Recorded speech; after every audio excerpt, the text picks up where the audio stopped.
Road to Asian Games 2022 will take place from June to July.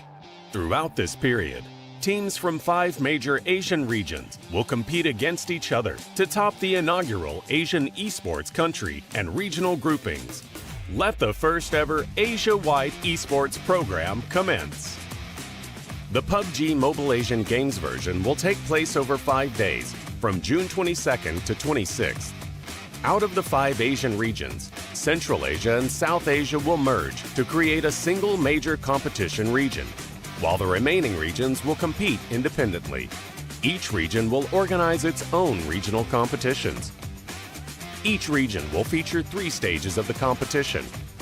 Stage 1 is the seeding competition, where teams will be ranked based on the time it takes them to complete the same track without any interference. The teams with the shortest completion times will receive higher seeds. The top seeded teams will move straight to Stage 3. Stage 2 is the qualifying round, where teams will be arranged based on their seeding. Each team will play 2 matches, with each match featuring 4 different tracks.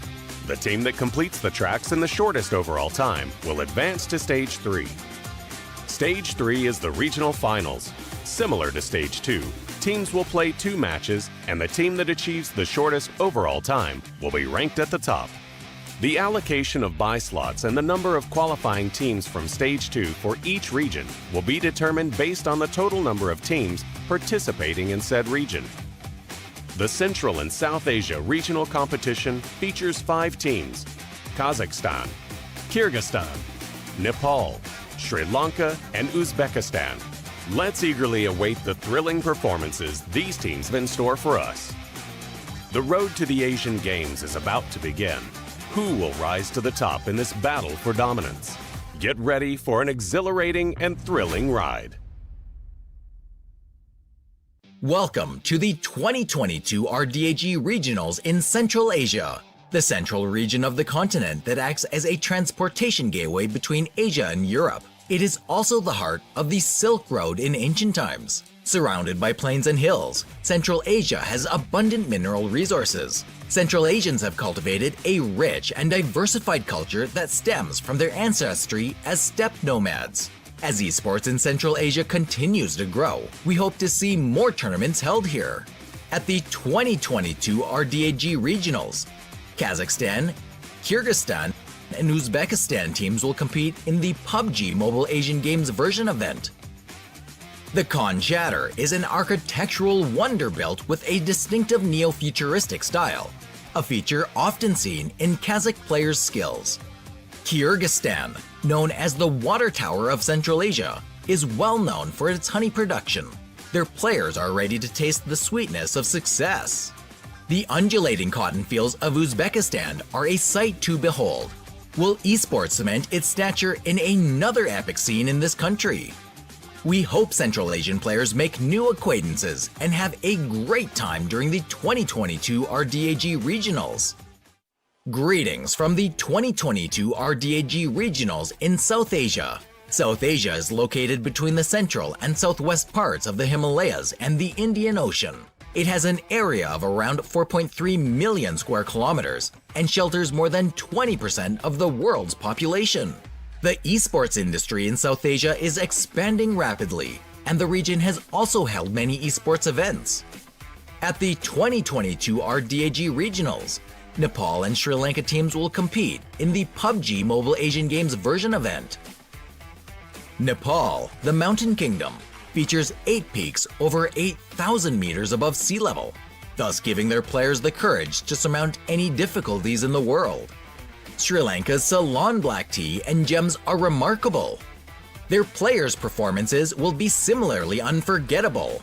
Here's to South Asian players having a great time at the 2022 RDAG Regionals and impressing the rest of Asia with their talents.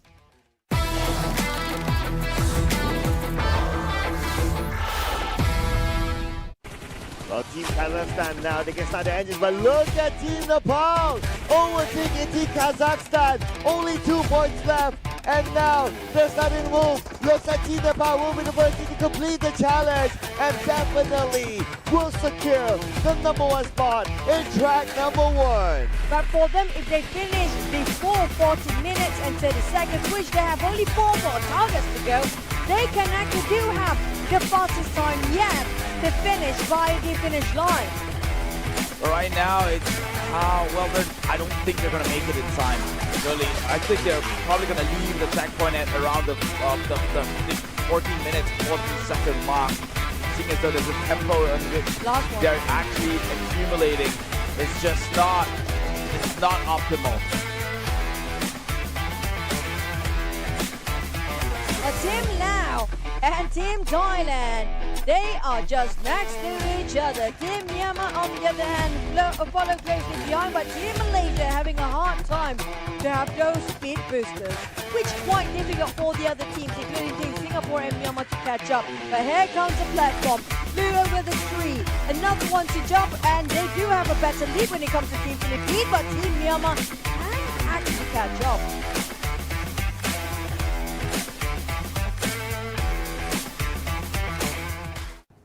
Hello, my name is Santon, my nickname Naft. I'm from Team Kyrgyzstan.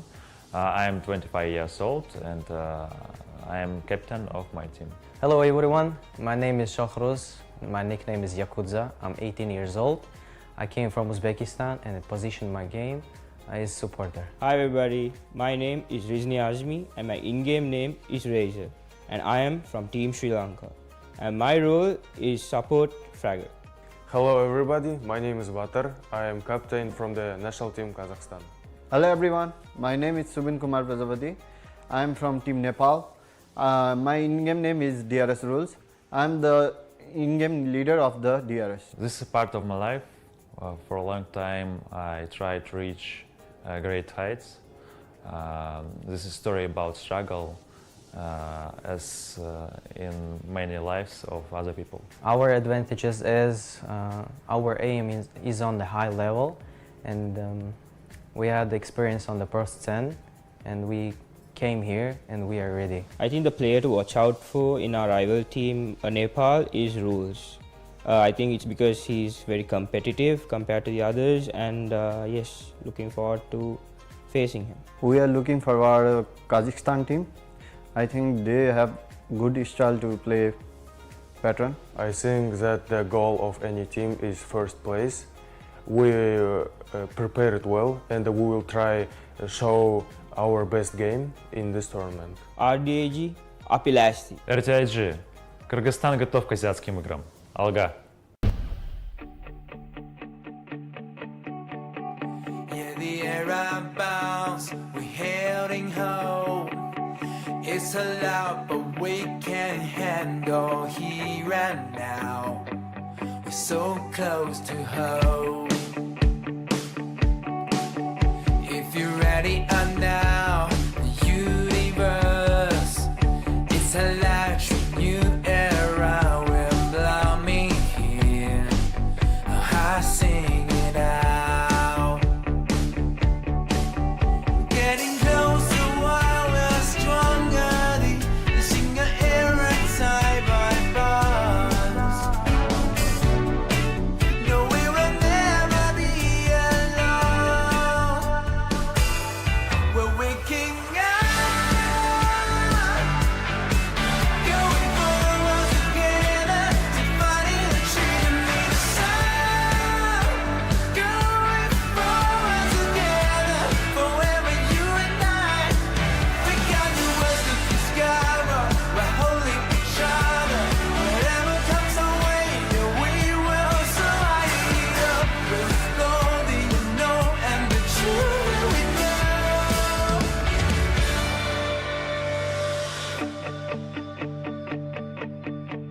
You can add it now. You choose it all. It's contagious. You and I are tuning in. The earth sings aloud. Getting closer while we're stronger.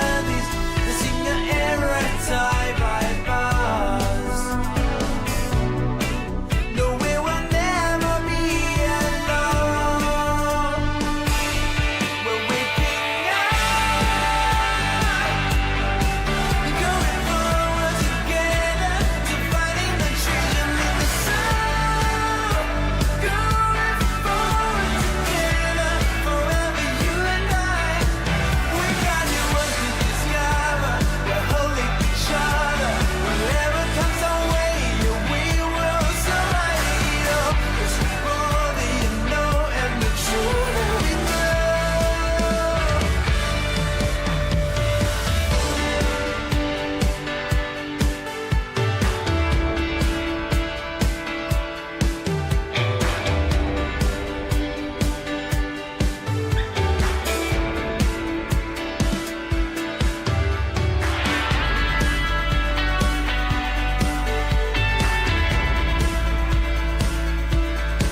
The road to Asian Games 2022 will take place from June to July.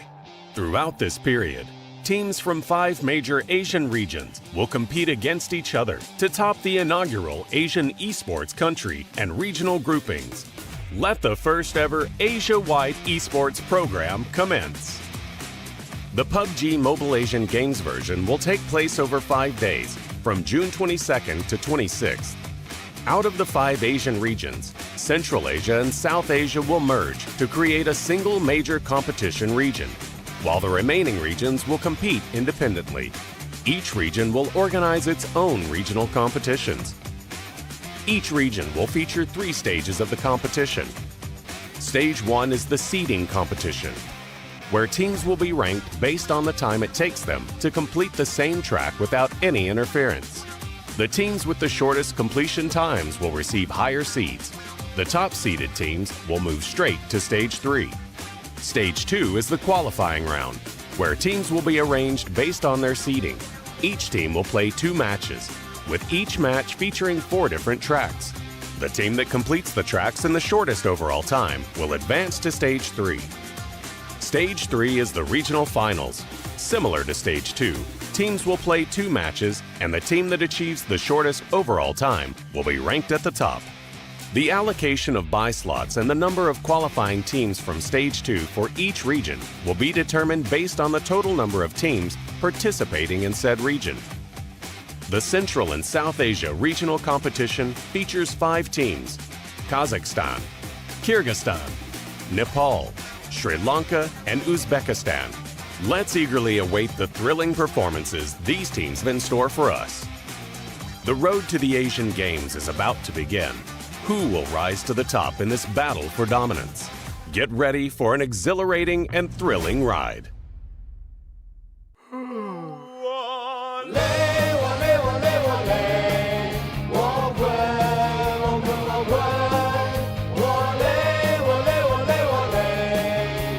“累了困了，喝东鹏特饮。”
iQOO11系列，标配 2K 144赫兹一流全感屏，流畅又清晰，有机硅皮革，耐脏污、抗老化。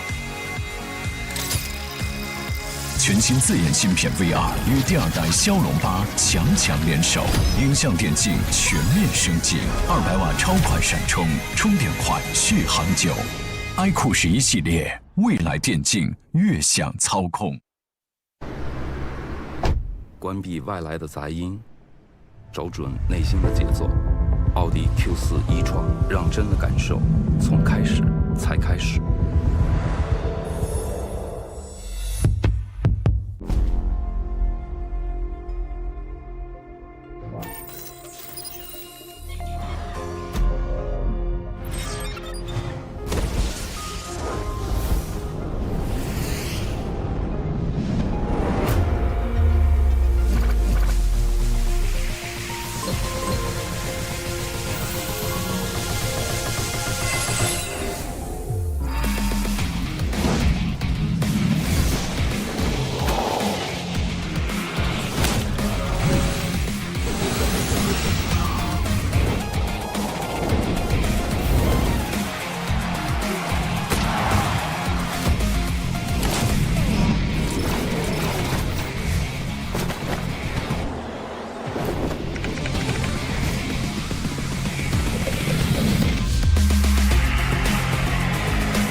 After such a long grinding down to the final of the days, yeah, you guys are still with us in the Road to Asian Games 2022 PUBG Mobile Asian Games version. And this is going to be your cousin today. I'm Chichu, and this is going to be the awesome Keith with me here.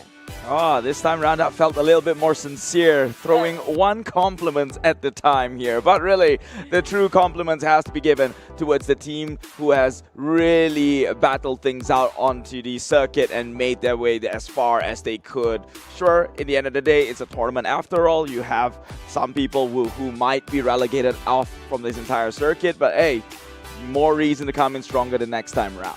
That's kind of true. This is a learning curve for all of the athletes out there, and also it's actually a good format that have a different way to view the perspective of the game as well. And speaking of which, we will have all the finals coming up for the entire day here today, our last day for the PUBG Mobile version and the Asian Games version, which is going to be starting off with Central Asia and South Asia first. Then we're going to jump into Southeast Asia finals next. Yeah, but before we move on any further, I believe there are some key players that we have to thank. Who are they, Chu? Yeah, definitely this competition is jointly organized by the Olympic Council of Asia and the Asian Electronic Sports Federation, which operated by Digital Esports Asia and undertaken by Neo TV.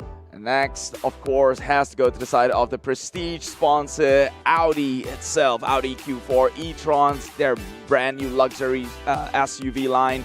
There's a reason why I always sit on this table, and that's because it is the one representing Audi in the background. I wish we have a call by the end of the show. But also, speaking of next, also we have to special thanks to iQOO11, the official mobile game equipment for the Road to Asian Games 2022, and the professional choice to empower your victory with the embrace of the thrill of control, because I saw just now with 2K resolution, 144 Hz. I mean, we saw the hand cams of the player POV, right? It was amazing. Unfortunately, if you don't like a small screen, we can make it bigger with the brand new Omen 16. New journey to Road to Asian Games 2022. Omen as the official supporter for this event. And also, we want to thank our official supporter, Autofull M6, which is going to be our official gaming chair partner of the Road to Asian Games. You can be your own hero by sitting on that remarkable gaming chair. And next on the list has to be the official supporter, East Rock, here for their support, keeping us energized, keeping us awake throughout this long drawn hours here in the Asian Games, Road to Asian Games 2022.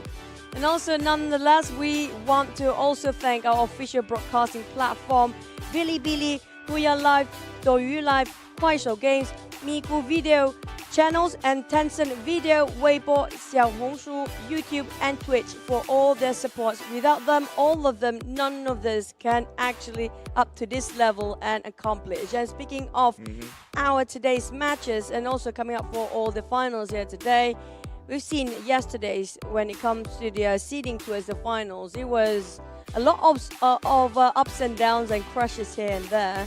Hopefully today it will be a different start and a very strong one for all the teams. Yeah, and I think one of the big things to look forward to today as well here with the Central and South Asia regional finals, and later on today the Southeast Asia regional final stage, is the teams that are being brought in which we have not seen played before, that mainly being Team Sri Lanka themselves. That's kind of true. They are the one that seeded in advance for the finals. But speaking of which, will it be an advantage or disadvantage since they played lesser tracks compared to teams like Kazakhstan, Nepal, and Kyrgyzstan? Coming up from Sri Lanka, they are joining in with the rest of the teams in this particular region. I do want to see how well can they go. Well, that is always going to be up there in the ether as a surprise or a wild card. But one thing to consider that might be a handicap towards Team Sri Lanka is that they are the first seeded teams, which means they played in a format within the lobby for time without any other teams within them. So it's a total different ball game when you're now up against competition, competing for the same target points. Yeah, I do worry for them because that's what happened to previous ones, right? Including like Bahrain we've seen before. But we're coming on to our first track as per usual. We're coming up from the Los Eagle area. Then we're going to go our first checkpoint around Monte Nuevo, cutting across Belgrade and San Martin, where we land on top of Picado for a retracting target, a second objective of the checkpoint. After we're done with the retracting target, we just jump over to another section, cutting across Minas Generales and Lambedita on top of Los Leones, where the special mission will commence for our final checkpoint. Then we'll head over to our finishing line around Puerto Paraíso.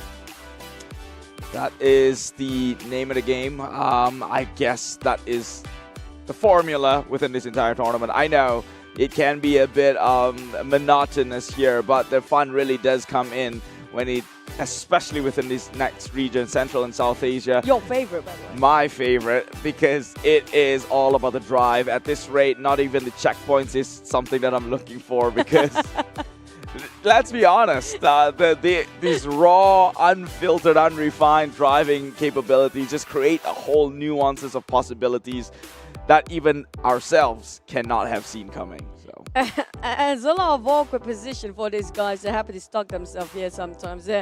Where we never seen the places that you have a potential stuck or accident or crashes happen before. But speaking of which, I agree. It's not about the checkpoints when it comes to this particular region, because they are a bit extraordinarily entertaining when it comes to their driving and their journey to those checkpoints, which we do anticipate most. yeah, but just to reflect on what you said yesterday, are they just holding back, or could they have done their homework and refined on it comes today itself? So I would be, well, I guess neutral, not happy, neither sad, because number one, we get a more high-performing performance. Number two, my favorite aspect within this region is now disappeared, if that was to happen. Oh yeah, that's kind of true. But at the same time, you talked about how they have been refining themselves, polishing the edges of the skills of driving, especially coming from Team Kazakhstan. We can see they really learned a lot coming up from the previous finals of East Asia before, and just cutting corners where needed, shave off those minutes away, and making lesser mistake in the last few tracks we witnessed before. So I just hope they do have those momentum going for Team Kazakhstan. If they do, they might actually ended up as the number one by the end of this final. They have the potential, that's for sure. I mean, they are number one yesterday. Can they do that again now with Team Sri Lanka in the mix is going to be quite the wild card, which we're all trying to anticipate here. But I guess it's just guesswork from now on. Also, I think I'm in place for an apology within the whole bracket. So my understanding within the Southeast Asia format was a bit different, right? Yeah. So yesterday we saw round one when they played here. Philippines is not eliminated. They were put up against within the entire overall to see their overall time, and within the Southeast Asia, that's why you see that they're still here in the mix within the top four. And speaking of which, another round yesterday for Southeast Asia actually did commence on the other group after the reshuffle, and due to the overall standings, then everything will be accumulated, not based on the group. It's going to be the overall both group added up together for their overall accumulated time, and hence we got our final four, because nobody knows until today. Yeah. Because it's not broadcasted, by the way. So congratulations to all four teams of South Asia who finally made it into finals. But sadly, we don't see Myanmar in the mix, because they came back, but maybe just cutting a little short in the very last minute when it comes to the overall standings, because it drags all the way, right? Your round one and round two of all 8 tracks will be detrimental even if you messed up one track. Yeah, and if we're being completely honest, should that format remained with the format I understood wrongly, then Team Malaysia might have had a chance to qualify through as well. But I guess that's not happening. There's no point crying over spilled milk. Talking about spilled milk, spoiled milk is yogurt, and Sir Cloud has got feelings within his guts, which is more often than not wrong. So he needs some probiotic for that one. I don't even know where I was heading with this train of thoughts. Yeah, I mean, that was quite random. I mean, like, that was a real total segue we had just now. But for the next one, I do want to see back towards our Central Asia and South Asia, right? We don't have the sort of a different track when it comes to the finals. They're going to be the same track. But when it comes to different openings, yeah, we may say something, there's no more luck in this one. It's based on your skills. But at the same time, you have to snatch a target with the different openings entirely who might have better reflex than your team. Because we saw a lot of cases in final checkpoints, especially the third one in the flying objects. If you are having a slower reflex, even though you dished out quite a number of damage to shoot down all those flying objects, it might be stolen away in the very last minute by another team next to you. That's why we see a lot of teams kind of have a stagnation towards their scores. Might be like around a minute or two without gaining anything at that point. Yeah, because the rules are simple. The flying discs are limited in numbers, and so if one team is heavily accumulating, which means there isn't enough around to go for the rest of the teams trying to accumulate those points too. So they have to be the ones who shoot it first. The earliest bird will get the worm, they say. And right now, today, these are the earliest of teams to wake up and get into competition mode to maybe, perhaps, win their region. Thank you so much all for match technical officials, and also we need to thank all of our auxiliary technician, all our production team, everyone involved, the referees, the marshals, every single person, including your observers. You guys are awesome, you know. It has been a very long road to Asian Games. It's called Road to Asian Games because it's a long journey indeed. And also thank you for all the athletes for participating as well. They have been playing their heart out for the sake of their pride as well. But coming back towards this region for the finals, I want to point out about their average so far. And we did mention about Team Kazakhstan might have potentially the biggest win, the biggest potential that might have the first place, right? But if we look at the past result coming up from Team Kazakhstan, their first round of track didn't fare so well. They were quite consistently getting themselves at first and second, but when it comes to the track 3 and 4, yesterday it was not so great. But they came back and bounced back when it comes to the second round, because that's where they get all number one after that. But I just hope today they already familiarized themselves in that case. But at the same time, we don't see enough from Sri Lanka yet. Which is going to be the wild card factor within this entire dynamics, because if everything, assuming things stays the same status quo, then Team Kazakhstan would remain at number one.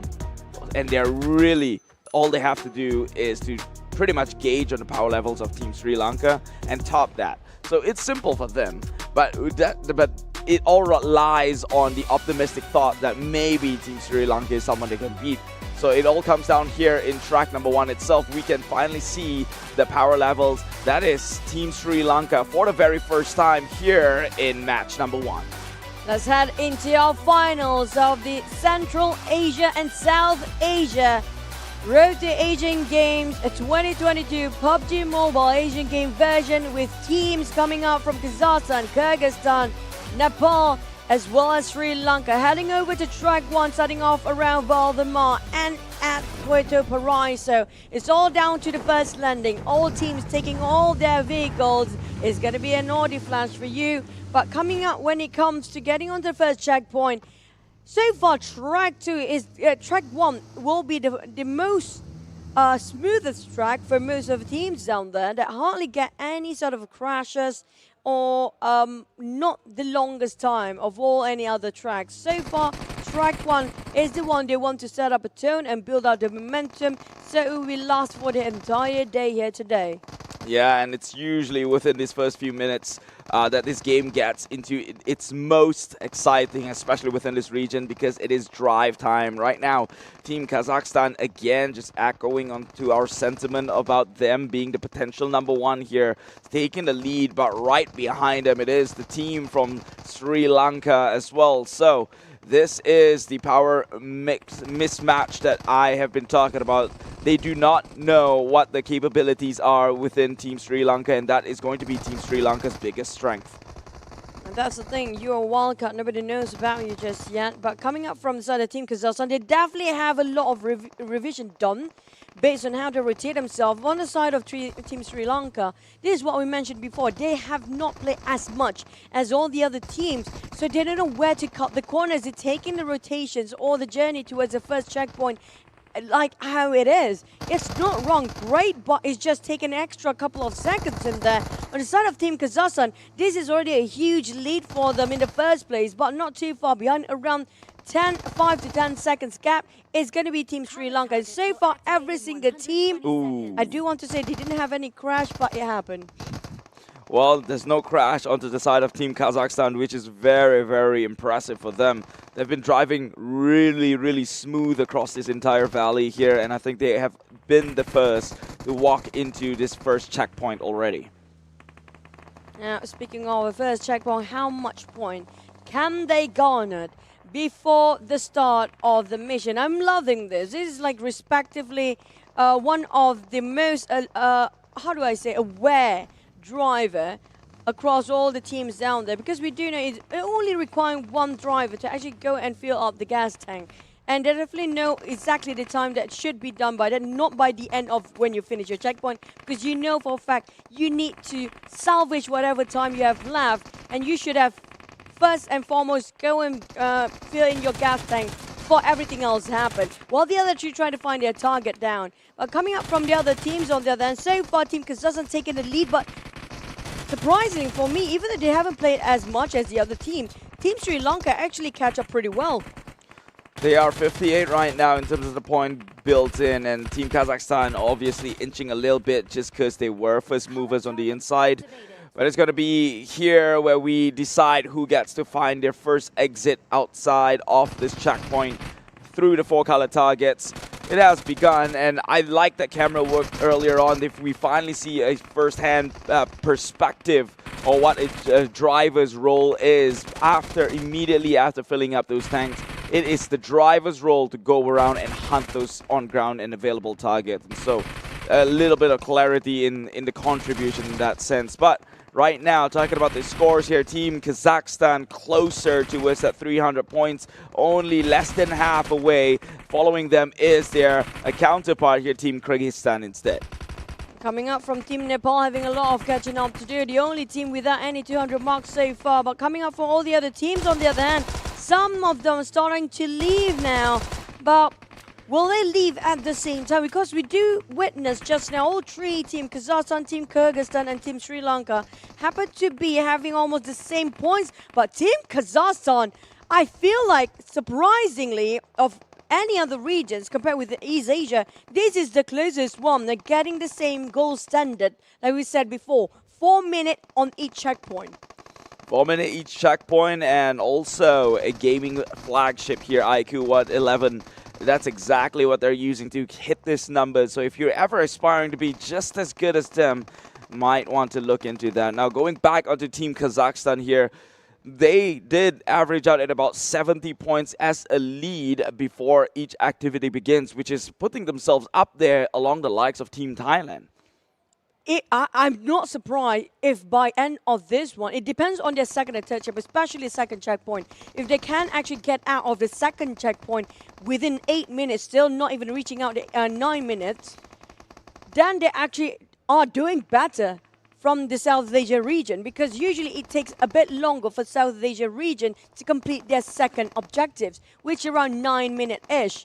And if they can get lesser, just like below 9 minutes, that's already even better. The main objectives here is to be able to finish much like in a better half of the average score. So we're talking about 15 minutes and under. If you could do that, then I think they're setting themselves up for a great run here today for the regional finals here in Central and South Asia. But we have to see this thing play out.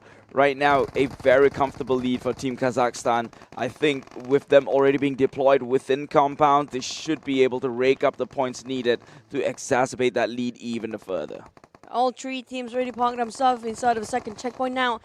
can they reach the 100 point before the activity begins? Because if they can actually execute that, they might even reach the gold standard. We do know it's going to be 12 minutes. Now, if they can reach that, they are arguably one of the best team next to East Asia. Yeah, I mean, 12 minutes, the average for East Asia has got to be 13. So if you are finishing games at 12 minutes, and mind you, this is track number 1, not a short version of track 2, then you would, I would even argue, be better than some of the teams over in East Asia. So far, they're trying to make use of all the 120 seconds downtime.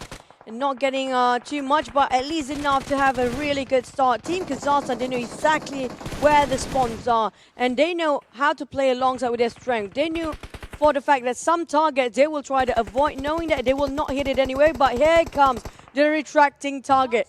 I want to see, will they divide into quadrants there when it comes to their POV? Well, we can only see and take a look. It seems like this player from Team Sri Lanka is doing that, taking one half of this entire plane. You can tell because he's not shifting his crosshairs onto the other end, and it's just fixated towards what seems to be his area of responsibilities. Same goes for the others. I feel like they really learn a lot here. It's such an improvement, and it's just more time saving than have to swing, and you might even miss it when you swing it too far. They know what at stake. It's easy to just got over 8 windows for each players, or even around more than that, 12 windows, because we do have 4 rows of 10 windows, of total 40 windows. I did count by the one by one. But speaking of which, Team Kazakhstan still taking the lead. We're still under 8 minutes here. Team Kazakhstan, 324 right now, accumulating as fast as the eyes could blink here. Almost just 50 points away, and they might find themselves again setting themselves up for better position comes the late game, and that is checkpoint number 3. Now we know that checkpoint number 3 is an obstacle that people do struggle in with, and one of the ways to counteract that is to make sure you have enough lead time for the potential margin of error that could occur. One more point to go. And finally, well, Kyrgyzstan and Kazakhstan both finish at the same time. Now they are leaving this vicinity under 9-minute mark. Now that's already a big improvement and achievement if you ask me. And coming up towards the next checkpoint, can they finish it below 50 minutes mark? Because it's all down to the final checkpoint. We do know for a fact the flying target is more difficult than the first and second checkpoint. Do they know how to control the recoil? Can they track down the flying objects flawlessly and not waste their ammunition? I would give them the standing ovation even just below 16 minutes, right? Because perhaps a bit too much to expect them to finish below 15, given that the average within this region plays around the 19 to the 20th of minutes. So if they could even just match the likes of some of the averages out there, but here we go. Just talking about the time waster right now, Team Kazakhstan and Team Kyrgyzstan still not refined in the driving just yet. At least it's way better than before. It feels like just a minor bump instead of a detrimental one. Yes, it actually bought them like extra 5 seconds to reposition those entire vehicle to move towards the final checkpoint. But I have to say, their average before was way different than now. But by the end of the day, we have to wait until they actually did touch the finishing line. If not, it's still not counted, regardless of how fast they can finish off the first and second checkpoint. But Team Kazakhstan once more stuck themselves. Not enough speed boost, but I'm not sure if that's going to be enough to have a mid-air jump. But they did swerve, have a bit of drift, but lucky enough they got themselves stuck in another tree. But at the same time, they still are in the lead. Yeah, Team Kazakhstan, they had a great start, but they really have to avoid these small mistakes here, because that is pretty detrimental to be having way too often of a crash, especially one that keeps you, destroys your momentum and stops your speed towards a certain objective and checkpoint. Coming up, Team Sri Lanka and Team Nepal on the other end in the contention of trying to get the third and fourth place. But from the other two sides, Kyrgyzstan and Kazakhstan, both teams already in the final checkpoint, placing themselves for the ground targets to get themselves an advantage and a head start when it comes to their special mission on top of that checkpoint. How much can they gain, can they score themselves when it comes to the initial scores before the checkpoint actually activated? Now, we haven't got the scores yet. So far, if they can hit the almost 100 target, that's already a huge advantage. But now, right now, they do have in the 20s, which lead by the side of Team Kyrgyzstan. But Team Kazakhstan is catching up as well. Team Kazakhstan, they're positioning themselves. They understand that for these fast-moving targets, it's much better to do it point blank, and they will take some points across the board here. 34 now within the lead that was built. I do not know how many seconds do they have left before these activity does count down to 0, and that is happening right now. Actually, 2 seconds and 1 left on the clock. This is begun. The moment you saw the players running, it's going to be less than 5 seconds, or around 5 seconds. I can assume that much now.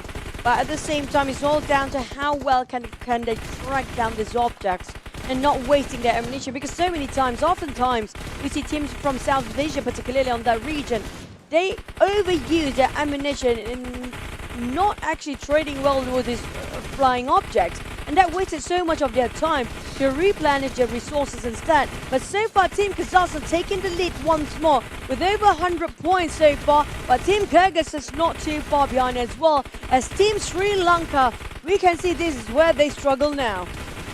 Struggle, as they may say, and this is where the handicap comes in. It just so happens that during the seeding stage, all these teams that have made record time and have been seeded were playing as an individual team within each lobby, playing for time to get seeded, and so this might have robbed them the experience of being a bit more competitive within this entire lobby itself, and it shows a lot of the seeded teams just come in short. 30 minutes clocked in, 200, it's not even half.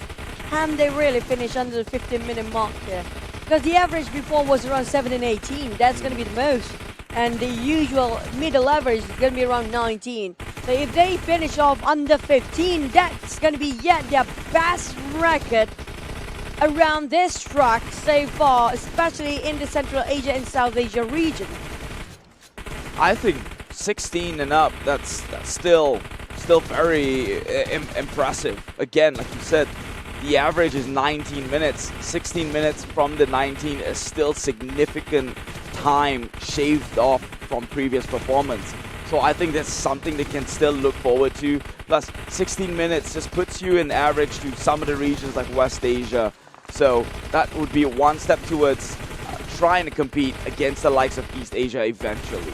We have to look at the average by track per track, right? Because it's not fair for us to put an average across all the track here.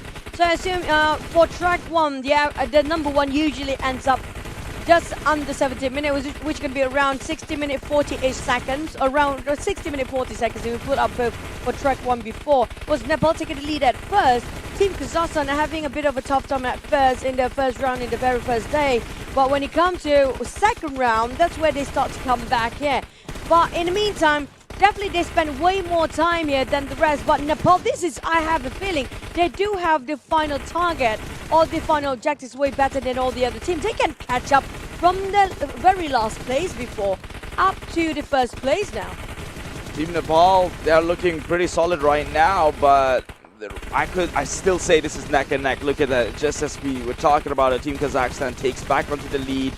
It could either go all 3 ways here, with the exception of Team Sri Lanka. It looks like it's a race towards the finish line for Team Kazakhstan, Team Nepal, and Team Kyrgyzstan. Only very fractional marginal difference. Only 2 points away for Nepal, and they will take on the lead at 474, closer towards the 500 mark.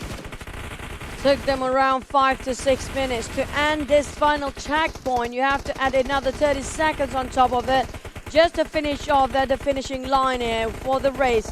But on the side of Team Kazakhstan and Team Nepal, both are trying to leave the vicinity, knowing for the fact they completed their task. Same goes for Team Kyrgyzstan here.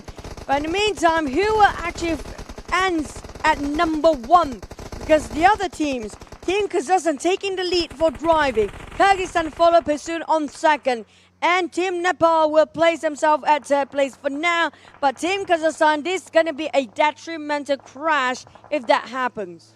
Team Kazakhstan right now has got the clearest chance towards victory here, with only Team Kyrgyzstan right behind them and significantly far apart. Now they do still have the stretcher road to go through. Team Nepal finally joining in this race, which is quite surprising given the fact that they were so close towards the 500 points. But in with Team Kazakhstan, a stretch down the road, surely this is theirs to win, taking home the top 1 position at 16 minutes and 39 seconds.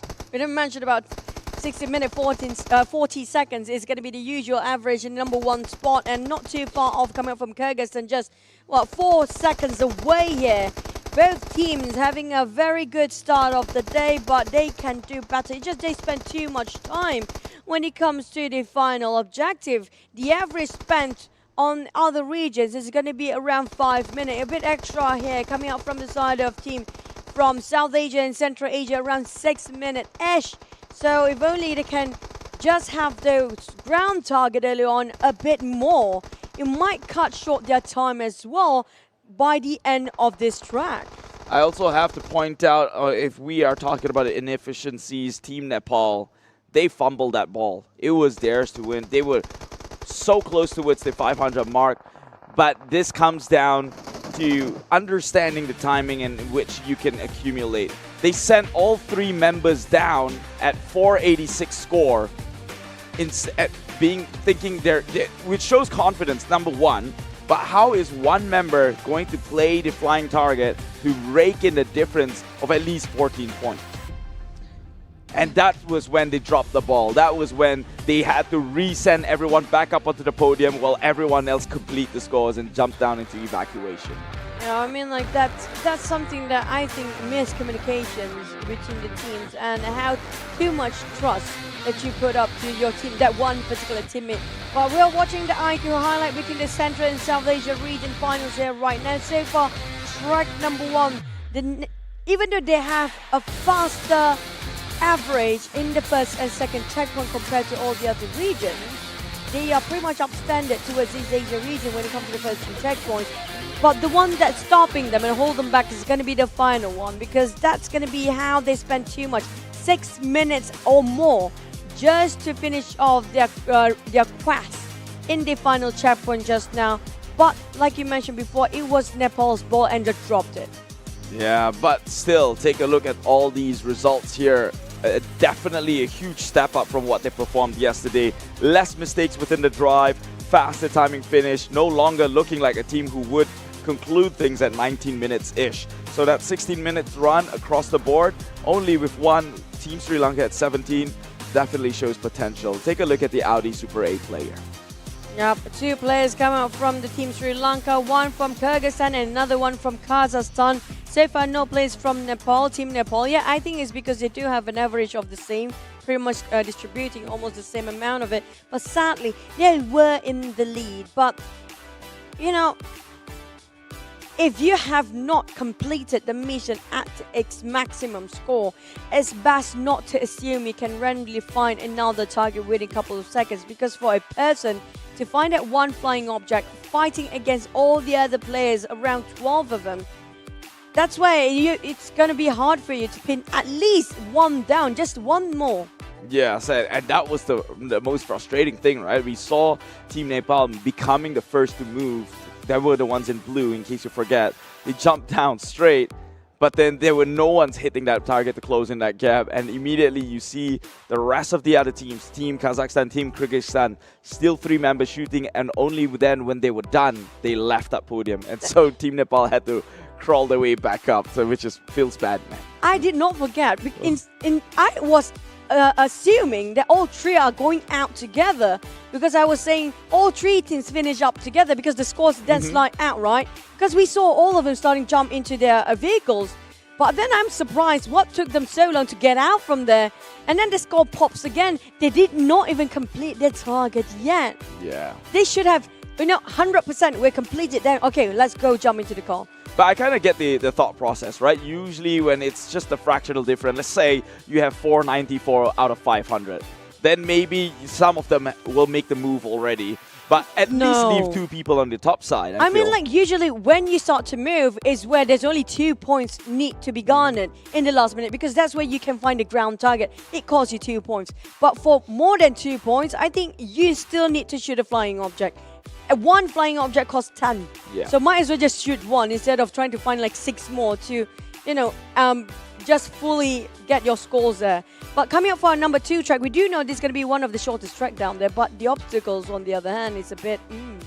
I mean, it's a fun one, especially now that we still see a little bit of sloppy driving still persist within this this is where you like it most. DNA. Yeah, and so Team Kazakhstan, thankfully, they got away with, despite a few mishaps driving within this this entire track number 1. Thankfully, Team Kyrgyzstan as well got into the same crash when Team Kazakhstan do. And now the worry becomes this. They got lucky this time around in terms of, you know, that situation.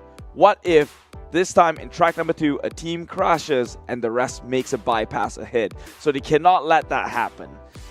Well, I think the one that closest to this is going to be Team Nepal for now, because we can see how familiarized they are when it comes to the track itself.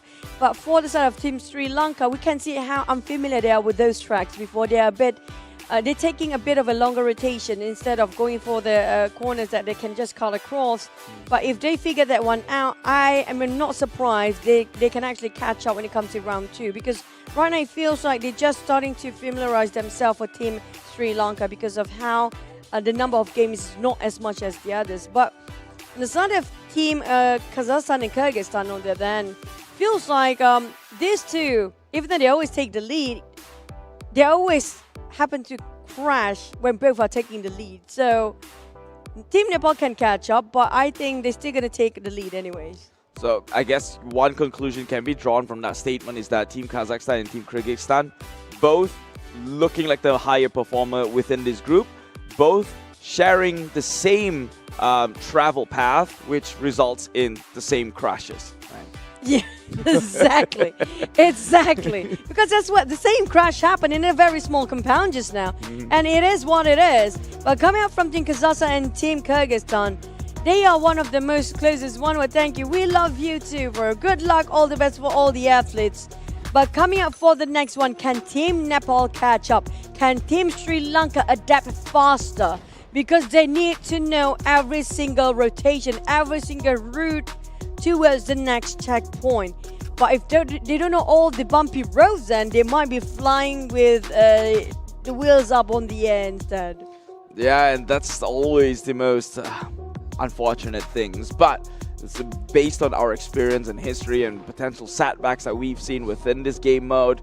You being tipped over is never really as bad as running out of gas, so let's hope that's the worst that case scenario. also doesn't happen here. Well, we do have substitution coming in, which is going to be Sri Lanka player. Reza will be stepping in this time. So it seems like he's get up and ready. Look at the focus from all these athletes. They are piercing their gazes into the IQ 11 because of how amazing the screen is right now. Touch and feel the performance itself. Same can be said with Audi, but I guess that's no surprise, being such a huge brand within the automotive scene for a very long time. And so, you know, with the Q4 e-tron, they're gonna get that one right. Just like some of these teams who has got to get things right within this track number 2 of match number 1 here. We have 2 sets to be played. We are still within the first, and now track 2 is on its way. Now, what we worry most when it comes to track 2 is going to be the journey or the section 2, where you know for a fact the first to the second checkpoint around the platform area, if you know how to play around those walls, then the timing of the speed booster is so crucial. If you overboost yourself on top of that platform, we've seen the worst of the worst happen before. Yeah, you could potentially, well, flip your car around, especially because at the other end waiting for you is a minor, I would say it's a minor hill or a mountain, but the gradient works against you. And so you don't want to be boosting yourself into for lack of a better word, smack dab onto a wall. That's usually the case. Or a tree if it's not a wall. A tree is actually tougher than your vehicles in this case, yeah. But so far, Kazakhstan, as per usual, they do take the lead. But the boost coming out from Team Nepal. Now they want to take the lead instead. You know, we're going to prove you what we have. But Kyrgyzstan, they cannot be too reckless. They got themselves boosted up even more. We are looking at a very good race. But this is where it lies. Oh. Can they land on 4 wheels? They could try and make the attempt to land on 4 wheels, but right now Team Nepal just fumbling it all. Team Kyrgyzstan finds their way forward. Team Kazakhstan unfortunately did not get the chance to try and land on 4 wheels as they crashed face first onto one of the hay bales, and they were held back for a significant period of time.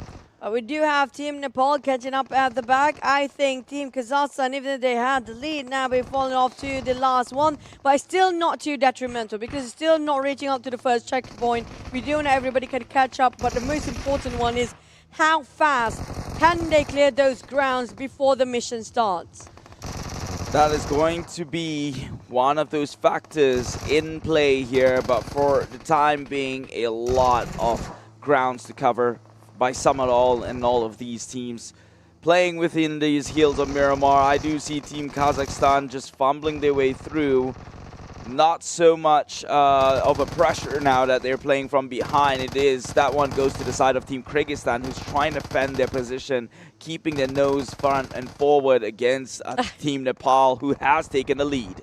I was so worried it might clash next to each other just now and might miss the checkpoint if that happens. But gladly and happily see that they both make it in time and didn't miss. Imagine if you have to make a U-turn if you missed that checkpoint just now. But coming on the back, it's going to be the 3rd and 4th place for now, which is going to be Team Sri Lanka and Team Kazakhstan. But Team Kyrgyzstan and Team Nepal cannot be complacent, knowing for the fact they're not too far off between the gaps here.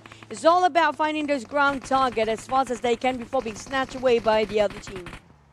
They're going to try, but they see members already within this compound immediately, only deploying one member just so they can avoid, you know, overcommitting time in this place. But they both have similar ideas, and that is to scale up onto the top floor here, but unfortunately it fits only 2. Fighting for the same target. This man right here in purple, team from Kazakhstan, they're going up against the team Sri Lanka, who has already gotten top floor from the get-go. So that's going to be a bit of a questionable approach, since you're only reaching the target points after Team Sri Lanka takes it. First come, first serve, man. And, you know, for me, that's going to be a waste of time since they do have 2 more players and more players on firepower on that side. So since they're already occupied, they might as well just find a different area for the ground target instead, because there's no way for you to actually get those points early on. But Team Nepal taking the lead this time with 54 points. But Team Sri Lanka showing their strength as well, as they are leading on 2nd.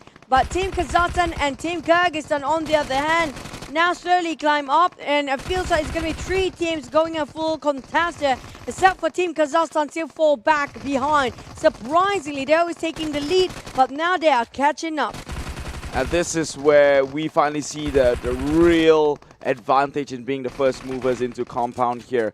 This time, Team Kazakhstan, they were the last one in, and they had to try and compete for the same prime location and prime targets, and they did not accumulate the scores they needed before this challenge began. They only had 30, while the likes of Team Sri Lanka and even Team Nepal had about 40 to 50 points to get on with, and so they will suffer the wrath right now as some of these teams already hit that 300 mark, and Team Kazakhstan would have to play it back.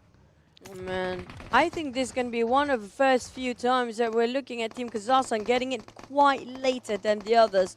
But I do want to see if Team Nepal can actually try to finish on first, because they did in the previous qualifier stage. But can they do it again? Because Team Kazakhstan is a team that a little bit of a late bloomer. Usually they come back on the 2nd round instead of first one. But coming up for the other 3 teams, they all exit out from the first checkpoint at the same time. So we can assume, and safe to assume, with this POV of the player's hand cam from IQ 11, just see how composed they are when it comes to crossing this platform. But they're taking it super slow. And finally boosted out in the last minute, hoping to land no. with 4 wheels, but I'm not sure about No. this. Kyrgyzstan still have to work on those landing, but this given an opportunity for the other 3 teams to catch up. Yeah, this is why that movement is not efficient. This You are one. number one, dropping onto a wall in front of you. Number 2, you have to make a horizontal movement. Meanwhile, take a look at what Team Kazakhstan's doing. This is a straight displacement towards that direction and immediately not losing any momentum in that process.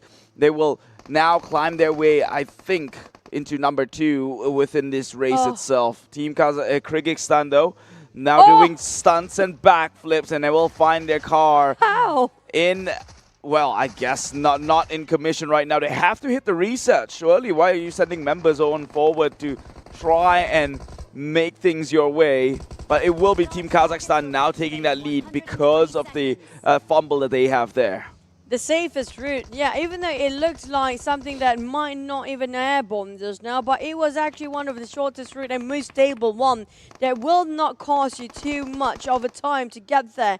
But coming up from Team Nepal, they stumbled at the back line just now. A lot of team having a bit of a stumble moment when it comes to those platforms, like we mentioned from first to second checkpoint there.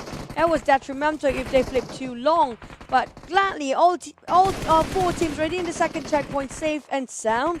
So, but at the same time, all teams happen to be having the same number of target, regardless of how Kazakhstan are actually the first one to get into it first. Well, I do believe that there's always going to be a first mover advantage here, and that would be reflected across the board. Team Kazakhstan finally playing in a position more comfortable to what they do know, and that is playing from the front side. Let's see if they can capitalize further of this advantage, or will Team Kyrgyzstan, despite that sticky situation earlier on, still beat them in the game. Was initially Kazakhstan taking the lead, but now Kyrgyzstan also want to show their prowess and just keep it going. But we do know the moment we saw all the players and the athletes start running, it shows that the time is only left with 5 seconds. Everybody just plays themselves on the platform. Feels like they are definitely more organized, and they got themselves an airdrop. Which team is this? It's going to be a team coming up from Sri Lanka, and that's going to be a huge leap for them when it comes to their scores. But Team Kyrgyzstan taking the triple digit now. But at the same time, from Team Nepal, they are pretty good when it comes to shooting down the target as well. They are raking in these numbers here, but Team Nepal still barely struggling actually, trying to break into the 100 pointers, and they finally do that. But it is Team Sri Lanka now up on a rise, trying to take over the spot in which Team Kazakhstan currently positions themselves. But Team Kyrgyzstan is the one who might just walk away the ultimate victor. More than 50% through already, reaching into that 300 mark. That is going to put them at least 70% across the board. We always mention about how Kazakhstan really learned so well and adapt themselves in a very short amount of time. But you have to give credit to Kyrgyzstan. If they finish off this track once more, they are having the most consistency when it comes to getting themselves at number 1. And not just that, if they can keep it under 16 minutes. Now, do note that track 2 is shorter than track 1. Usually it will be last 2 minutes than the track number 1. If they can finish around under 15 minutes, it's already a new number coming up from the side of Team Kyrgyzstan. Team Kyrgyzstan definitely is out there. Like I said, it's one of the top 2s, Team Kyrgyzstan and Kazakhstan, especially within this region. But you also have to factor in that Team Kazakhstan did make a lot of blunders throughout track number 2, but still faring pretty evenly against the likes of Team Kyrgyzstan itself. It's not even a safe assumption to say that Team Kyrgyzstan would be the first one out, because they might potentially get undertook or overtook later on in checkpoint 3. But all 2 teams now leaving at the same time as Kyrgyzstan, even though they have the lead. But we all worry about their driving skills, because as per usual, the small compounds and the small corners, that's where they get stuck sometimes. But Team Nepal and Team Kazakhstan already leave by and left with only Team Sri Lanka still on top of checkpoint number 2. But coming up from Team Kyrgyzstan, can they keep the lead? Because it's really unpredictable, extremely unpredictable with this region when it comes to their driving. When it's really crucial for them not to make mistakes, that's where crash happens. I think for Team Kyrgyzstan, the objective is simple. All they have to do is make it as clean as possible, because we know when you're playing in second place, that's where the pressure is on and the temptation for you to just boost on forward is at its strongest, and that usually opens you to so many potential mistakes. Maybe overshooting a turn, maybe overshooting a beach flag, or maybe just tumbling down as in general. And so that is the mentality in which Team Kazakhstan will have to play from. I just hope nobody actually forgot about the patrol station. That's it. Because that's going to be the worst case scenario, the most punishing mistake ever in any track that we witnessed before. But here comes Team Nepal marching in as third. Just maybe 2 to 5 seconds difference between Team Kyrgyzstan and Kazakhstan. Coming up back to Team Sri Lanka. Follow pursuit very closely behind, so I guess it's not too far off. It's all down to the accuracy and this downtime of 120 seconds. How much can they just accumulate their points before it even started for their mission? Well, that's exactly what they will have to try and strive for here, Team Kazakhstan, if they're looking to make the biggest of difference and still end up in another top 1 position. Right now 32 out of the 500, just trailing behind Team Kyrgyzstan, but they will eventually take the lead. But can they hit into, at the very least, just for this region's sake, the 80 points in which they were able to do so previous round? You know for a fact it's going to be hold you for a long time for these flying objects. This is where you want to get and redeem yourself, you know, to compensate the time needed to spend on those flying objects, because these objects are easy to spot on and easy to shoot down compared to those flying ones, which have a smaller box, target box. But back towards our final checkpoint here, we get a flying object commence as Team Kazakhstan just taking the lead once more. But we do know for a fact Team Nepal, when it comes to the final checkpoint, they can catch up, as long as they're not repeating the same mistake just now again. That is definitely potentially even their forte here, but we'll have to see how they fare out once again with the judgment on the timings. But it is Team Kazakhstan, the only one with the 100+ pointers, and that is going to give them a head start towards reaching that 500 points. Trailing in second place is either Nepal or Team Kyrgyzstan itself, but it is Team Nepal who hits the 100 pointers far earlier than Team Kyrgyzstan, who now is in #1 spot. I'm still waiting for Team Nepal to just overtake all these two teams right now, hoping for them to have a very fashion ending. But so far, still taking the lead. It's going to be Team Kyrgyzstan, taking almost all 200 points here, but just 2 points different between Team Kazakhstan and Kyrgyzstan. Coming up from Team Squad Preferred, this time you have to give it to Zariche. He's taking the lead for Team Kyrgyzstan, same goes for Ifak. But now, it's like almost evenly distributed between all the players or the athletes of Team Kyrgyzstan. Coming up from Team Kazakhstan, on the other hand, they're taking the lead, but it's just too small of a gap. Or Team Kazakhstan, Salkech and Rebel Sky already kind of taking the first 2 spots, but Fache and Batter taking 16% as well, even though he's a driver. But back to the side of Team Nepal, this is their forte, you were right. They were catching up, and they are still catching up from final place, or the 4th place just now, going up to the 3rd, then now climbing up to might even the 1st one. But it's all down to the final few targets. They cannot afford to not shoot the one target if they don't have enough. Like, even if it's 2 points left, then they can try to find the ground targets. If not, if it's more than that, just keep on shooting the flying ones. Team Nepal, surely they've learned their mistakes from the first one. I would like to think that they will not make the same mistakes twice and actually stick on it, because look at how fast they're accumulating those points here. Potential #1 spot winner, leaving even the likes of Team Kazakhstan in a back seat for the time being at 3rd place. They have to look to make the climb, but Team Kyrgyzstan, consistent through and through, a 2nd place finish in track #1 could look towards a top 1 finish here in track #2, and that's just only going to contribute better in terms of the overall timings for them comes the end of the game of track #8.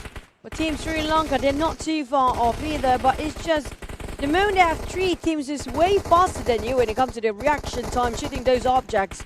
it's just really difficult for the last team to catch up here. All three teams leaving almost at the same time. Even Team Sri Lanka is now leaving as well. This is one of the closest teams that we have. And I love how the progress they made so far. But lucky enough, the one that actually leading is Team Nepal, because Team Kyrgyzstan and Team Kazakhstan just now blocked themselves from getting into the vehicle on time. Yeah, but that is also, you can't blame them for blocking each other, because Team Nepal did finish a tad bit earlier than the rest of those teams. So that gave them their way into the #1 spot. And I think Team Nepal would be really kicking themselves in the foot, knowing that that could have been them in track #1 as well, if they had stuck around and finished the job before they tried to book that exit. 14 seconds and 90 seconds. That's going to be like 5 seconds apart between Kazakhstan and Kyrgyzstan here. But coming up from Team Nepal, I love they managed to finish off first. Their forte really is to find a checkpoint. All they need to do is just focus on those checkpoints and make sure not making the same mistake. They definitely did not do that. And what's more important is going to be how you park your vehicle during the final checkpoint, because you don't want to block yourself from getting out. That's the case of Team Kazakhstan and Kyrgyzstan just now that caused them to drop themselves in the second and third place. Unfortunate it may be. I'm pretty sure there were rules in terms of blocking, but unless you park yourself into a blockade, then you're just setting yourself up to fail. But right now, Team Nepal, they understand what it's going to take for them to end up in #1 position, and that is just to finish the job, get it done, and then make sure they're across the finish line. I have to say they have improved tremendously if we compare with today here, because their average back then, like the fastest even, was just 16 minutes or 17 even. But I would worry for track 3 here, because track 3 definitely one of the worst time or the longest time required for all the teams in this region. If they can break the barrier, getting 16 off, even 15 on track 3, pretty much they are on a higher level standard of player for both Central and South Asia region. Now we're going to check out the IQ highlight just to relive our moment a bit more. So it's steadily across the board here, everyone 15 minutes, maybe with the exception of Team Sri Lanka again, just probably a minute off the league, and that is just going to build it into their entire overall. Take a look at that result. It is 15:38 for Team Nepal, 15:52 for Team Kazakhstan, and 15:57 for Team Kyrgyzstan, who had the lead for the most time, just fell off a little bit towards checkpoint #3. And in fact, checkpoint #3, I would argue that they finished as well first against Team Kazakhstan, but then because of the blockade, they are where they are. I mean, like, they parked there where it's kind of difficult for them to actually get out in the first place. So when it comes to the RD Super A player, we do have these top 4 players coming up from Kyrgyzstan, which is going to be Zeriche, coming up from Sri Lanka, Jimmy, Lucifer from Team Sri Lanka as well, and from Team Kazakhstan, which is going to be Sorkash. Now, I have huge respect for Team Sri Lanka, provided they don't have enough tracks to play, just like how Team Kazakhstan, Kyrgyzstan, and Nepal did before. But they just flawlessly, seamlessly gel well and adapt accordingly when needed, and they can catch up. I'm not surprised by second round here if they can actually maintain a #1 even.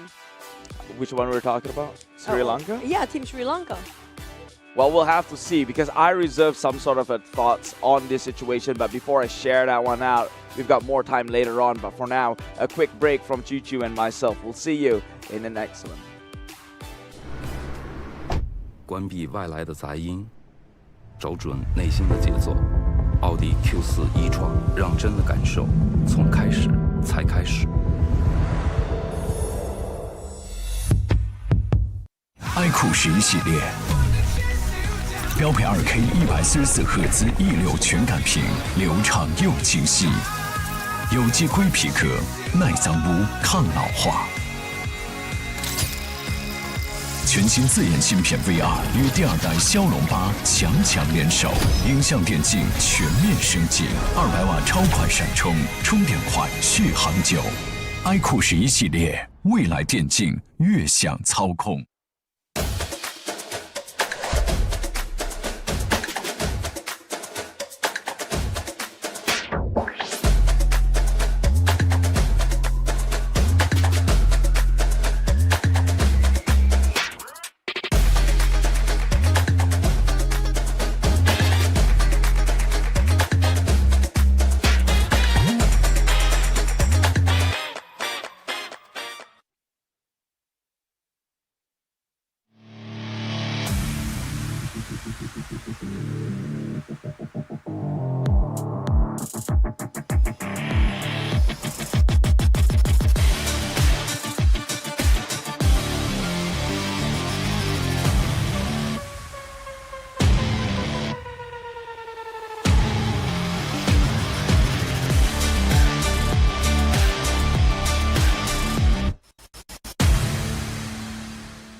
累了困了，喝东鹏特饮。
Life itself is a learning curve, and this guy is learning faster than any other human being exists in the world right now. We do know you guys are watching into the Road to Asian Games 2022 PUBG Mobile Asian Games version with me, Choo Choo, and I'm just gonna There we go. Finding Keith. problem to find compliment. That's what happens when you keep throwing compliments across every single time you open the show. You're eventually gonna run out. You know, there's even a little doubt in me that believes that you don't even believe the compliments you've been thrown all over. So it's all right. You can spare me the details. But talking about learning curve, loving curves, that's totally out there. Learning curves. These players will have to learn how to tackle those curves, because right now, driving seems to be still the issue at large. You broke me. We talked about Team Sri Lanka before, and like you mentioned, they seeded into the finals way advanced than all the other teams, but the disadvantage will be their lack of experience with these tracks, because they haven't experienced this kind of format as a full team here just yet. So the athletes so far from Sri Lanka, personally, I feel like they are sort of similar like Team Kazakhstan in day one, and like in the day one for their qualifiers, which was yesterday, right? They're having some time to readjust themselves, but when it comes to the second round, they shoot up and consistently getting themselves in the first place. And also, this is quite a good feature coming up from Team Sri Lanka. Even though this is their first to actually get into all 4 tracks with all 4 athletes, they already can catch up, not even up to a minute difference between the teams. So I have a feeling when they get the gist out of it, all they need to do is just rinse and repeat, and their muscle memory at work. That's it. Yeah, but something is also worrying if we're ever going to talk about about the country, or no, not the country, the team Sri Lanka here, because let's be real, right? Numbers don't lie. Trend lines are based on numbers itself, and Team Sri Lanka is always in a back foot, even after the starting point. Like, there was not a single point in the entire game that we have played in which Team Sri Lanka looked like they were strong competitors in taking the lead. But it's not that too far of a lead. That's the thing. If it's like 2 minutes lead, then I have to say maybe they might need to take more time to actually catch up here. But because we are walking into track number 3, which happens to be the most time needed for this track to finish, and this is going to be even for the teams, and the sake of Team Nepal, Team Kyrgyzstan and Kazakhstan took a longer time before. Now to recap what really happened in the qualifier, first time they entered track 3, even Team Kazakhstan need 25 minutes to finish it off. And if you compare their second time after they kind of get familiarized with the track itself, they cut almost half of it, up to 17 minutes. Imagine if it's the third time. Third time's the charm, right? So coming up from Team Sri Lanka, I have a feeling they know what's at stake here. So they know that maybe if we learn this and try to memorize as fast as we can with the time given, they can make a comeback on the second round. Now, the issue with that apple-to-apple comparison is that it's not an apple-to-apple comparison. Remember, Team Kazakhstan only had a 25-minute round because they ran out of gas and had to walk.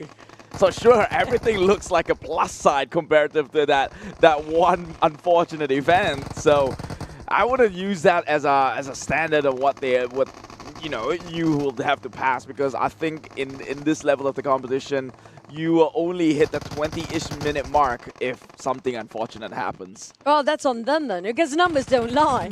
It shows that how much they are not familiar with what they have to counter if they, miscalculate certain resources and it took it lightly. But from the side of Team Nepal, they're taking the lead once more this time, having a good start. All they need to do is not crashing into unfortunate corners. That's usually the case for the side of Team Nepal, but so far things has been going very smoothly. But this is the platform that they have to make sure they can stably land on all 4 wheels. They happen to be okay for now, but I'm kind of worried with this bumpy road, and even the tree, they swerve a bit of a shaky there, but they made it through.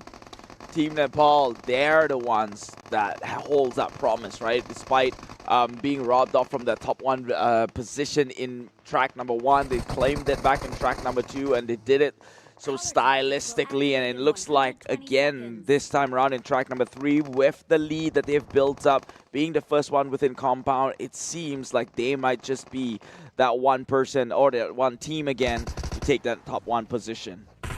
Here goes where we want to see one of the most crucial time on the 120-second downtime.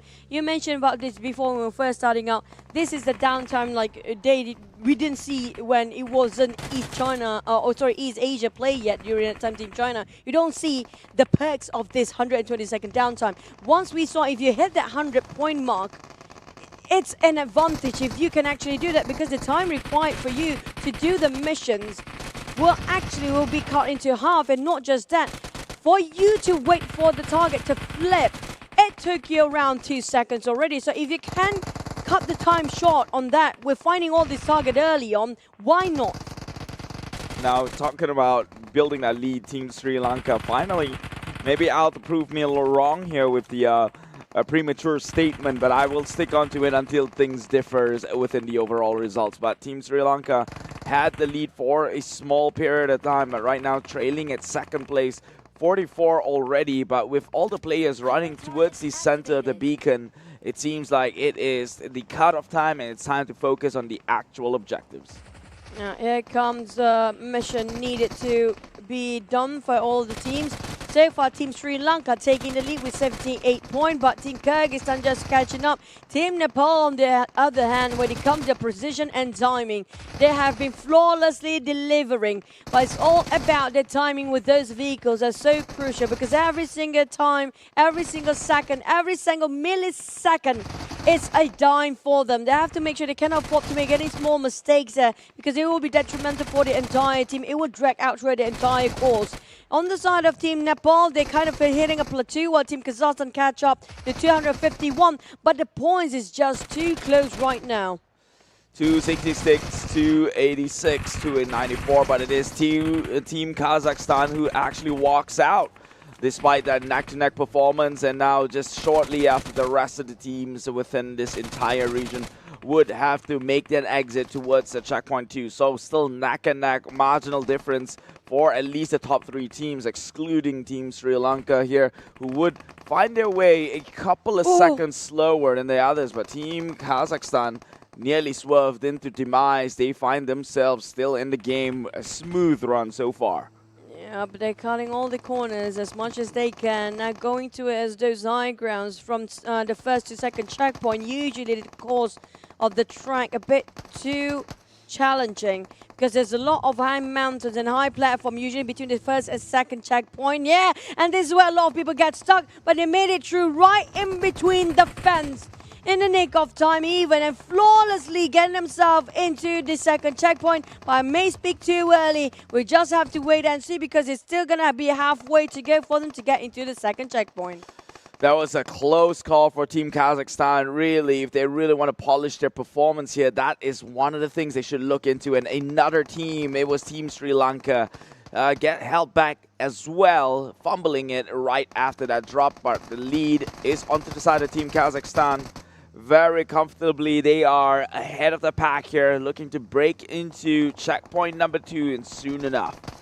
But not that too far off. It's going to be coming up from Team Kyrgyzstan as always. Yeah, closest team to actually following pursuit. And so far, Team Kazakhstan not making any mistake. Hopefully that will be the case here, and just flawlessly going at the finishing line by the end of the day. But Team Kyrgyzstan and Team Nepal is too close between these two teams. Less than a second as a gap. On the side of Team Kazakhstan, they are having a very good day, getting themselves the 2nd checkpoint in advantage of taking those ground target first.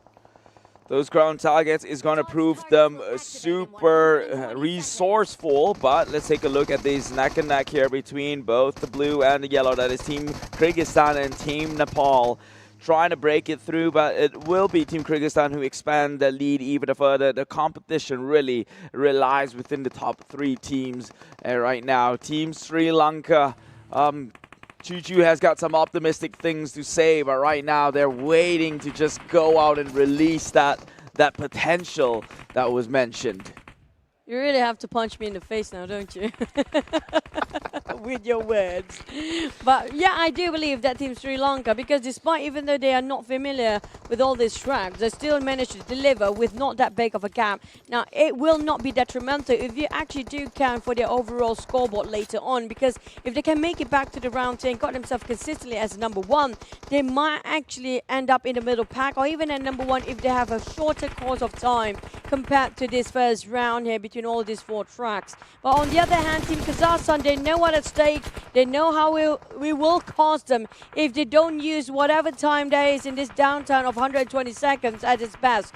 And they try to make use of it and be proactive as much as possible. But we do know the time on the clock will now open up the platform towards the retracting targets. Team Kazakhstan, the only one who built the lead before this began. 70 pointers. Sure, Team Sri Lanka had 10 on the dot already before this countdown happened, but that's not significant from the number 0, and so Team Kazakhstan would be running away with the largest of leads right now, setting themselves up for greater success comes the checkpoint number 3, and which is where they also have to look towards exacerbating that lead in that third checkpoint with the sure knowledge that Team Nepal could very well overtake them in that platform. So far, Team Kazakhstan still leading off with 200 points. Team Kyrgyzstan still catching up that same amount of point here. With when it comes to Team Score Preferred, everyone pulling up their own weight for each of the players and each of the athletes for both teams, and Team Kyrgyzstan as well. But in fact, and once more Zariche taking the lead with only 1 point of a difference.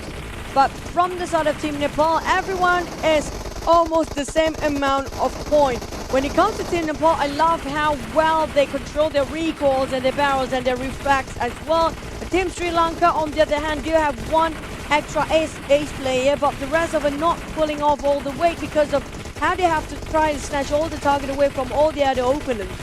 Team Kazakhstan will be the first to hit that 400 pointers and make their way to the next checkpoint. Next to them potentially is Team Kyrgyzstan, and it's a pretty decent gap to be built here from the bottom 2 teams, as last we checked they were only hovering at the plus 200-ish pointers. So you talked about a gap not being more than a minute, but this one right here might just very well do that. Well, not really so much, because Team Kyrgyzstan just leave the second checkpoint as well. It feels like Team Kazakhstan and Team Kyrgyzstan just having the same mindset, having the same rotation and route of when it comes to their section to section from one checkpoint to the other. And when it comes to their firepower and accuracy, pretty much almost the same. It all differs down towards their driving skills there. And so far, Team Kazakhstan is going to be a fast learner, not repeating the same mistake too many times. It is Team Kazakhstan still number 1 in the pack, and right now another blunder being made by them again, just letting go of these moments, short moments that cost them so dearly.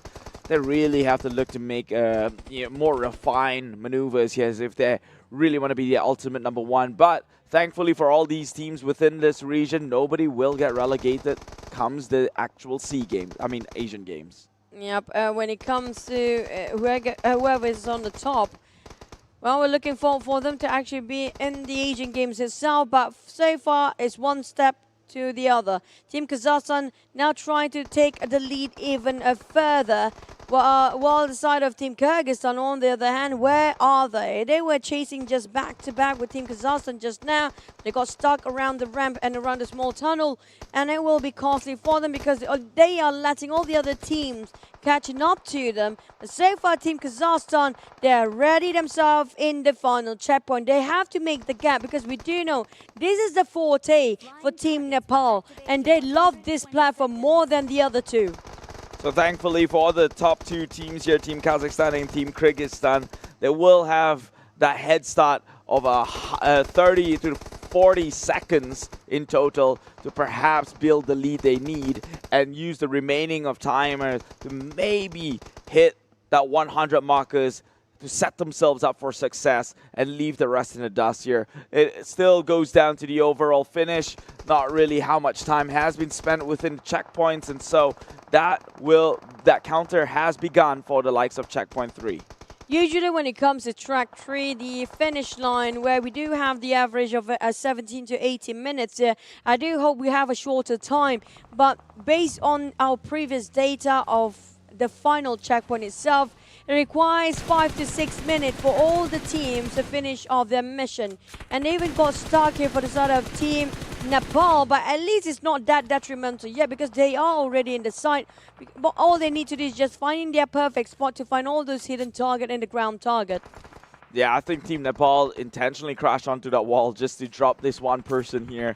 So these teams see the entire map. They've studied the location of all these ground targets, and they will deploy each and one of those members within those key checkpoints to perhaps build in that lead. And that's why the 120 seconds is very crucial for their end. Nobody's on the platform. Yeah, and right now, that countdown has turned down to 0, and Team Kazakhstan only 50 pointers as a lead here, but still 50 comparatively to the rest who only had about 10 to 0 to start off with is going to be a slower grind for them into the 500 total. I think that's the first time ever when the countdown finished and the platform already activated. There's nobody there.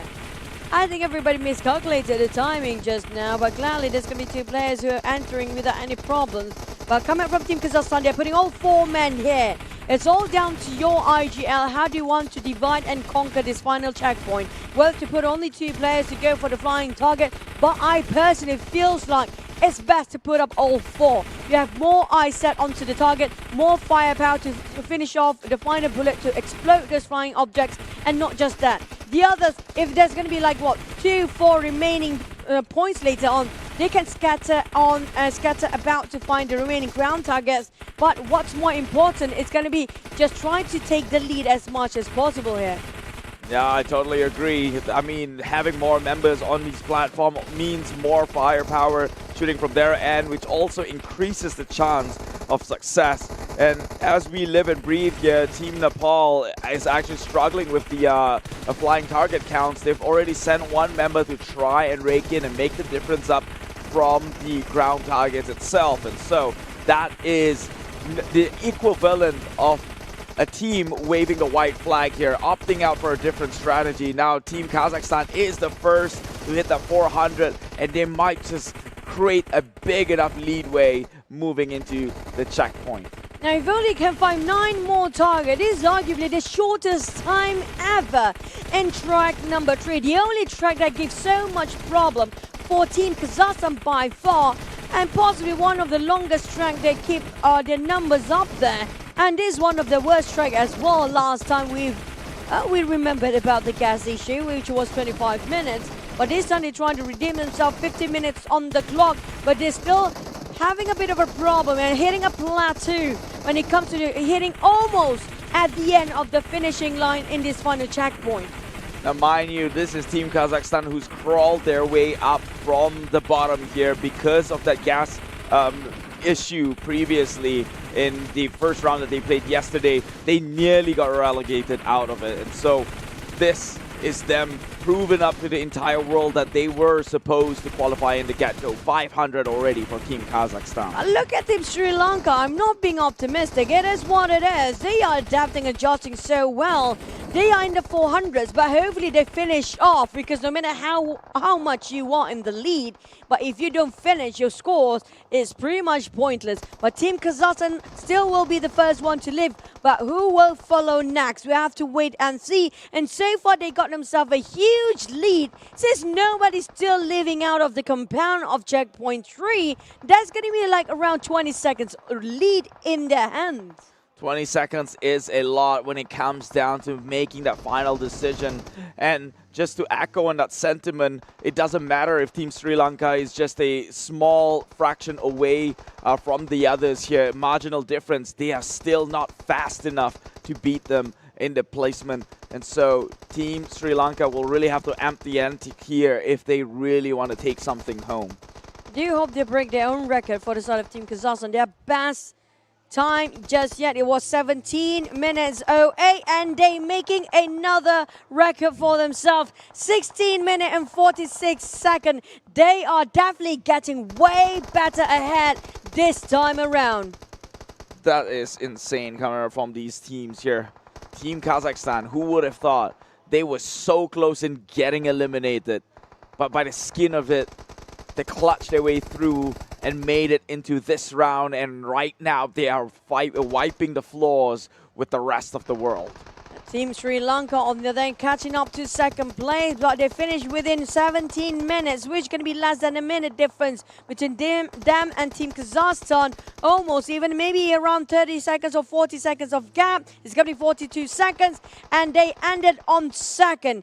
They are halfway through there. They're getting way better placement this time. But Kyrgyzstan fall just slightly bit short with only almost 10 seconds of a difference, make it 12. But finally, we do have Team Nepal, who happen to be struggling when it comes to this third track right now. Team Nepal, they were number one before, and this finish might be eating into their victories. So they have to be careful, because right now, whatever lead that they've included within themselves in their past performance will not be reflected, as it, well, one thing cancels out the other. And now they find themselves again trying to play catch up. No lead was made for the likes of Team Nepal. Now it feels like we do not know who will take the number one so far, but we can say that Team Kazakhstan is kind of consistent, but it's a bit too soon for us to say that, since we saw how Team Sri Lanka now start to have that tempo and also get familiarized and kind of getting used to the tracks and the objectives. But let's look out for our IQ highlight between the Central and South Asia region for their finals right now. When it comes to the second section, this is actually kind of still fair ground and fair play for all the teams. You see everybody kind of getting out from first and second checkpoint almost at the same time. The one that really make a big difference is going to be the final checkpoint, which is a bit detrimental at this stage, since everyone pretty much have the same standard. Talking about standard, Nepal did not meet them right now. 18 minutes. That is a huge gap from the first place. Nearly 3 minutes. Okay, 2-ish plus. And then you're 1+-ish minutes from second, third, and fourth. Honestly, what happened to them? They're supposed to be their forte when it comes to the final checkpoint. I'm surprised they couldn't catch up in the last minute, because they were having some sort of a leap halfway through. But back towards our Audi Super A play, we do have our 4 amazing players here, which are going to be coming up from Team Kyrgyzstan. Zariche, this guy delivers every single time. He's the first one to contribute towards the team. Come up from Team Sri Lanka, Tota, coming out with 416. While Team Nepal, we do have Shahaz with 396 scores. And last but not least, once more, Team Kazakhstan, Sarkesh, always the first one to give so many points. But even though they do have lesser points, but we do know for a fact the trend is in the Audi Super A players, the lesser you have the number is actually better for the entire team, which means everybody pretty much contributing the same amount of scores. Yeah, I mean, in terms of team contribution, that it shows that way. But one cannot say, if everyone contributes, let's say, but this one player still contributes far more, it isn't necessarily a bad thing, right? In the end of the day, a full contributing team, yes, is the team that would win, but if you have an outstanding player in a fully functional team, then you're just weapons of mass destruction, pretty much. But for now that we saw the trend, it's going to be the team that having a longer time to finish do have the highest number for their Audi Super A players by far. Yeah, but in that context, that doesn't mean they have a fully functional team. They have a fully functional member who's doing all the points for that team.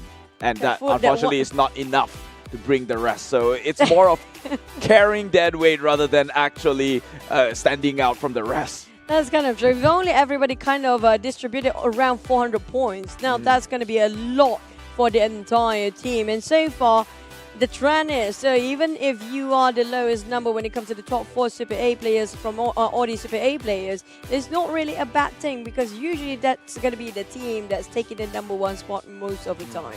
Well, vice versa, and also maybe same or not so same it depends on the entire team as well. I mean, like, if all 4 players, if it's really a fully functional team, all 4 players are coming out from all the same team. Kind of makes sense now.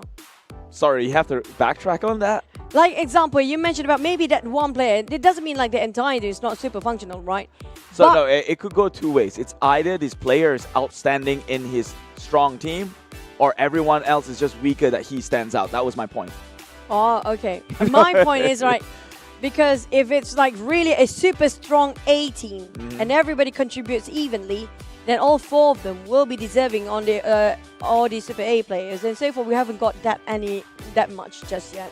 Maybe 2 players at the same time on top of a bird on the board from one team. 2 players from one team. So yeah.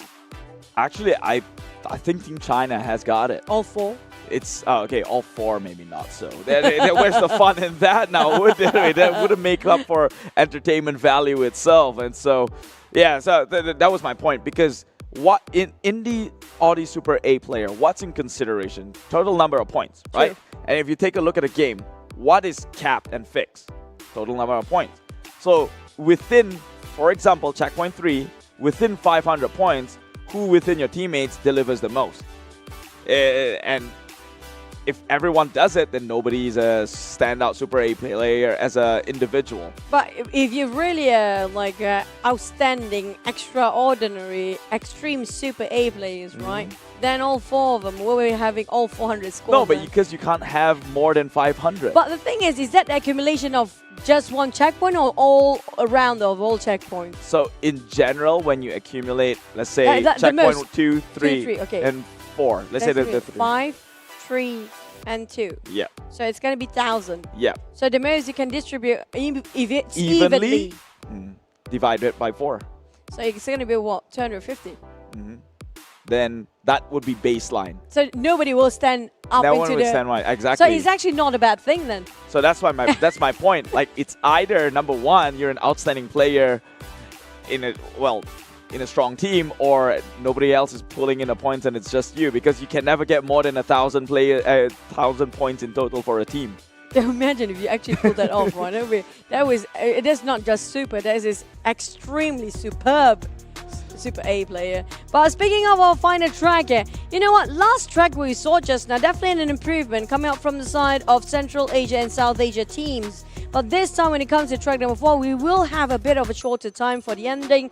But it all down to, can they make it to the last bridge? We've seen that multiple times. And that's where you crack yourself so hard.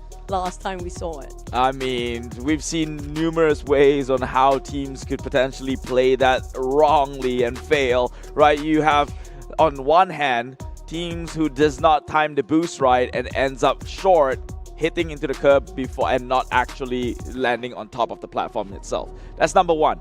Number 2, then you have teams who use the boost, I don't know, they didn't time the boost too well again, but finds themselves shooting towards the skies and hitting onto the barriers, the scaffoldings of that bridge itself. And then number 3, you have teams who chooses against using that bridge, make their way onto the ground side, and get hit by obstacles as well. So there's just a million and the one things that can go wrong in just that one specific juncture.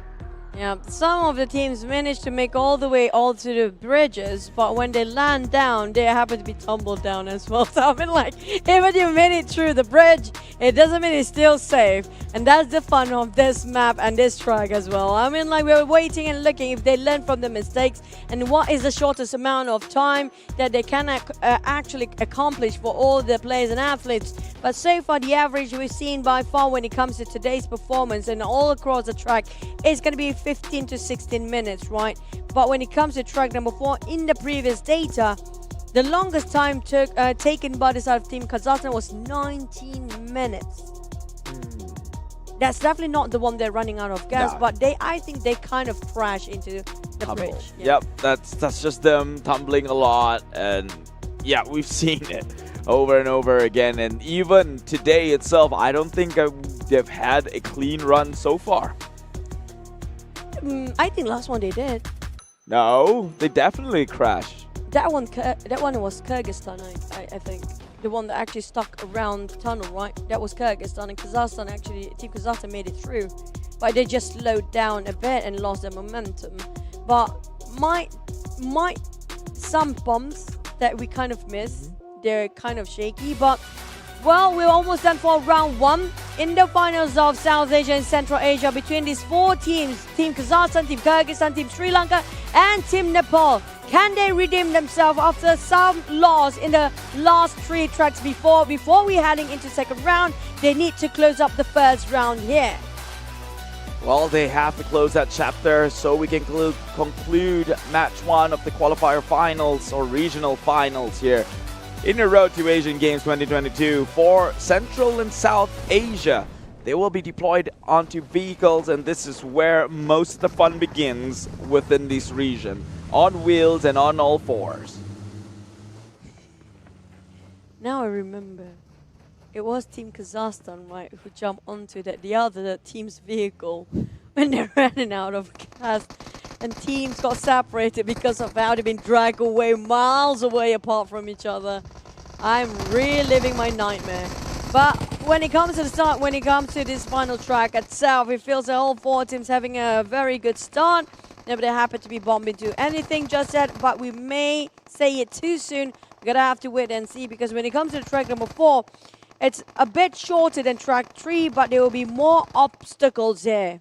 Yeah, it's a lot of sharp turns, and that usually eats into the timings, right? Because most players, if you're not well equipped to tackle turns, you are going to lose a lot of momentum slowing down just to make sure you don't lose out of control. So the team who could steer their way into victory is the team who could kind of shave down those. This is where everybody gets stuck. Yeah, no, we were just talking about it, where the fun begins within this region. Already a collision happens.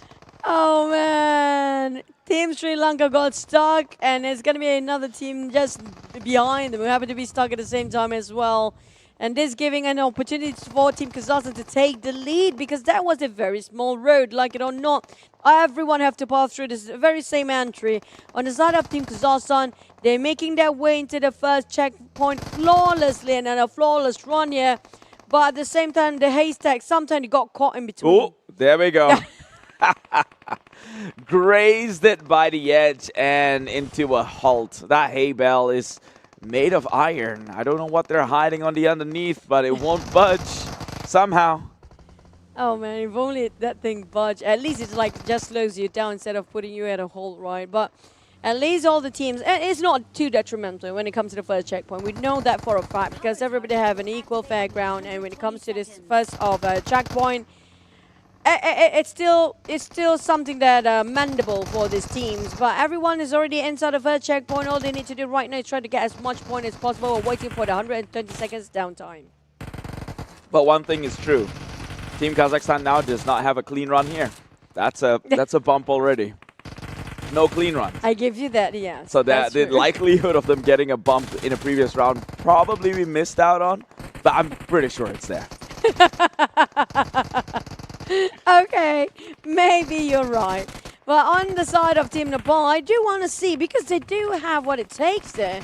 Well, it's always those minor mistakes that's giving such an impact for the entire team to just be falling off from the top 2. So far, they're getting great when it comes to their pre-mission scores, getting those numbers up closely behind Team Kazakhstan. But when it comes to exiting out the checkpoint, usually that's the case from Team Nepal. They have a bit of a problem with their parkings. Maybe they're trying to pay the ticket first, couldn't find the auto pay machine, you know. I guess, you know, parkings are out there in large quantities too, but some of these teams, they're a bit of a VIP syndrome here. They'd like it to be right at the doorstep as they make the exit, and I kind of understand. That's why we'd rather take 20 rounds around parking malls to make sure that we have the one parking in front of the door. Well, the door is nowhere to be seen because it's an open space for now. Hopefully they just make sure that nothing is in between them when they're getting out of the checkpoint. It seems like Team Kazakhstan is per usual taking the lead, but Team Nepal will be next in contention. Team Kyrgyzstan, on the other hand, is going to be on third. So far, Team Sri Lanka haven't got themselves a good start with any first checkpoint, but they do catch up on the second. That is expected. I think some of these teams will have their own forte, and if your strategy is to come in a little bit later, maybe it could also be a tell that perhaps Sri Lanka, their weakest suit might be in the drive itself, since they can never overtake teams during those transition periods between checkpoints. So maybe it's moving and shooting and trying to secure that speed up boosters is what maybe they're lacking. That's kind of true. Now, you mentioned about the speed boosters, right? Surprisingly, when it comes to the Central Asia and South Asia, the numbers of boosters being shot down is not as much as we've seen before. The average number we've seen quite in the high volume is going to be around the 40s in the per user standard. But during the stage of the Central Asia and South Asia finals, the standard number is around 20-ish, not even reaching around the 40s. Remember Team China's record with the speed boosters? It was 60-ish, right? 89. Holy smoke. It's not even half. They were taking everything for themselves, and so understanding that, that itself is pretty much a testament that one team could potentially get 80+ speed boosters. If you're ending it at 20, 30, then you know it's probably not being fully utilized by your end. And that could be what makes the difference between them having the lead during these transitionary periods. That's what makes them the difference. I mean, like, if you have every single speed booster actually shot down, that shave off at least like 5 seconds off the clock around there somewhere. So if you got yourself almost 80, now imagine if one speed booster is around 5 seconds, right? How many minutes is there? Around 400 seconds. 400 seconds. 400 seconds it is. That's significant. That's a lot. That's pretty much minutes, maybe even 5. That's longer than 5 minutes. That's longer than 5 minutes. That's a lot. Yeah.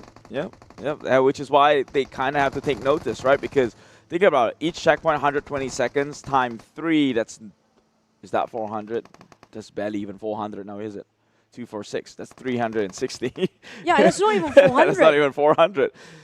And that felt like eternity waiting for the checkpoints to come online. And that's where you actually make up for the downtime of that 2 minutes. But Team Sri Lanka happened to be fumbling, and they are the last one to enter in the second checkpoint. And they even make a mistake entering there. This is not giving them enough time to find a ground target. And that's actually the one that actually make up for the loss of that downtime then. Perhaps so. But I don't think it's a 5-second shave off with the speed booster. At best, 2 seconds per booster. Yeah, I think 400 is a bit ridiculous. Okay, you have to remember the booster do give the velocity of the car a bit more. So it increases around maybe 200 miles per hour. Then the standard 100 over. That's quite a number still. Yeah, no, I don't deny it's significant, but is it game-breaking like that? I'm not too sure. Is. That's why they got the average of around 12 minutes on the East Asia region. Yeah, 12, 13 minutes, yeah. Pretty significant shave-off right there, but they don't have to worry about them just yet. That one only happens, the cross-regional Asian... How do I say that? The crossover between regional Asian places. The Asian games. The Asian games, right? When they do actually cross over, that only happens in Asian games. So not right now. So I guess they can find solace in that. But they still have to, pretty much do the best they can right here, because the rest of the world is watching them. And what stories do you want to bring home? That really depends on each and every one of these teams. Yeah, that's kind of true, especially towards your parents, where they do support you these days when it comes to the esports. Team Kazakhstan now taking the lead with almost reaching up to the target with only 4 more points to go. Team Nepal, this is where they start to catch up. This is where they start to show their strength.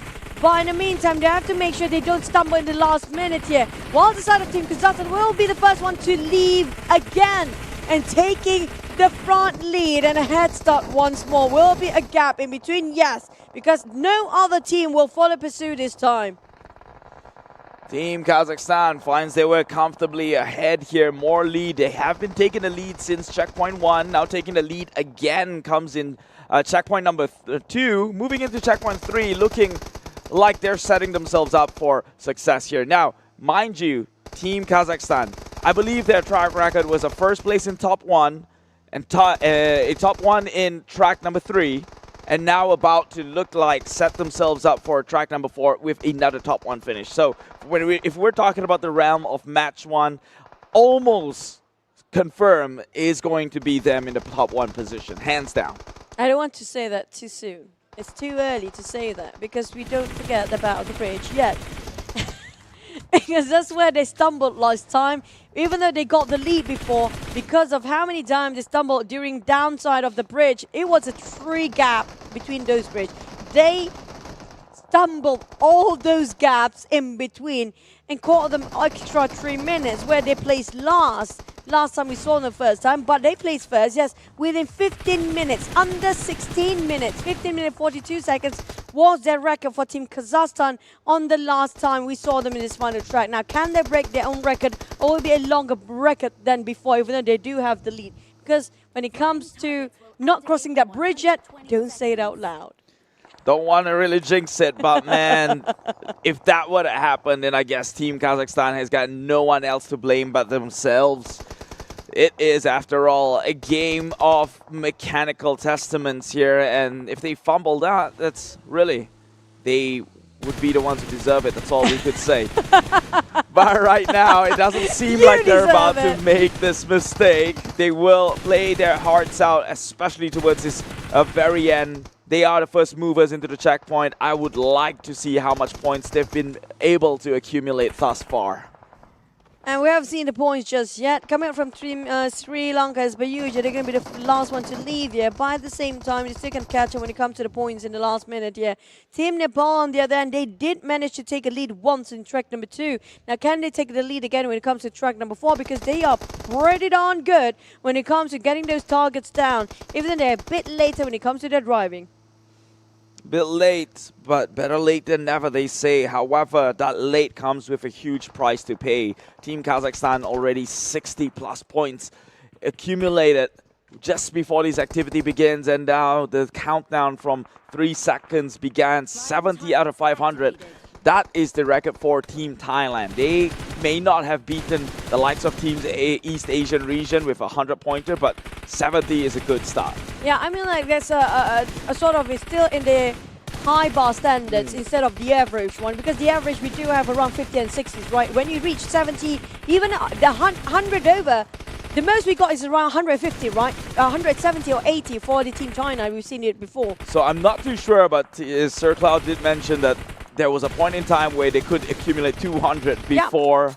Yeah. It was almost 200, not exactly 200. It was see. around 180 something during that time. So close enough. I mean, like, if you even almost reaching 100, that's already a very good start because they opened up so much lead for the team. But Team Kazakhstan, even though they had the lead before, Team Kyrgyzstan and Team Nepal is really good in this shooting, but this one is going to be a bit tougher for them. Like I mentioned before, the visualization on those targets, it's super difficult because of the background itself.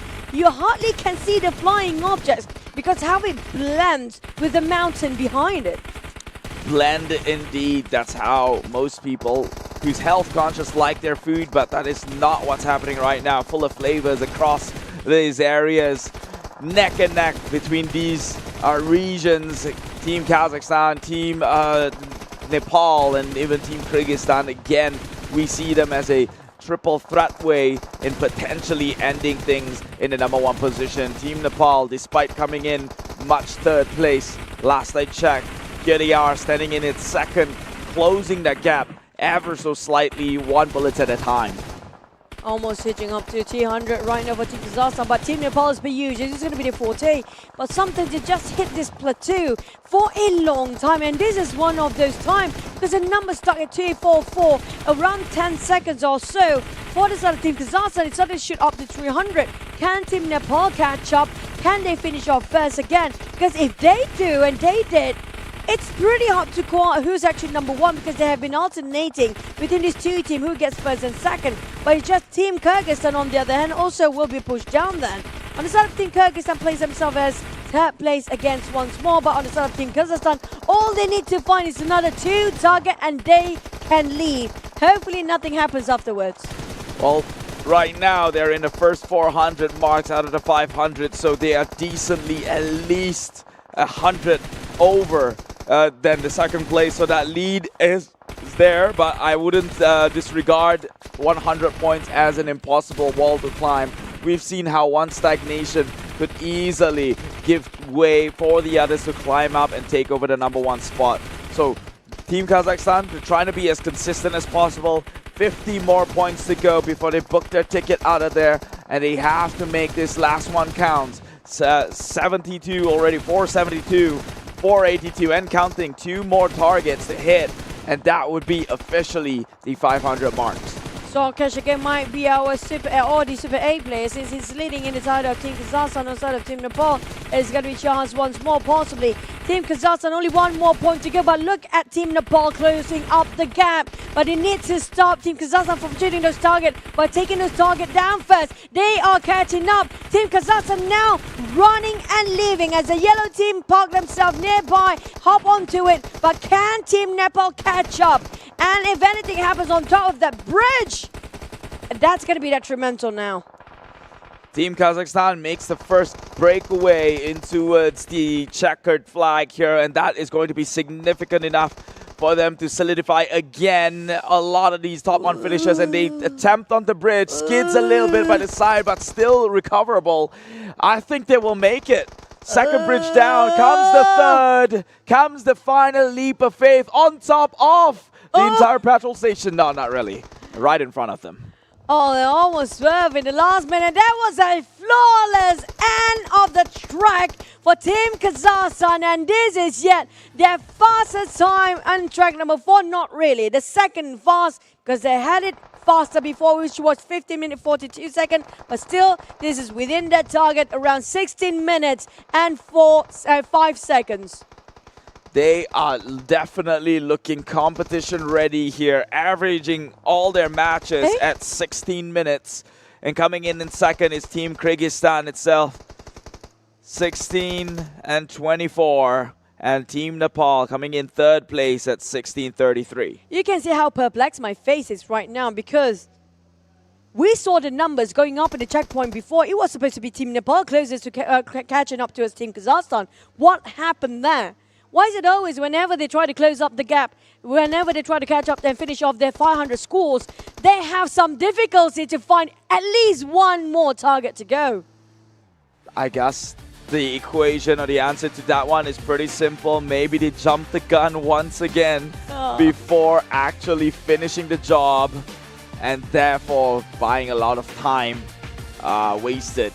I guess having to redeploy those manpower over onto the podium stage and try and shoot down those flying targets. So, well, the most consistent across the board right now, Team Kazakhstan and Team Kyrgyzstan, always within the top 2 finish, and Team Kazakhstan 3 tracks in the top 1 finish. So it is undisputed at this point on who is going to be the overall fastest within match number 1, but we still have another set of 4 tracks comes in match 2. I have to disagree on the side of Team Kyrgyzstan on the other hand, because yes, they do have quite consistency on second place, because there's always closely behind towards Team Kazakhstan.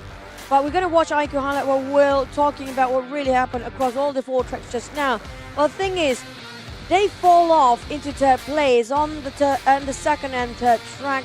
Sorry, was it the second and third track just now? So they have been alternating between these 2 teams of Team Nepal as well. But I think so far they're pretty still sits on second place, but they cannot be complacent. Did I got that wrong?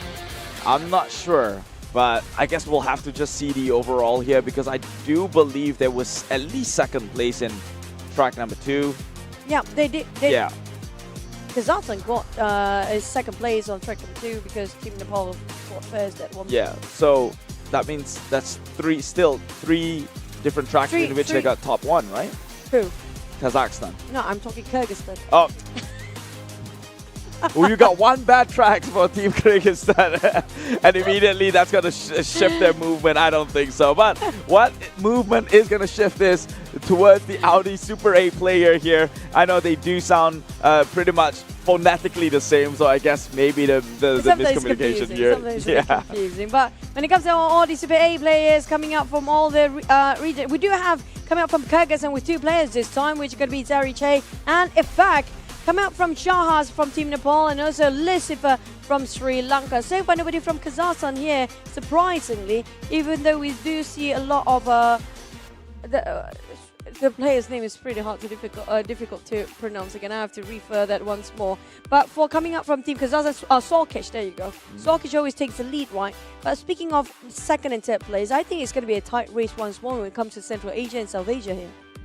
And I think because overall they are playing for the overall timing. So this is match 1, the first set of 4 tracks. Later on, they're going to play another set of 4 tracks, and that's where the timing really matters as an overall. So for some of these teams, okay, just to put the benefit into your place, your benefit of your doubt, Team Sri Lanka not being too far behind means that they can make up the difference in track number 4. I mean, in the next 4 sets of tracks. Okay, if we look across the board here just now, is let's put it in like a minute gap for every single track, right? So they have to make up for 4 minutes behind if they want to target themselves on the first place in this case. So they have to make up those 4 minutes, and every single track to make it even solidify their placement if they want to get number 1 here. They have to pull up 2 minutes lead like we mentioned yesterday. So in this case, I'm not sure if Team Sri Lanka actually can pull it off, because we have seen Team Kazakhstan have been very consistent the entire day.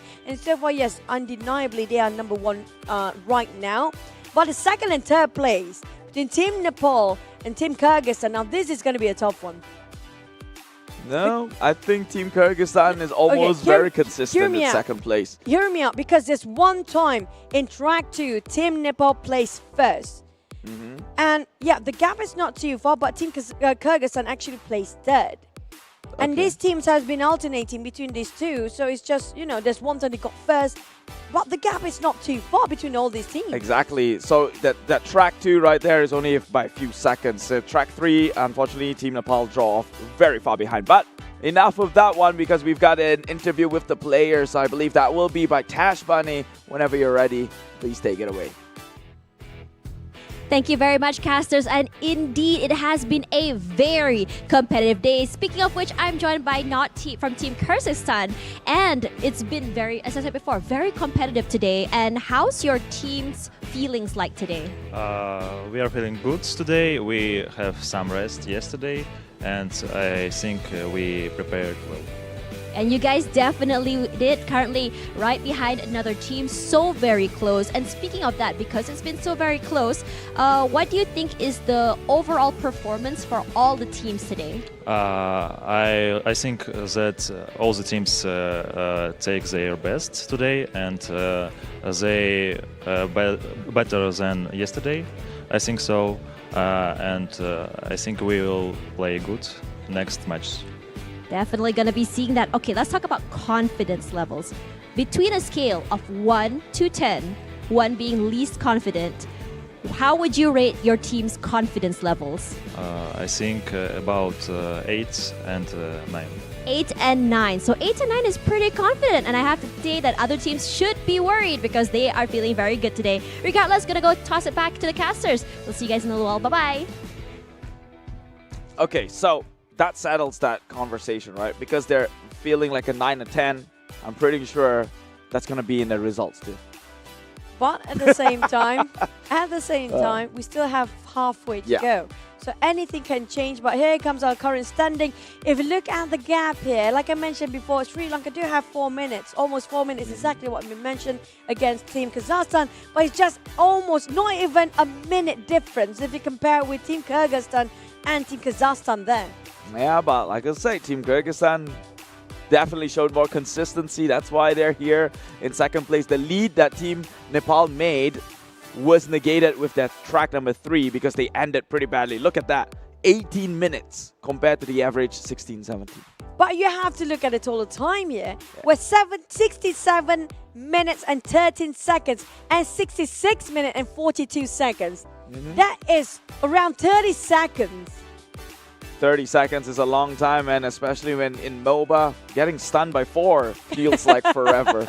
So we're going to get into more games later on. That's the second set of 4 tracks for the Central and South Asia region. But for now, a quick break from us. This is Choo Choo. My name is Keith. I'll see you right after the break. 关闭外来的杂音，找准内心的节奏。奥迪 Q4 一创，让真的感受从开始才开始。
累了困了，喝东鹏特饮。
And we back, ladies and gentlemen. This is the Road to Asian Games 2022 PUBG Mobile Asian Games version. My name is Sir Cloud, together with my alumni partner here.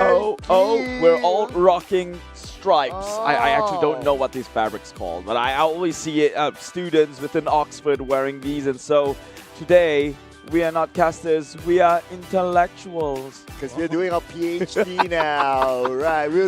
We are still doing our PhD because with every game, we're trying to analyze, trying to understand, trying to break down everything in this new game mode. Yeah, I mean, it's more than meets the eye, man. Remember when day one, when we first get a glimpse of this game, our understanding and viewpoints from then has taken tremendous shift to what we know today, right now, this many moment. And it's only been 3 days, but a couple of hours in. Yeah, can you imagine that? Like, I think by now we'll be able to write a book about it. Yes, to the extent. But you know who else can write a book as well? It's going to be our athletes. They have been putting in the grind. Like, they're the ones actually executing everything inside the game. And, well, I guess there's still more for us to discover. Yeah, I mean, for the time being, what these athletes should be striving for is not to write a book about the mechanics of the game, but a biopic of their success here in the Asian Games, or at least the Road to Asian Games, which eventually leads to that. Yeah, but also shout out to our match technical officials behind the scenes. Got the names coming out there. Adrian Hendricks is back. Adrian Hendricks? Yeah. You mean the guy who has been giving out referee notice? Adrian Hendricks? The Adrian Hendricks we're talking about here. That spells Adrian Hendricks on Facebook, right? That spells Adrian Hendricks with an H. Ah, well, he's a pretty famous guy. Go look him up and find out his technical knowledge behind the game here. Yeah, he's been the one, together with his team as well. So shout out to his team of ITOs and NTOs that have been working hard behind the scenes to ensure all of our athletes get the best experience possible. And speaking about the best experience, we are having the best of experience here so far at the Road to Asian Games 2022. And this will be the final stretch for these teams before we crown the champions for this region. And also what's going to be important, who's going to be the MVP? Yeah, Central and South Asia, this is their time to shine. But I have to jump back onto Adrian Hendricks, though. I noticed there's not much referee notice this time around. Is he doing his job? Oh, he's doing an amazing job then. He's keeping everything in check before it even comes up. Okay. Yeah. I'll take your word for it. We cannot see it, and we have no eyes onto the back lines, but we will have eyes to what's happening in front of these games. Off we go. It's track 1, the beginning of match number 2. Here we go. Valodemar. This will be the second time this group will play inside of this track. So what I do notice is that there is an optimal way to start. And what are optimal ways is actually being used by some of these teams. The driver gets the car, but 3 of the other athletes drop in the buildings in front. So the driver starts the car. By the time he reaches the 3 other athletes, they would have been done with their looting and they can straight move on to the first checkpoint. And that would shave at least about like 20 milliseconds or something, right? Just being as efficient as possible. I mean, when it comes down to this sort of game and its concept, things go down in a very, very micro level that they have to consider. Even right now, with Team Kyrgyzstan crashing onto those barricades, that's going to eat away within their chances towards heading towards a top 1 finish. Oh yeah, a little bit of a bumpy start there for them, but nevertheless, I think we can see the trends right now. The trend is always at the checkpoints, but there's one variable though. If you're able to get to the checkpoints first, you're able to steal away or cancel out the opportunities for the other teams to gain starting points or to gain the ground targets. And of course, you get to pick wherever that you want to be first. But if you arrive last, well, whatever there's left, you have to work with it, including the remaining ground targets. But speaking of the teams that's currently doing well, Sri Lanka leading the pack. Team Sri Lanka, now they've had a rough match number 1 here. I think their closest towards the top 1 finish was a top 2 finish over in track number 3. Now, can they look to make and do that one again and perhaps inject a little bit more consistency across the board? Well, that isn't an option at this rate. They kind of have to. So they will arrive within this checkpoint. So is all the other different teams, and this is why the first man advantage is such a big deal. With the moment you arrive, that 120 seconds counter starts running the clock. And so with 120 seconds, a lot can be done. And what these teams usually do is park a couple of their members into key prime location within this compound that oversees a bunch of these targets for them to pretty much bring in the accumulated points and give them a lead before the activity begins. All right, I have additional information regarding some of the game mechanics that I can share. Since I spent some time with the teams. So the static targets actually provide lesser points as compared to the moving targets. Oh. Yeah. So there are some teams who actually optimize. Well, we're talking about optimizing, right? Like because you have X number of bullets. So do you want to spend those bullets onto a static target that gives you lesser reward? Or do you want to spend those bullets on a moving target that gives you more rewards? But of course, the trade-off is the difficulty level. Yeah, and that could also potentially means that are you willing to spare bullets onto not getting any points in return because it's a potential miss and it's a high percentage of it. Yeah. So far for the high-performing teams, they ignore the static targets. Ooh. Yeah, that's the observation. So they focus on the moving targets, but of course they have to miss. They have to hit their shots. But when we talk about those kind of teams, so they're like Team China and so on and so forth, and missing their shots not an option. I guess that makes sense in a way because although you could say, do I shoot 2 bullets and get X amount of small points, or do I shoot 1 and get a bigger point? When you look at it on a more holistic level, if you go for the ground targets, the static ground targets, you now have to shift to the next static ground targets, and that requires you to walk and waste a little bit more time. So maybe overall, it is still more efficient to go with the moving targets instead. Yeah, probably the trade-off of potentially missing is worth it. Yeah. Yeah, so that seems to be like, well, we are studying all the best practices around, right? So that's why this is like a PhD class here, ladies and gentlemen.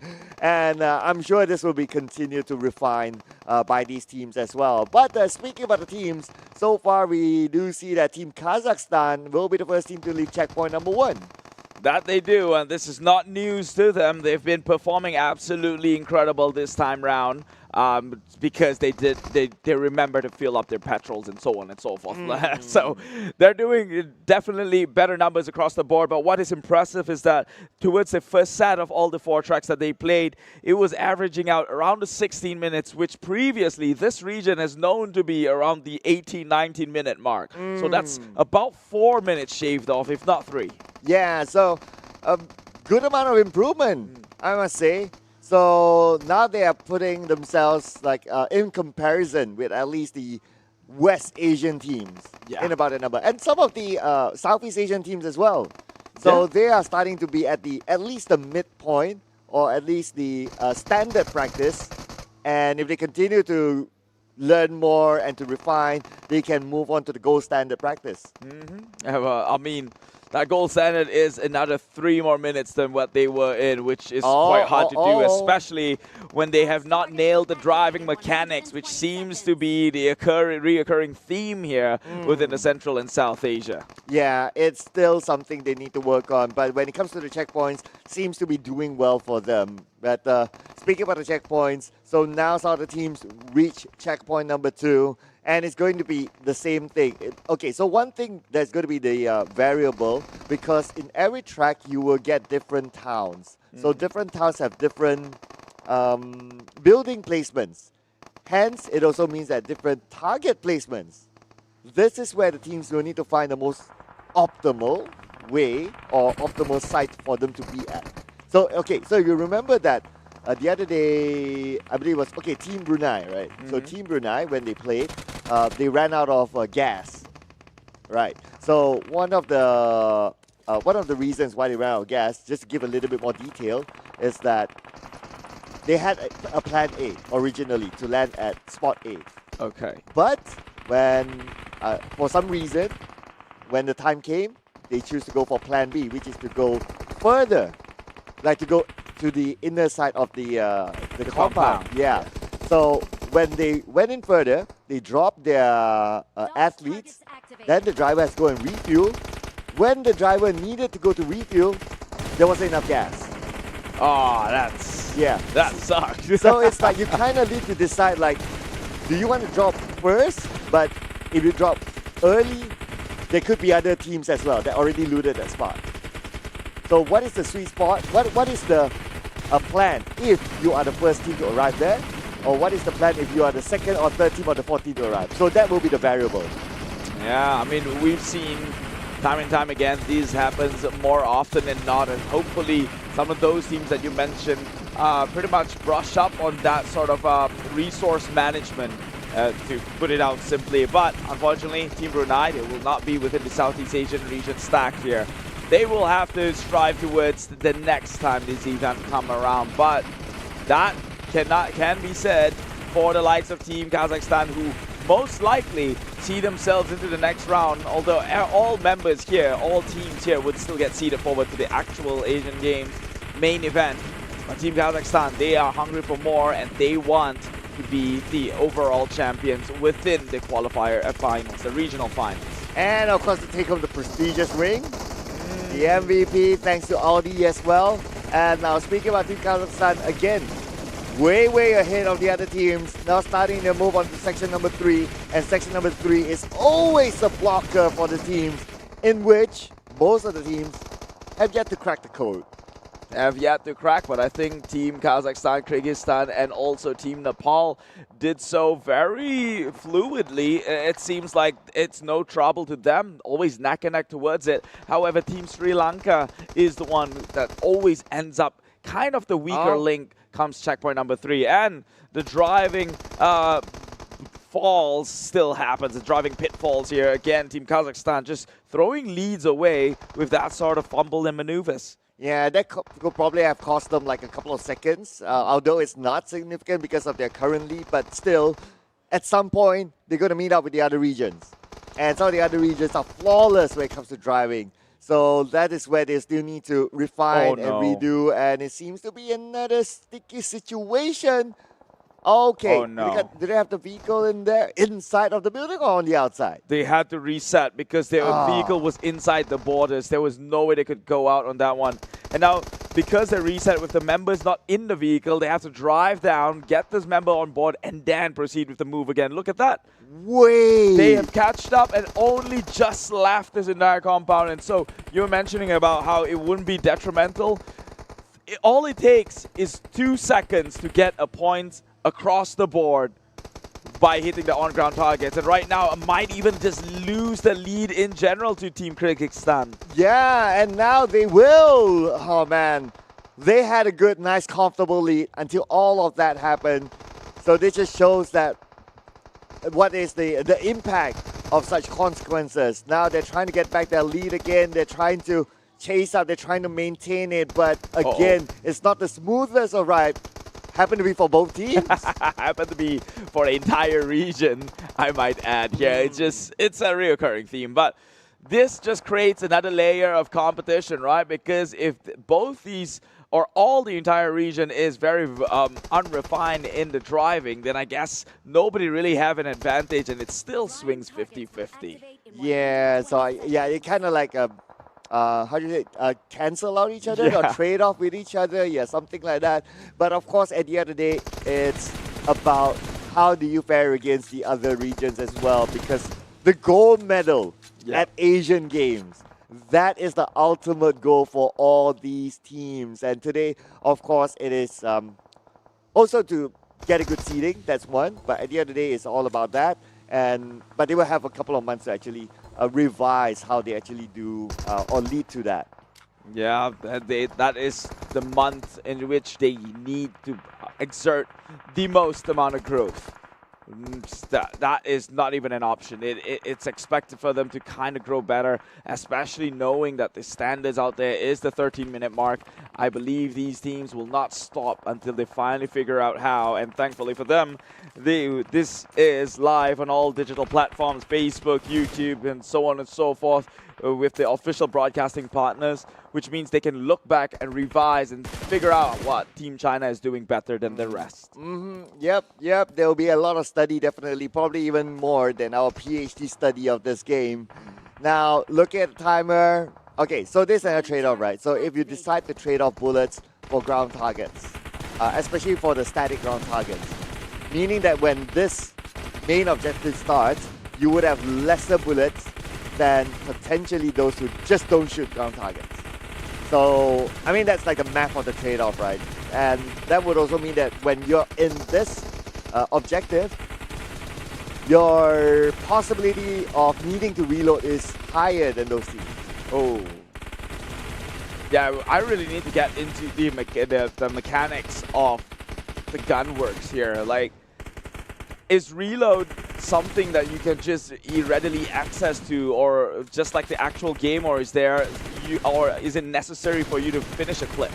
Okay, so there's a very interesting mechanic, which is actually the same with the full version of the game. Okay. So if you reload when you're 0, it actually takes you more seconds to reload. But if you reload with at least 1 bullet in the chamber, your reload time is faster.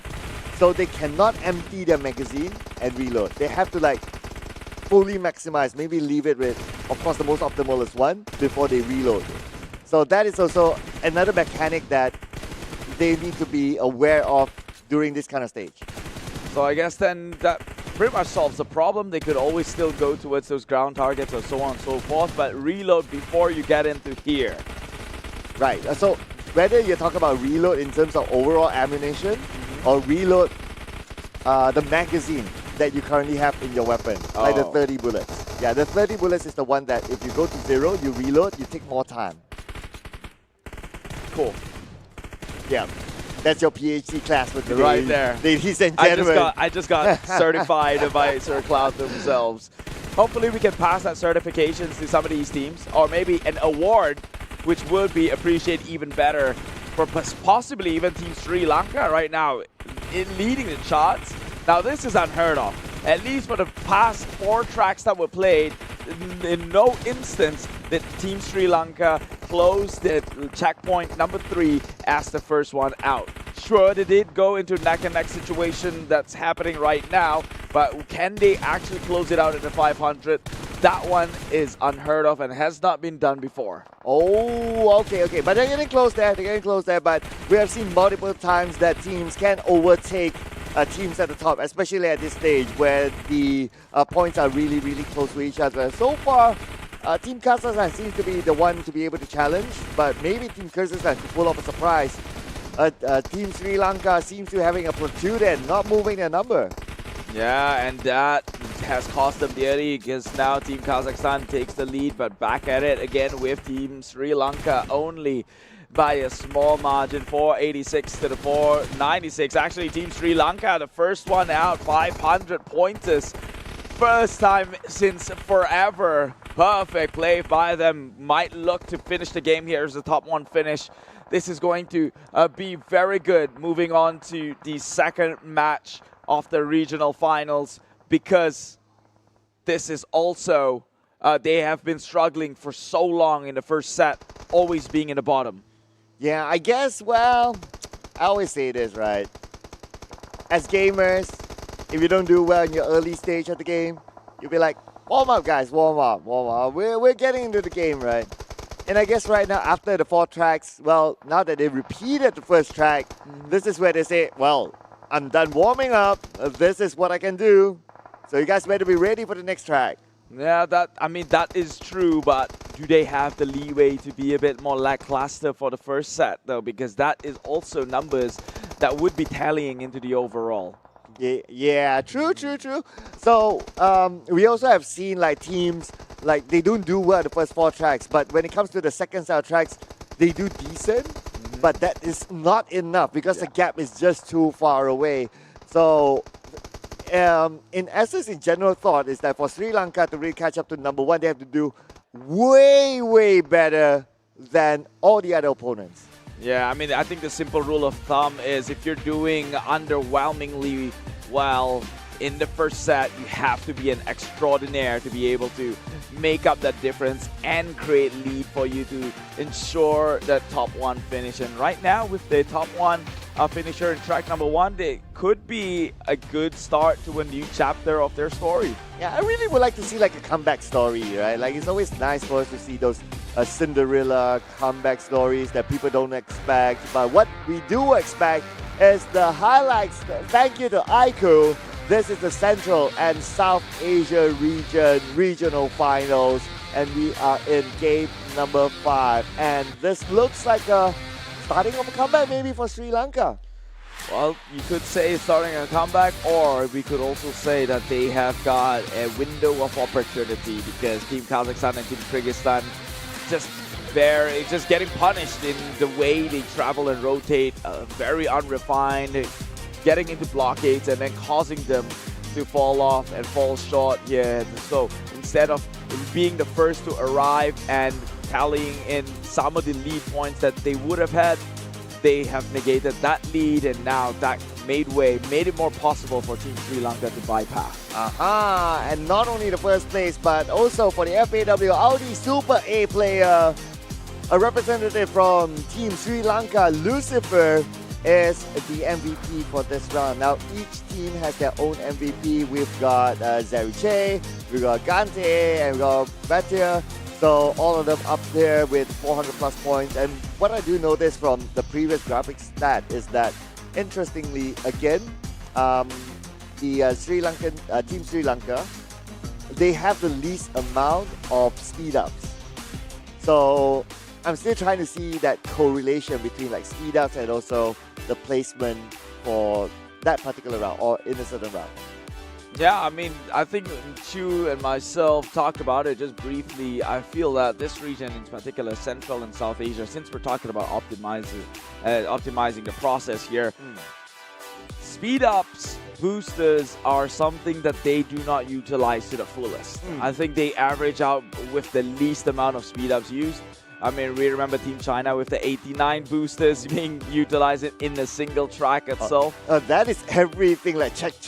Right? Yeah. So if they were to actually utilize even more and hit their target onto more speed up boosters, there's potential for them to shave down whatever timing that they already have, which is not bad, by the way, at 16 minutes. Potentially shave that down to 15. Yeah, potentially. That kind of makes, that does make logical sense. So I had a preview of how, like, from the athlete's view from their phone of how like the aerial targets looks like, the boosters especially, the speed boost. It's a dot from their view. Like from our view, from the observer's view, we get to see like a whole drone, right? But for their view, it's like a dot and it just goes past by because like you're racing at the same time, right? So it's really, really hard to hit. So you blink and you miss, and absolutely immediately it's gone. I honestly don't even know how to combat that besides slowing down time or memorizing each and one of those locations and placing throughout the entire course. Yeah. But that's ludicrous, you know. Well, but then again, gamers in the top level who are now considered athletes are ludicrous in general. Yes, I mean, you really need to have all those, right? Yeah. But I think that's quite true as well because as they were traveling, and if we are able to have like the team comms, like they will have the reminder of like, okay, the boost will spawn left or right, something like that. So they'll be prepared on where they want to aim first or pre-aim before they shoot, and that's how they have a better chance of hitting the target. Rather than, oh, it's coming, then you start to aim. Yeah, there you go. Now that sounds harder. So essentially what you're saying is this game, I should not touch it because driving the cars is hard, trying to do things as a drivers are hard, the tempo and all the, necessity being a driver is just far too difficult, and now shooting things is also difficult at this point. I'll just stay to watch, man. That's why we are here casting and talking about it, and they are playing it. Yeah. So I guess we'll be happy here. I guess that also answers the question, right? A lot of people within the comments and chats of this broadcast asking if it will ever be available for them to play. And the real answer is you don't want to anyway. Well, I wouldn't mind actually trying it, like on a regular basis just to see how far I can go. Okay. I know it's really, really challenging, not gonna lie, but I think if any regular player want to try and challenge themselves, I think it will be a good flex if they'll be able to get good at it. I mean, you'd be still able to play. It's just that we'll probably clock things in at 27 minutes as the best time or something. Or maybe 30 minutes and you don't even get to checkpoint number 3. And we can finally find out what happens once it hits 30. Does the game immediately end, or will it just stay stagnant and then you can complete the rest? And the timer just doesn't move, Yeah. right? Yeah. Oh, actually, that's a good point. We don't know because none of them get anywhere close to that 30-point mark because these athletes are awesome. I mean, they're trained for it. They have the mechanical skills. They have it all. Checklist. And that's why they're doing really, really well. So what else is doing well? Of course, is our prestige sponsor. There's the Audi Q4 that you can see on screen here. Apparently, if I'm not mistaken, so what I heard is that the MVP also gets to bring back one of these models. Really? Yeah. Okay, now I want one. Maybe as a side thing. So who do I talk to be able to strike a side deal and take the figurine home for myself? Ben! Oh, what, did you just say Ben? Who? Well, yes, I mean, we have one right in front of our desk here. So, I mean, if Audi's not counting inventories towards the end of the tournament, and if they do not need it back, then perhaps I could have one for myself. Well, There's not enough for both of us. Well, I mean, if there's extra, we could have to save some storage space, Just saying, just putting it out there. But unfortunate for both of us, after today, there's still going to be esports titles that will be playing here for the road to Asian Games 2022. So they're probably going to need it too, so they can, talk about how wonderful Audi is and their Q4 and the e-tron, and it's all electric and so on and so forth. Yeah. Okay. Yeah. If this was the last show, then maybe we have a better chance. Yeah. Yeah. But nevertheless, we're going to jump into the next game as the athletes hold up their phones, meaning that it's going to be about time before they get into track number 2, ladies and gentlemen. And yes, the timing is just right. The graphic is up. Track number 2. Here we go. It's a good thing that you activated into this game here. I thought you were about to say they were holding their phones up to look at Doyun. Oh. Watching themselves. That would be yeah. kind of vain. Honestly, athletes do watch themselves. Like, okay, of course, for research purpose, that's one. That's watching the game, watching the game. Okay, for research purpose, that's one. And of course, to know what do people think about their performances. Yeah, like what do the fans think? So you guys out there watching this live stream at whichever channel that you're at, do leave comments for the athletes. Do leave positive comments. Do show them your support because in reality, they do read your comments. So yeah, put it in. Be positive because all these athletes are positive as well as they will head onto the track. And now all 4 teams are on the road. Not too much of a difference, but of course, it's just a starting point. Maybe that's why a lot of the teams here love you, Sir Cloud. Ooh. So, well, I never put that into consideration. Actually, I did. I just don't care. Because I've been brutally honest with a lot of these athletes. I mean, I just call it out as I see on the screen. Hey, my views are not paid for, so. Right now, a little bit of a stumbling block here. Team Nepal actually got held back and then starts tumbling down again. So it's 2 stumbling blocks in just a minute within the game here. They are going to suffer the brunt of it, while Team Kazakhstan tries to further the lead against Team Sri Lanka, who has got a top 1 finish in their last round. Could look to maybe get the top 1 again this round because we've talked about this. They have to be extraordinary to be able to close in on the gap they did. They fell behind in the first match. Since you mentioned about Team Nepal, right? So, I'm going to share a fun fact. Okay, so, and we talked about fans earlier on, right? Actually, the concierge that's helping us to be at the door to assist, he's actually Nepalese. Oh. Yeah, and he knows these players. He knows them. They're from pro teams, T2K, DRS, and the athletes from Team Nepal. They actually play in the global stage. So the guy out there is a big fan, looking at them in front of him. I mean, he's having a good time. Wait. So, wait. Yeah. Two things. All Two right, things. there you go. Number one, is that how you address them? Nepalese? Is it? I don't know. Nepalians? No, that's not that is to my general understanding. Unless if I got it wrong, I apologize, ladies and gentlemen. But I'm not sure. I'm asking. I'm Okay, genuinely all right, curious. I don't know. But if there's a correction there, I apologize. But do put it in the comment section so we all learn something new every day. Because that's cool. Nepalese. Yeah. And number two, All right.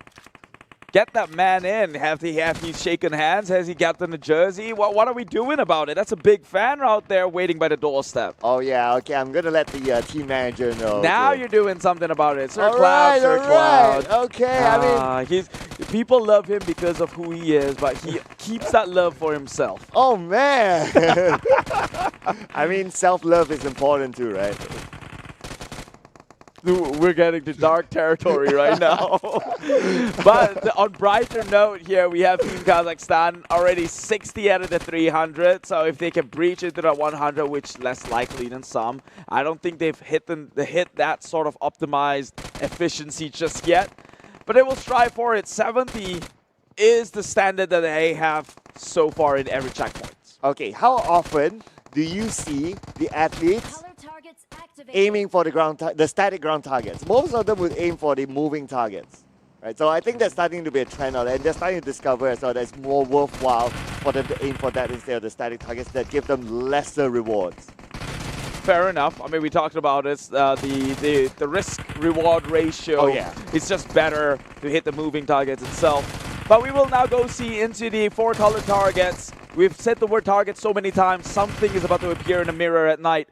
But Team Kazakhstan right now, 200 and plus, about to hit that 300 marker, could be looking to be the first one to maybe book an exit out of here. Oh yes, Team Kazakhstan. They're looking to take back their throne. So let's see here. So far, so good for Team Kazakhstan. They'll be the first team to leave. Whereas for Team Sri Lanka, we're still waiting for them to make the move. For Team Nepal, still here, finding the points. And it does look like the other teams have left. They have made an exit here. The first one will be the ones in red, so that's Team Kazakhstan.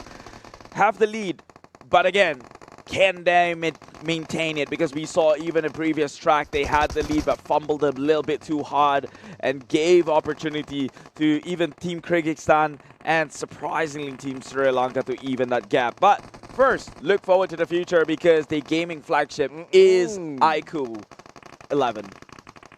Really, really nice there. I mean, we have an actual MACAU 11 right in front of us, so we can testify for it. It does look really, really good. But what's not looking good is for Team Kazakhstan. I think they really wanted to go through this route. Like, it was intentional. It's just that it's not as smooth as they would have thought. They could have definitely done it a smoother job in trying to cross. Now, people who make that jump, see, this is the risk. This is why. It's a trap, right? And the moment you're here, it's to no avail because you now have to move horizontally towards the right to hit that beach flag and then start your journey again. So that's just really not the most efficient way to take that route. That jump right there is a bait. Yeah, I mean, the whole logic of physics, right? I mean, you can't apply 100% in the game, but, you know, to a certain extent you can. Like, the jump is just too far or too deep. And by the moment you land, it's like, it's hard to land on all fours and be stable. Well, maybe you could if the ground was flat, but in front of you is another hill, an opposing force, so you'll be smack dab into a wall, essentially. Yeah, so that's why we can see the gold standard team, Team China, just avoids that entirely. They're like, okay, nope, that's a bait, that's a trap. Nope, just don't do it. Just follow the side and go all the way down, and they'll be okay. And they still shave time because a general view of the angle, it does look like if you draw a straight line, that is even closer to the checkpoint. Yeah, the displacement theory. Yeah.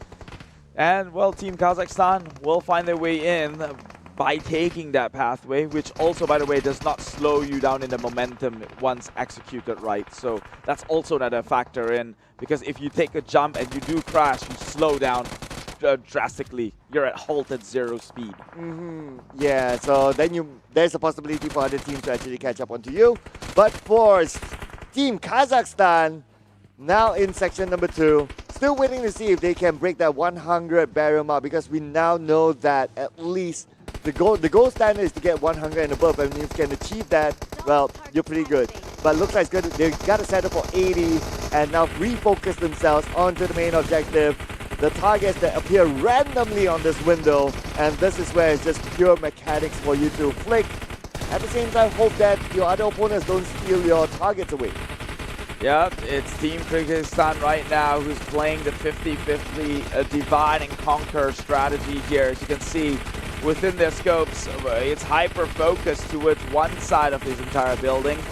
And we've seen teams go as far to even split it into quadrants, but Team Sri Lanka, never have they closed in at number 1 during checkpoint 3 until in the previous track. And right now, they might set themselves up again to break that record here for the first time for checkpoint 2. Oh yeah, but okay.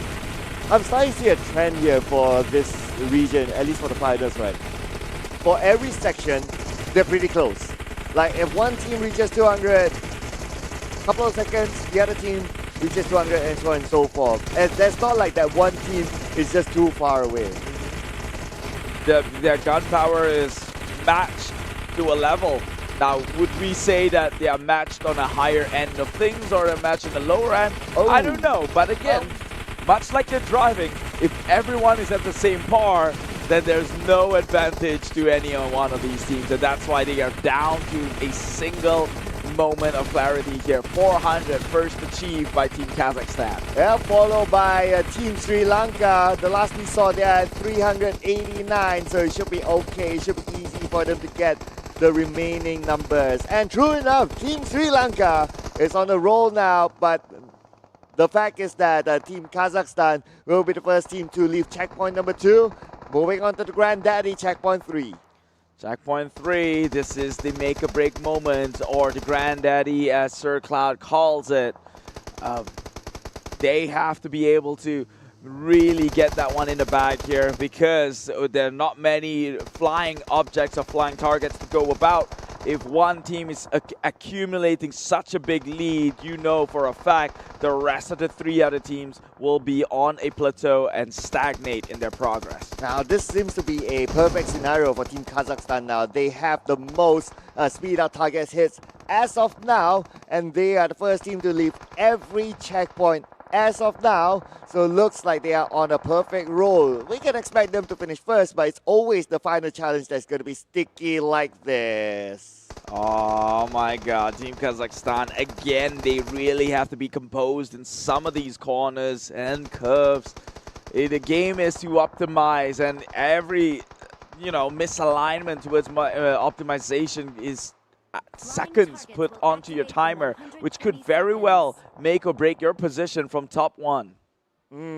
Yeah, so as we speak about optimization, Team Kyrgyzstan happen to be stuck in a similar sticky situation, so that's gonna cost them a good couple of seconds there. But anyway, they are still at number 3. Trailing behind them is going to be Team Nepal coming into the checkpoint. Now all 4 teams are officially in it, and the countdown has begun earlier on, meaning that they probably have about like 80 more seconds to go before they prepare themselves for the granddaddy objective.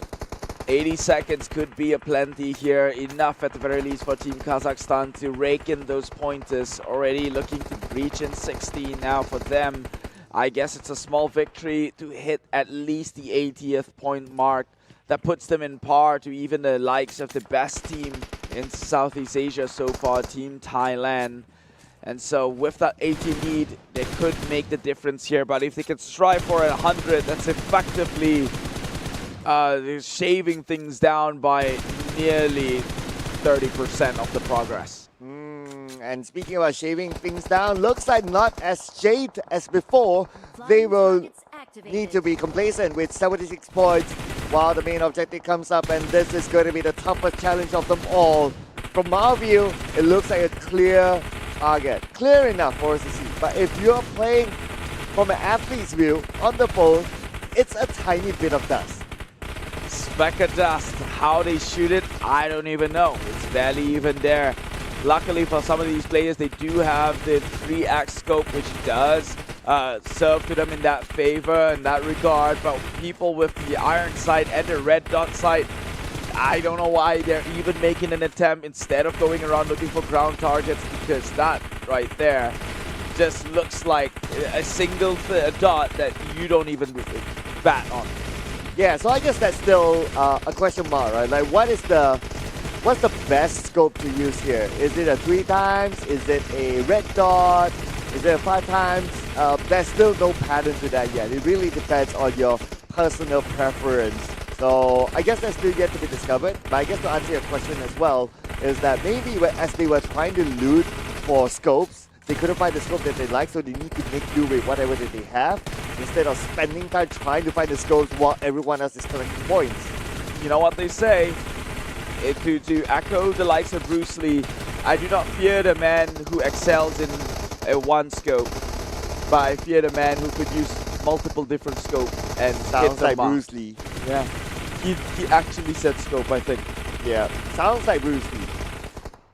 Or is it Keith's brother called Bruce Lee? I'm not sure. So I've got a brother, Keith Bruce. My surname is Lee, so... oh, there you go. Now we know which Bruce Lee this is. I'm kidding. I don't have a brother named Bruce. We'll background check that later on, ladies and gentlemen. He ain't getting away. But for the team that's getting away right now, it seems to be Sri Lanka, as they are currently at the #1 spot, catching up again. As we always talk about, Section 3 is always the granddaddy round, and which teams are able to come back if they have the right mechanical skills, just like Sri Lanka. Team Sri Lanka, where were this before? They needed this sort of run in match #1 and now need it even more desperately in match #2. If they performed the way they did right now, this was a guaranteed top 1 finish. They're beating even the likes of Team Kazakhstan. Well, as I say that, plateau seems to hit. Accumulation going on the second station. Team Kazakhstan tries to inch and close in on the gap. Only about 1 disc away, 2 now. But it is Team Sri Lanka who makes the first exit here. 2 more for the likes of Team Kazakhstan. We might see ourselves a nose-to-nose finish here by the check line. Wow, look at the percentage there for Team Sri Lanka. The driver doesn't even have a number. So they were dependent on 3 athletes to bring in the points and can still be the first team to achieve it. That is something that we have not seen before. Looks like my hope to be part of these games still live. I don't need to shoot. That's one problem out of the way. There is a role for me after all, but it is Team Sri Lanka who clocks in top 1 position, and right in the second part, we will have just about 7 seconds apart. It is Team Kazakhstan now rising to the occasion. Still, across all the games that they have played, the most consistent will be Team Kazakhstan. Well, actually, that's not saying much, because consistently down below also was Team Sri Lanka, and now they are consistently on top. And so this game, it's a game of consistency, I guess. Yeah, it is. It is a game of consistency, a game of focus, because if you play this sort of heavy mechanic sort of game mode, like for a long period, I mean, your eyes get strained and all that, the normal human anatomy starts to kick in, and that is where your level of consistency will be tested. Can you imagine being one of the athletes who actually play this like back-to-back, like 2 games, and you need to strain your eyes for like up to 20 minutes or so? I mean, it's physically taxing. You want to hear what's impressive about that entire statement? Right. That sounded like we fit the bill. You want to know how many games we watch every single day since we got here? That means we are extraordinary, Sir Cloud, I guess. Congratulations is in place for us, the both of us, performing for so long in 3 days, watching these games non-stop, back-to-back. but I guess we'll give them the consolation, at least to Team Sri Lanka, who got themselves the top 1 position again. Well, congrats to you guys. Yep, congratulations to them for Team Sri Lanka. 2 back-to-backs that we're talking about here. And we're going to talk about like the possibility of a comeback overall. But because of, I would say, Team Kazakhstan's fairly consistent performance, it's quite hard to catch up. I worry that the gap is just too big.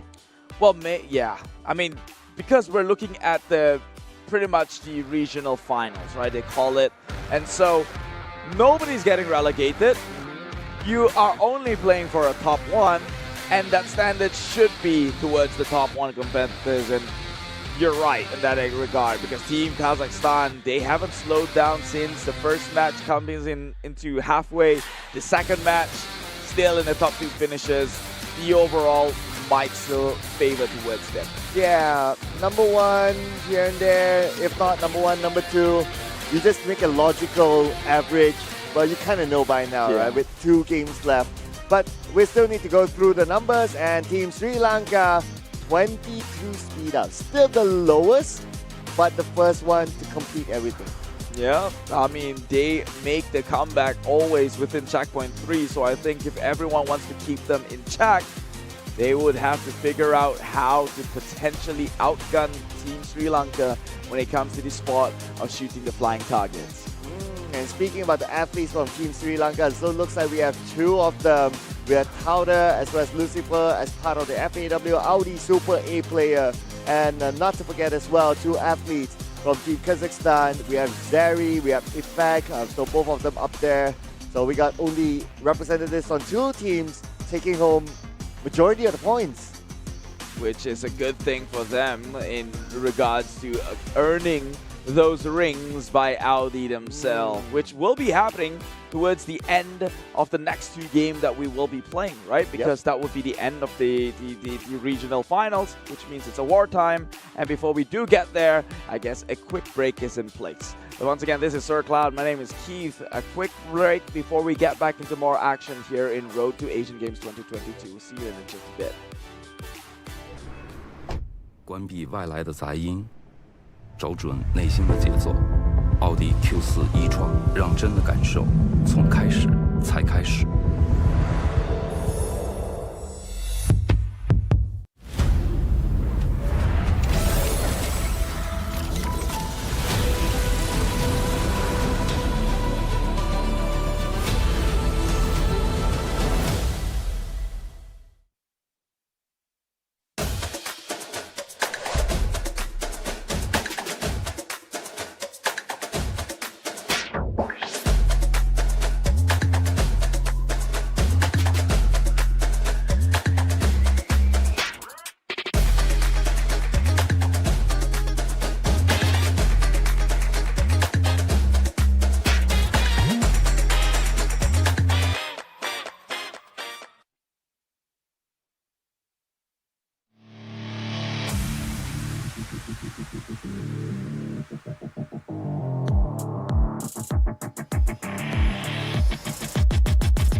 累了困了，喝东鹏特饮。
The final stretch, ladies and gentlemen. 2 more tracks to go for this region before we crown the champion. This is the Road to Asia Games 2022 PUBG Mobile Asian Games version. Together with us, your PhD holders. My name is Sir Cloud. Together with Keith, we'll be breaking down more of the game action for you guys. Yeah, but do not take that one to the bank here because the name PhD in our sense does not stand for anything. So please take it with a grain of salt. I know you understand, what's the word here? Humor, right? That's the word. But what we're not joking about and we're not humorous about is the fact that this is the last stretch here for Central and South Asia to finally close things out, to set themselves apart from the rest. Yeah, absolutely. I mean, 2 more games to go, right? Because we don't get like the overall from game to game, so it's anyone's guess who will actually be the number 1 by the end of the day. And of course, who will be the top MVP. But so far, based on all logical rankings, Team Kazakhstan is looking to do well. But for Team Sri Lanka, because of their back-to-back first place finish, who knows? It could be a surprise ranking for them. Yeah, they could just push themselves up all the way to the 2nd spot here, as now the initial 2nd spot holder goes to the side of Team Kyrgyzstan, who arguably is less than 1 minute away in terms of the overall. So with this back-to-back performance by Team Sri Lanka of a top 1 finish, that is looking very likely we might have ourselves a new 2nd place team. Oh, and we love drama. We love the comeback stories. We love all these kind of stories. It's going to be interesting for us to tell as well for our viewers to watch, because I'm sure a lot of people at home are anticipating to know who will exactly be the winners or who will actually take what place as we head on to track number 3. The track that start off with 2 bridges as a choke point. Here we go. This bridges will serve to them as the thing that propels them towards the number 1 spot or potentially hold them back. It really depends on how they play this thing out.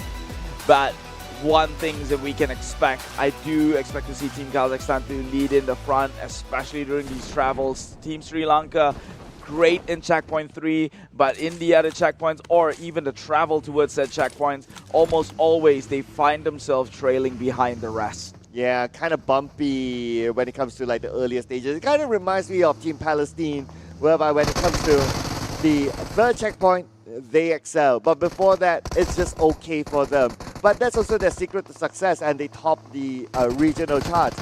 And that is where all matters at this point. It's all about playing objectively. And talking about being objective, Team Kazakhstan has to ingrain themselves with the objective of optimizing their travels. So far, they are the team that is taking the lead, but then always fumbles it down within these travels and make way for others to try and overtake. At this time round, surprise, surprise, Team Kazakhstan trails behind. It is Team Nepal in the lead together with Team Sri Lanka. Oh, despite Team Kazakhstan having the most speed-up targets, but maybe when they use the speed-up targets, it's not at the right timing. So that is something that the teams will also need to work on. As for the team in the forefront, Team Nepal, not the highest, only 4, but in front. At the end of the day, it's all about that. It doesn't matter how many speed-up targets that you hit, but if you're in the front somehow, that is all that matters. Yep, that is all that matters, or at least towards creating that lead into the next checkpoint. That is where, honestly, most of these seconds really does count. You want to be the first within checkpoints to be able to rake up enough lead and set you up greatly for the next. And that is exactly what these teams are trying to perpetuate and do upon themselves. Easier said than done. And now, whoop, it seems like the ones in yellow here, Team Kyrgyzstan, might just find themselves into a stumbling block. Oh, yes, but an opportunity here for Team Sri Lanka to overtake the 3rd place, which was Team Nepal. Now they are at 2nd place. But then again, the gap is not that far as all these teams arrive onto the 1st checkpoint in about the same timing. Yeah, Team Kazakhstan will get to exercise their plan A, being the first within the entire compound. drop key members within key locations that oversees some of these rotating targets or fixed on-ground fixtures here that they can pretty much build a lead from the get-go. Okay, there you go. The designated drivers are all fueling up because that's also very, very important. We saw that a couple of times before when the designated drivers fail to fuel up the vehicles as when they want to move to the checkpoint, which is, for the most case, from checkpoint number 3 to the finish line, that always seems to be that always seems to happen. So I wonder why that particular checkpoint as compared to the others. It's still something for us to discover. Yeah, that is when you gotta really dissect the entire map layout to be able to find the answer to that one. And so I think this is where I will be returning my PhD onto Sir Cloud. That's not the kind of homework I would want to take home, but hey, if you want to do your own take-home study test, you're welcome to do so. Understand the game a little bit more further. But what I do understand is they need to capitalize 120 seconds before this is activated to set them up for better position, and it is Team Kyrgyzstan, despite being the last one in, getting the most of the work done in 120 seconds. Oh yeah, so let's see if we can get a new challenger into the overall charts here. Team Kyrgyzstan now trailing behind Team Kazakhstan as they overtake Team Kyrgyzstan, probably because they managed to shoot down one of the mini objectives here, which is the airdrop that can bring them 40 points. And that is quite, that is a lot there. So from what I've observed as well from the other teams, they will always have this designated shooter because the airdrop will always appear at the start, so that one person will be designated to take down the airdrop first. But of course, you need to get the person who has probably the fastest flick. Yeah, fastest flick, fastest reaction time, because you're competing with the other teams to get that airdrop. And when you're talking about the fastest flick, you need to acknowledge the fastest team right now. I'm sure some of the translations will go there in terms of the mechanical performance and competency, and that looks more likely than not. Team Kazakhstan already making their way into the next checkpoint. And when you're talking about the flicks, I believe we should have, honestly, a statistics that shows the percentage on which a team secures a loot box for themselves, because that would be a difference maker. That would be an interesting stat to have. And another stat, if we have that opportunity, right, is I would like to see like accuracy versus points collected. Oh, yeah, like shots fired versus shots hit. Shots fired versus shots hit. Yeah, that could be one as well. Yeah, that could be. So just to see how efficient they are in terms of utilizing their bullets. Because especially on the moving targets, that is where most of the bullets will be expanded, including the final challenge. That's actually a good idea. We've just bypassed PhD into product developers themselves. Oh! I mean, if it shows up in the future, you know where it came from, You know where it came from. It came from here first, regardless of what date it was conceptualized according to the back-end work, you know. Gonna stamp it now, right? Gonna stamp it. But we can't stamp anything just yet until Team Kazakhstan officially walks past the checkered flag finish line, in which they will still have to go through checkpoint 2 and 3 to get there, and so they will now advance towards checkpoint 2. First one in. What can they do within 120 seconds? Ooh, 120 seconds. Well, if it's the gold standard, of course, it's going to be 100 points and above, but averagely, I always see in this region, probably range around like a 60, 70, maybe even 80, and that is for the most. There's probably only once we saw 100-ish points. So it's a rare occasion, but based on the practice of this region, if any team were to be able to hit, like, let's say 80, I think they would have hit at least the regional standard. Okay, so let's call it right here, right now. 100 is the gold standard. Yep. 80 and up is the silver standard. All right. Anything less than that, bronze standard. Man, this is the Keithology. This is the, I don't know, this is Keithology. labeling scorist, I guess. Well, we'll see where they fare in terms of that standards being put down here, as now Team Kazakhstan, the ones in red, yes, they will be going towards the moving target. And you mentioned this is where the most points within targets are being allocated for. Yep, it doesn't matter which angle that you take. Even if you want to try and utilize that sort of angle whereby if you stand on a straight line, it looks like it's not moving. It's fine. It's still worth the same amount of points. Even if you want to challenge yourself to shoot this far, it's still the same amount of points. But that could be the strategy why he positioned himself that far is because he's closer to the platform where the main objective comes. Yeah, and well, that clocks it. Team Kazakhstan with a bronze standard lead building here in checkpoint number 2. So maybe not the most ideal of starts, but same can be said to the rest of the teams starting with a bronze standard lead. Now they will have to go against head-to-head to try and make in that difference here. 132 out of the 400 already, but right behind them, Team Sri Lanka looking again very scary with the consistency they're pulling out. This is a total revamp of the team that was before. Yes, this seems to be like the team that, well, we didn't get to watch the broadcast in which they played the close qualifiers and took that and got that number 1 spot to qualify directly on the finals. Looking good so far for Team Sri Lanka, but Team Kazakhstan is still giving them the challenge. They got number 2 twice in a row. They want that number 1 spot back, and they will want to take it right now with the points collected based on how they're currently performing. They're performing spectacularly, but that lead can only be there for so long. Right now, 290 already in the points. Neck and neck with the accruing scoreboards. 7 points away. Now take that down to 2. Team Sri Lanka, they are looking to make that bypass really soon, and it's going to happen if Team Kazakhstan doesn't expedite the lead even further. But they will be the ones first with the 400 markings. There's some downtime still in which Team Sri Lanka has yet to hit that 400 mark, and so they have to try and make the gap right here, right now. Okay, here we go. The first team to officially leave the challenge is going to be Team Kazakhstan, challenge number 2, heading on to challenge number 3. So this track is arguably one of the rockiest tracks. As you can see on the minimap itself, there are 2 sharp corners between track 2 and track 3, as now they will need to go past by all those corners to meet to reach the next objective. As for the other teams, looks like everyone's done. And we got 2 teams here side by side. That's going to be Team Kyrgyzstan and Team Nepal neck to neck with each other.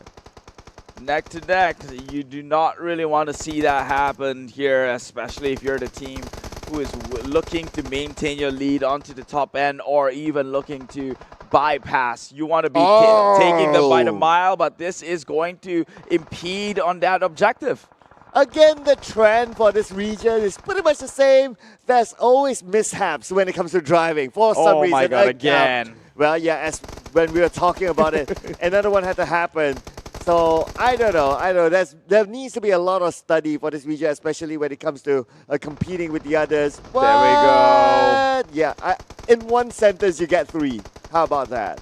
Back to back, they just starts to crumble, fumble things up here. I mean, I'd like to think that they're on the joystick, but they're really not, and that's exactly why they're probably just fumbling all these I guess, rotations, you could call them. I wonder why that is, but I could also say that maybe because they're not on a queue for e-tron by Audi. Oh, yeah. Maybe in the next, when it comes to the Asian games, it would be nice to have that skin. So at least they'll be actually driving that, at least in game, and get that full experience. And that could probably save them a couple of flips. I agree. Yeah. I think it'd be pretty handsome to have the skin on top of these vehicles. Make it an official vehicle. Oh, yeah. Here for this this league this time around, the Road to Asian Games 2022. Or by then, the actual Asian Games 2022. Yes. So that's another idea. Just putting it out there. You know, if it happens. Came here first. Came here first. I'm going to seal the deal. The copyright papers are signed. But for the other athletes, well, they need to make do with whatever that they have. And for all you know, right, if you change the skin to an Audi, maybe the game mechanics will change as well. Like, because the shape of it is different. Like, the size is different. So the way you land may be different. Like, teams need to relearn everything again. Wait, so the actual shape plays into the physics? Well, Where did they okay. actually go in that deep within this game? Well, yes, I would say. Really? Yeah, I would say yes. It's because like, okay, can you imagine like if it's the body of the vehicle is longer, right? Can you imagine? Okay. if the body Okay, of the okay. vehicle- If it's longer, I get it. You're right. But is the game code looking at it as a box that's moving? Or do they actually trace the shapes and dynamics? I guess this is where the question of the hitbox that only the developers can tell us. But from a viewer's perspective, I would say it would. Okay. Yeah, but of course, until it's actually done and it's experimented, then, well, we'll never know. But we would never know and never have seen this coming as well. That is Team Sri Lanka once again, 3 games in a row. Surely this is not the same thing that we're looking at here. They hit the 100 already in the mark here. First one there, which means all the rest of the other teams not getting there just yet. Dude, I have a feeling that Team Kazakhstan is out of gas. Like that athlete had the vehicle just in front of the gas station, but he stopped. And he stopped for quite a while on visual. So this could be an indicator that, okay, this is the one. He can't start his vehicle. He's out of gas. No. Team Kazakhstan, no. Team Kazakhstan, really? At this very moment, you literally had 2 more games to go. Where did it went wrong? Oh no, that means irregardless, if it is true that they're out of gas, they will be on foot till the finish line. This chapter number 3, this checkpoint 3, I swear, Team Kazakhstan, why do you keep doing this to yourself? Yesterday when they played during the qualifying seeding stage, the same thing happened. Track number 3, they were with a 25 minutes because they ran out of resources or petrol and fuel, and right now, if this is the case, they are definitely going to lose the number 1 spot because last I checked, the differences between the overalls were at least less than 5 minutes apart. Ooh, okay, so it doesn't help as well that they're currently at number 4 in the points collected. So the time is going to drag even further because of that. Now, I'm sure they would have communicated with each other in game like guys, we're out of gas. And they all be like, what? I mean, how are you going to be motivated to hit the targets after knowing the news? I think they should be even more motivated after finding out, because this is what they should do. They should get all these points down, get the 500. Each member hops on top of the car of another player's team. Hitch a ride, right? You take your chances. Could that be, because you never know who's the team who's going to make a move first, or you be the team who's waiting on the downside and expect the next move from the rest of the team. Whoever enters the car first, that's where everyone jump on and hitch a ride. Oh yeah, that was the, it was the exact same region who did this. Yeah, It was still them. Oh man, are they going to repeat the feat again? Okay, all right. So right now, closest to Team Kazakhstan is Team Kazakhstan. And Team Kazakhstan now at number 4. So I don't know, man. I don't know. Is that like a truce or something that they will have? No, I think they just fumbled this one so hard. Now, you would have said that there was no way Team Sri Lanka would have bypassed the number 1 spot by just having, another top 1 finish here in game number 3. Sure, that is true, until the fact that Team Kazakhstan is losing in this fashion within this track, then now it's super possible, because now you're adding so much time into your travels. Right, so now it's a question of how much time at the other day, right? Oh man, that is the worst case scenario to have. And interestingly, it always happens on track 3, somehow. It is the biggest track. It is. But, track 3 and also section 3. Like always the last one towards the end, right? Can you imagine if that happens like on the first section? Like, that'll be absolutely insane. Like, you need to run the entire rest of the track, which is like, what, 75% of it. If this happened to them in the first track, I would be questioning their existence here right now, because how do you be so irresponsible to burn that gas, especially in track number 1 itself? But The results are in for at least the top two this time round. Tables have been flipped. 17 minutes for Team Sri Lanka. 17.12 goes to Team Nepal. And now trailing behind has got to be Team Kyrgyzstan, potentially closing in at the 18-minute mark, but still Team Kazakhstan is where the majority of that question mark will rise. Well, looks like they're not going to be hitching a ride. I think everyone has left track section number 3. So that means they'll be running all the way. So now it's going to be a question of like how much time will they take. So Team Kazakhstan.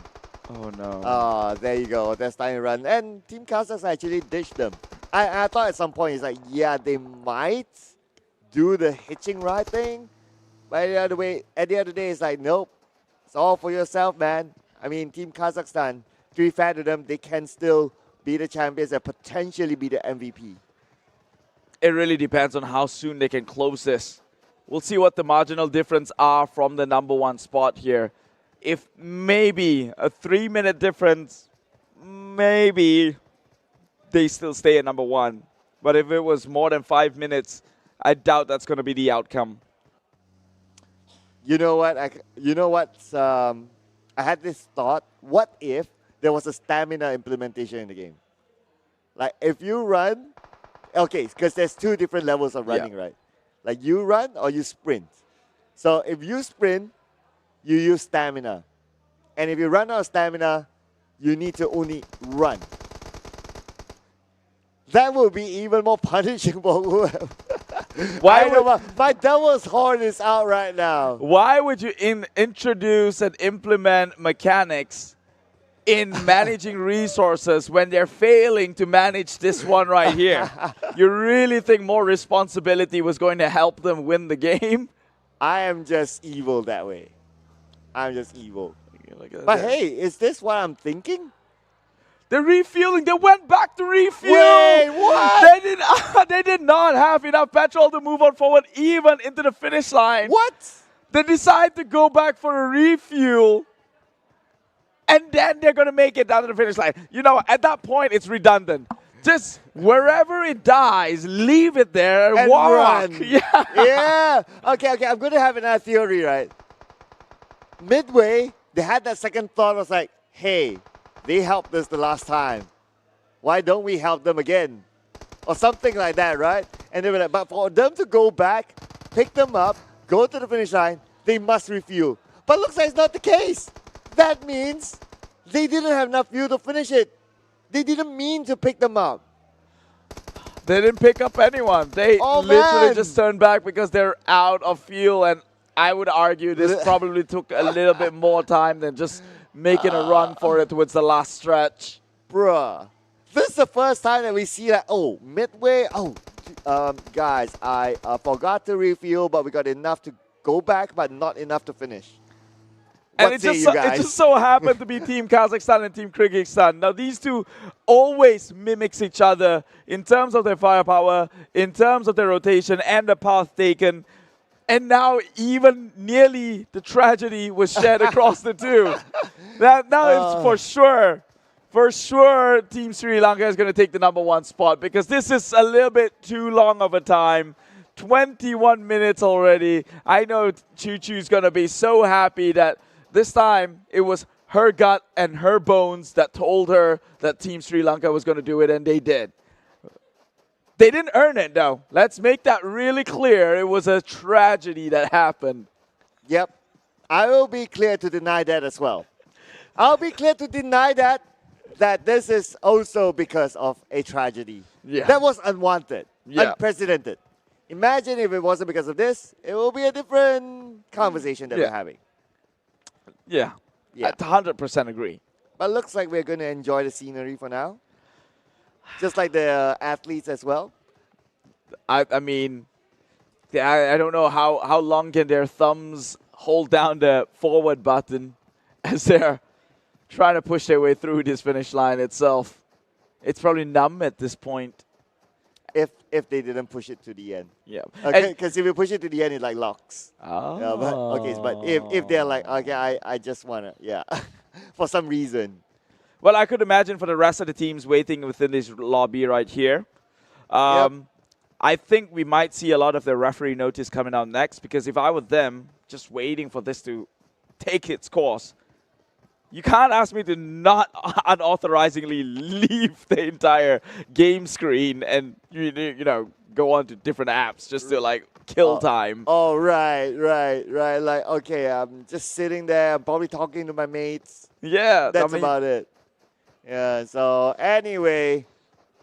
But at least the good news is it's not 25 minutes. Yeah. Yeah. But also the bad news is they're not looking. You don't need 25 minutes to lose the top 1 position. Okay, but there's only 3 of them here. So where's the one Where's more? the one? Where's the other one? How far is he? I'm having a lot of questions now. Okay, let's let the final guy pass through.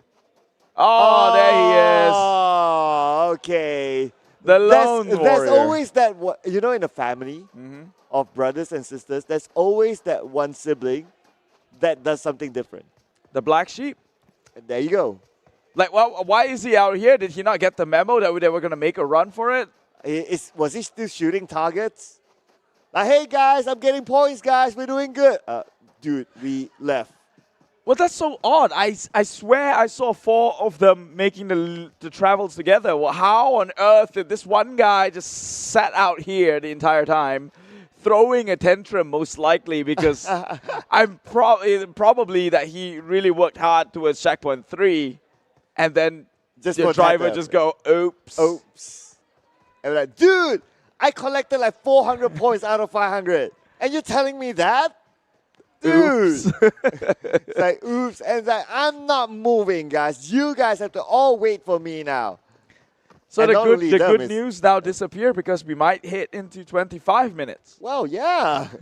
Now, because of that. Yeah. Dude, might as well make it 30 minutes, right? Because all the way. Okay, just to feel a curiosity of what happens if it hits the 30 minutes. Yeah, just go all the way. Might as well. There's no relegation. Yeah. All the way. All the way. Might as well. 30 minutes. We can wait for the next 5 minutes. That's fine.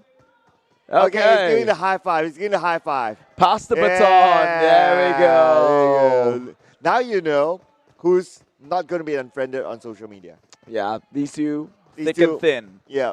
The other ones, only there for the good times, it seems. Oh, man. So there you go. The applause, ladies and gentlemen. We do hear it behind the scenes, the applause for these teams, these athletes who have finally completed their mission. Team Sri Lanka, I think this is them sighing of relief. They know they're making it at this rate. So much time wasted going and piling up onto pretty much Team Kazakhstan's overall. Again, it was track 3 from yesterday that Team Kazakhstan as well went into the same fate. So it seems like they didn't learn from the situation. Well, yeah. That's all I could say, right? Like, how else can we elaborate that? I don't know, lack of focus, last game thing, thinking of home thing. I don't know.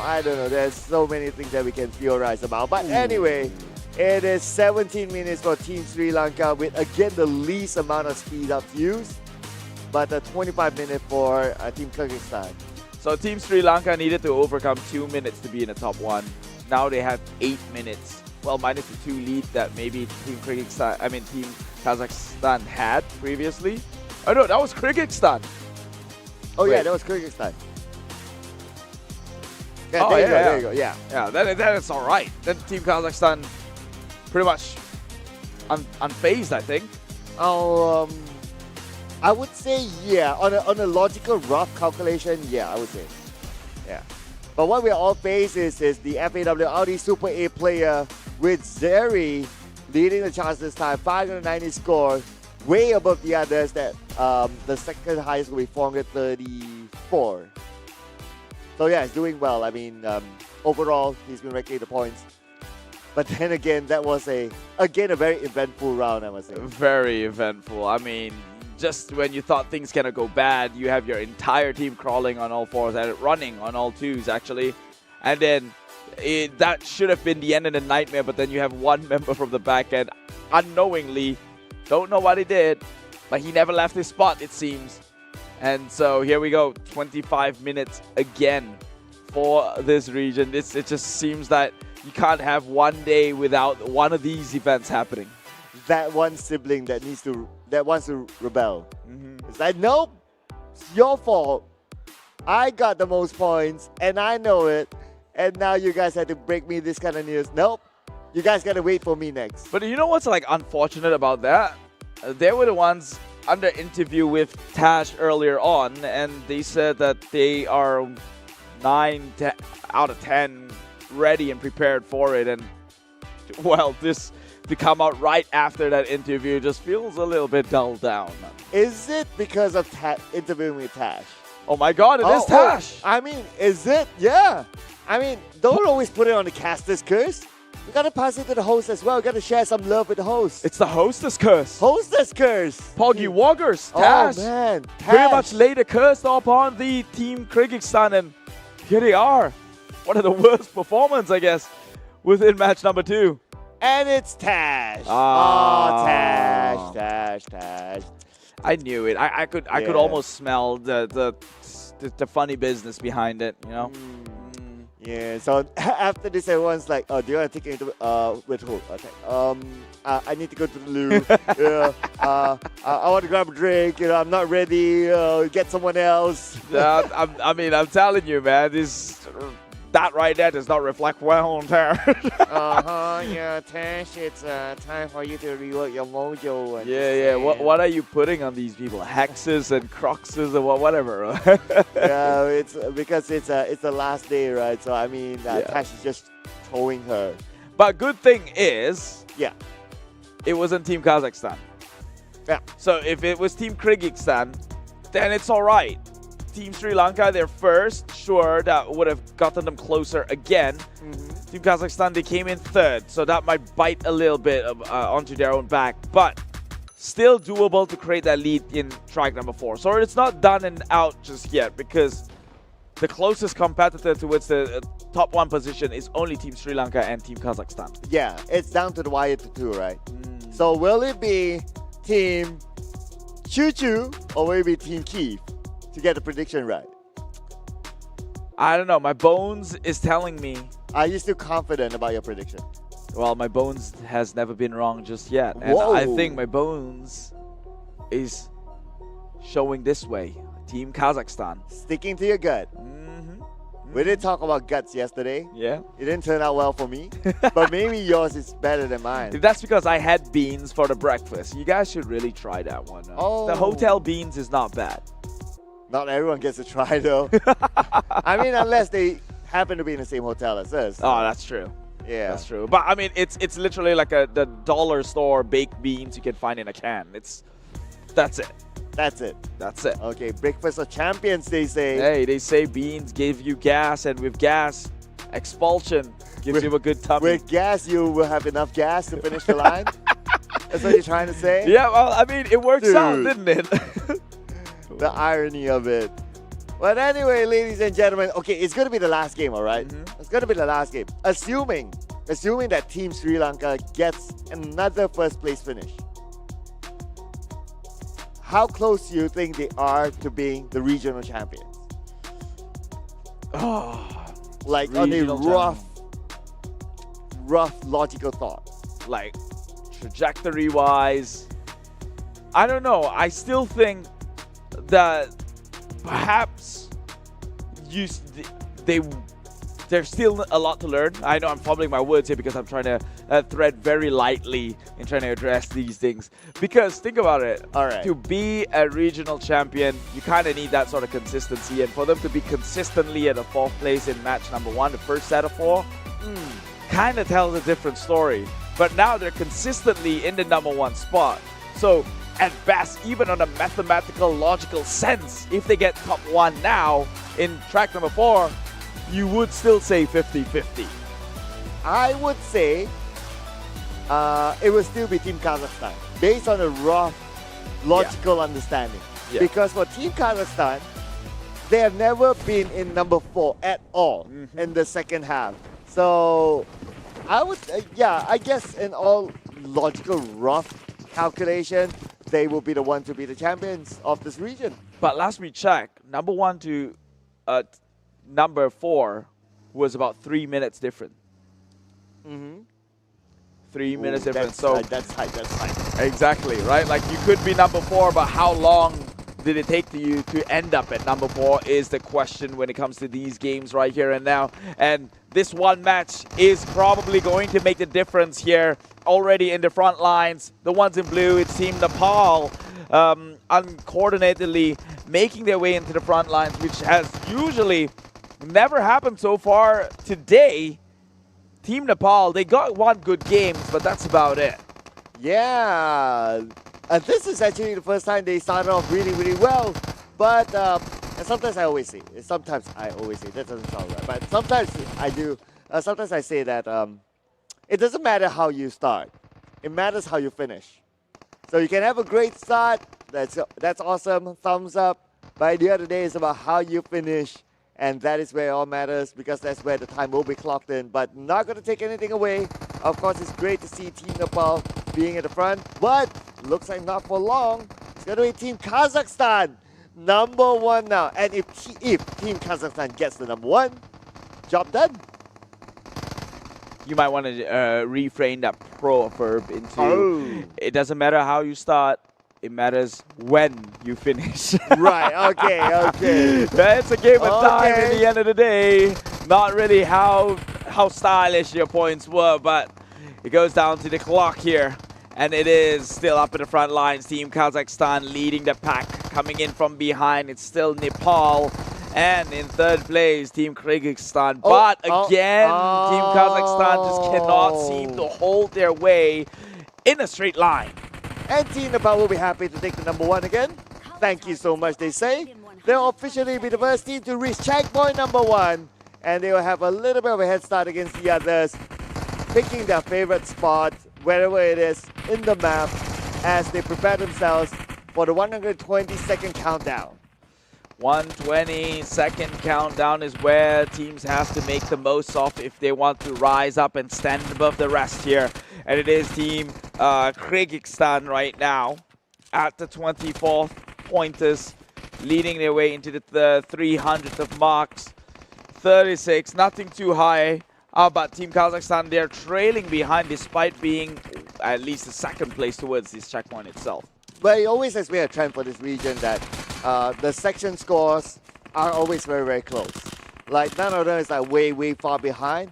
So it's always like a swap between these teams. As even like when we try to commentate, when we try to talk about it, whenever that's on board, but because it's a live score, so as we talk about it, for the most part, it switches. So right now it's still switching with Sri Lanka coming to number 3, Team Nepal dropping to number 4. But by the time I end my sentence, maybe Team Nepal will be number 1. That is a huge possibility. We've seen them in track number 2, match 1. They were the number 1 winner for 1 game. Now it's about trying to translate towards the rest of the games here, but with only 1 left to be spared, it's a tough call right now. Team Kazakhstan, the one with the decent lead of 70 pointers, moving on to the 4 color targets. 140 is the score right now, tying it up with Team Kyrgyzstan at the very least being the closest competitor, but that distance is just going to get bigger and bigger right now with Team Kazakhstan now in the 250th. Ooh, Team Sri Lanka, number 3 for now. And if they want to be the regional champions, they have to get number 1 at least. Then we talk about like how much time did they take and so on and so forth. So that has to be the minimum bar for Team Sri Lanka. So far, looking like a number 3 in section 1. But of course, we got 2 more sections to go. As we can see on screen, Team Nepal as well. If we compare them to during the qualifiers, they did well. Yeah. They're number 1, right? But what do you think has changed for Team Nepal? Well, I don't think things change. I think Team Kazakhstan just made too many mistakes during that qualifier itself. Right. They had 2 top 1 finish, and then comes track 3, they ran out of gas, and then track 4, it was their driving that pretty much got them into a hot pickle situation. So, and it was just 4 tracks for the qualifier itself. So it was also, so in other words, their success is also dependent on other teams' performance, like heavily dependent on other teams' performance. No, Like- I just think that their a strong competitor was not in their A game during the qualifier, which then allows them to rise for the occasion. Oh, okay. That's a good way to put it. I like the sentence. But now, since their strongest competitor, they're starting to put in their A game because they know this is where, if you win, of course, you win. And second, you stand a chance of getting the prestigious MVP award thanks to Audi. I mean, there's something of a high value on the line. I agree. It's only unfortunate that because this is an esports division, players are young. The athletes are young. Otherwise, they would probably not wear the rings because they're already married and so on and so forth. And then maybe that could be pawned onto us. There was a chance in another life that we could have owned that rings because those players were married. And, you know, you don't really want to have conflicting rings with your wedding ring. Yeah, that's not how you're going to earn the rings, Team Nepal, because they went into another structure again. And recurring trend, it is the last game. Even up to the last game, from the qualifiers up onto the finals last game, recurring trend again and again for this region is that driving is not their strongest point. Yeah, not the strong suit at all. If any, it doesn't even look like they have a suit well equipped to be driving inside comfortably, much like most pro racers. And so this is not their forte, that's for sure. But now Team Kazakhstan finds their way into compound first, it seems. We'll have about 26 points across. Not nearly enough just yet, but that 20 seconds counter is still running the clock, and so they have time to try and make up the differences. But they cannot walk away with just 54 or less points across the board when that activity begins, because they need all the lead they can get, understanding how powerful Team Sri Lanka is come checkpoint 3. You know what? I'm going to put out a banter point among casters, right? So Choo was very confident about Team Sri Lanka. Yeah. I wonder, is she showing herself again? Just putting out there, you know. I'm not gonna. I'm the neutral guy here, right? Because I just came into the desk, but. Yeah, I guess, well, I'm still waiting for Choo to show up again. There's a chance that Choo would show up at the desk later on. If Team Sri Lanka, I mean, of course, that's her schedule. But if Team Sri Lanka makes it to the #1 spot during checkpoint 3, that's where I think we're going to see her faces smiling. Okay. I'll be the referee, right? I'll be the one between you guys, all right, when the time comes. But I hope the case is, in the end of the day, I have the last laugh, because I'm just, you know, the egoful guy upon this desk here. So I will stick to the brand and move on. All right, so let's go. So far, looking so good for Team Kazakhstan. 260 points and counting. Whereas for Team Sri Lanka, 140 points. Team Sri Lanka basically is Team Choo. And Team Kazakhstan is basically Team King. So Team looking pretty happy. Looking good in terms of the lead here for at least checkpoint 2, but we all know really the head-to-head will happen towards checkpoint 3. That's where it's the make or break for all these other teams. But if Team Kazakhstan can pretty much hit into that 400 markers first, that should set them up for success, at the very least a fair enough lead against the rest of the competition, who barely even break into the 300 mark. Oh well, as I say that, Team Nepal breaks into that 300 mark, and there we have it. Team Kazakhstan now comfortably ahead. Surely they have to efficientize their travels here, because if they were to get into a stumbling block once again, that's more valuable time shaved upon, actually not even shaved off, added upon their overall counters. Yeah, and you want to be the first team to arrive, because that's opportunity for you steal away or deny possible ground points from the others. So far, so good for them. Oh, I just had to. Why'd you gotta do it, Sir Cloud? Bruh, I mean... You're secretly on Team Choo side, aren't you? because she's going to be at the desk with me after this. I understand, dude. You know. Hey, make nice with the enemy. Eh? Oh. Yeah, I mean, I have to build up to it, you know. I don't want to get slaughtered by her when she comes online. I understand that sense. I'm a bro that way. You know what? You do what you got to do, Sir Cloud. Go curse them away, eh? No, ladies and gentlemen, it's not the caster's curse, all right? It's a Tasha's curse. It's a Tasha's curse today. Today's the hostess curse. But what's not cursed is the other team so far. Driving so far so good. Okay, holding my breath. I rest my case. I'm done. I'm out of here. Sir Cloud, all he had to do was exhale and immediately a car gets stopped into place. Well, I might have to counteract that curse and actually cheer them on here, especially with Team Kazakhstan who has the lead. Don't fail me now, boys. They will approach onto the checkpoint 3 and start that counter. A lot of these other teams are barely even nearby. And Team Kyrgyzstan and Team Sri Lanka, last place finish, it seems, coming out from checkpoint 2. So perhaps this would be a substantial lead as they arrive, and it would probably be, at the very least, 60 minutes pass, I think. Ooh. No, not minutes, seconds. Yeah, sorry. minutes is like whoa, 2 1 games hour? worth. Right. Calm down, man. Calm down. Right. I know it's going to be break time for you.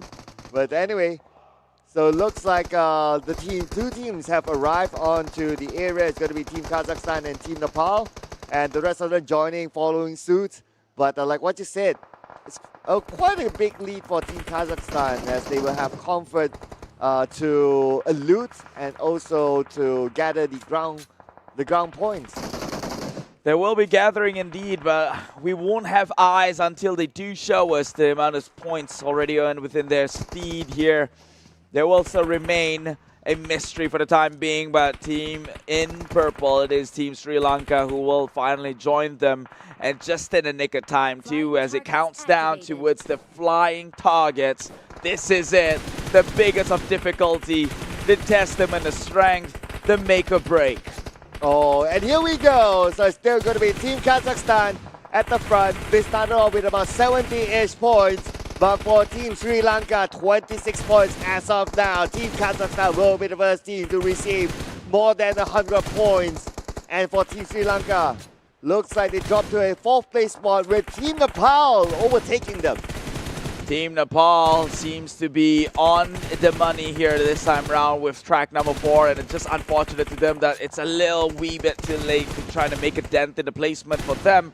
However, still formidable is going to be Team Sri Lanka up against Team Kazakhstan, but right now they're trailing in the dust. I do want to see Choo Choo cheering for her team right here, right now, right next to me. But I guess that's not happening because it will be the last lap going to the side of Team Kazakhstan, at least for the short-term levels that we see right now. Oh, yeah. Looking so far so good, but then again, we have seen a plateau before. And when the plateau happens, other teams can catch up. So this is all about resource management in order not to hit the plateau. So far, Team Kazakhstan still not plateauing just yet. And they are hitting, to me, I can consider that as gold standard if all 4 of your athletes all contribute almost the same amount of percentage to collect points. Yeah, that right there tells us that right now they are on par. Each and every one of these members are fighting to get those points in and therefore contributing in an equal level just to bring their team up to that 500 score points, nearly breaching into the 400, and whereas the rest of the teams within this lobby barely breaking it into 3. Ooh, and I notice again, Team Kyrgyzstan, the driver, 0%. No numbers shown. So I guess that's, you can apply for that role. I'm already there, man. All right. I taught the man. All right, you're the master of it. All right. People say that the hardest thing to do is to do absolutely nothing. And wow. I taught them such Zen message there from Keith. Wow, Keith the Zen master now. As the Zen master, he's also the one to just sit down and just look. And when he looks, he can come up with the result of Team Kazakhstan. The first team, come on, buy him timing, okay? The first, okay, yes, the first team to get the #1, and we'll move on to the grand finale. Boggy Walkers, this is it. Team Kazakhstan with the 500. And, well, the people say that my gut feeling and my bones tells me a different story each and every time. And that story always comes to a success. Now they have to go on with the jump. Not the worst of situations. They still make it past. They're still moving. No momentum was blocked just yet. They could look to clock this in before even the 16-minute mark here, but they will have to use the propulsion and booster speed ups. But do they have enough of the fuel? That is going to be something that I, till this very day, will have anxiety over. Oh, yeah, man. Can you imagine that because of that giant hill before the jump, if you have not enough fuel and you have to turn back, like climbing back up the hill? Oh, man. Nah, just no. You making a U-turn? No. No, man. Just get down and, just run. Just don't even think about it, right? Just, Yeah. Well, this time round, they are the fastest within the group, 15 minutes. And to move on next with, it is Team Kyrgyzstan, which means Team Sri Lanka and Team Nepal still stays in put. Well, with the intention of avoiding the jump, they had to crash into one of the structures below there. Okay, they're trying again. And this time around, second time's the charm, they say. And second time around, so far so good. Okay, they should be on the clear now. Yeah, they just never learn, man. There we go. I'm out of here, man. I'm out of here. People really think it's much easier to go from the downside. Well, I've seen so many people getting stuck in that process, and well, there you go again. Okay. They might just, like I said, people just get stuck in the process, and they're doing it yet again. But I don't know why. I thought I saw Team Sri Lanka making a U-turn towards the back end. Did they miss a flag? Not too sure. We gotta get a confirmation. But for now, what we're sure is that Team Nepal will finish third.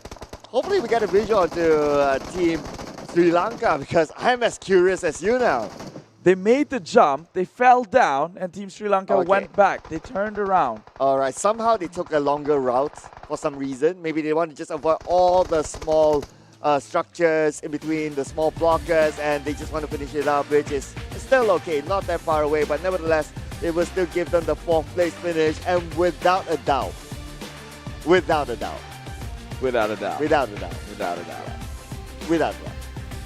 Well, I forgot what the time differences were for Team Kazakhstan to the likes of Team Sri Lanka earlier on. In track number 3, of course, that's what I meant, because that is really the big difference maker. But this time around, I think there was a poor performance by Team Sri Lanka, and that might just cause them to drop the ball in terms of their aspirations to make it to the top 1 this time around. Yeah, not only that they finished at the 4th place, right, but because that final ending, somehow they made a somewhat of a U-turn before finishing, so that would cost them a good amount of seconds. So I guess with that, it's I think the results are obvious. But let's go through the current results first. Team Kazakhstan, the #1 team to finish, not the highest of speed ups earned, but still objective done. They're still #1.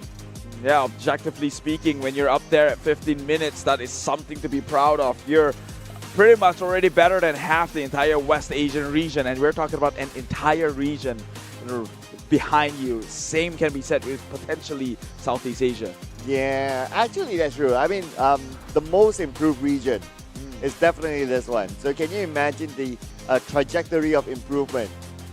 If they continue to improve, they will be one of the teams, or maybe one of the dark horses, to maybe put up a challenge to East Asia in the Asian Games later.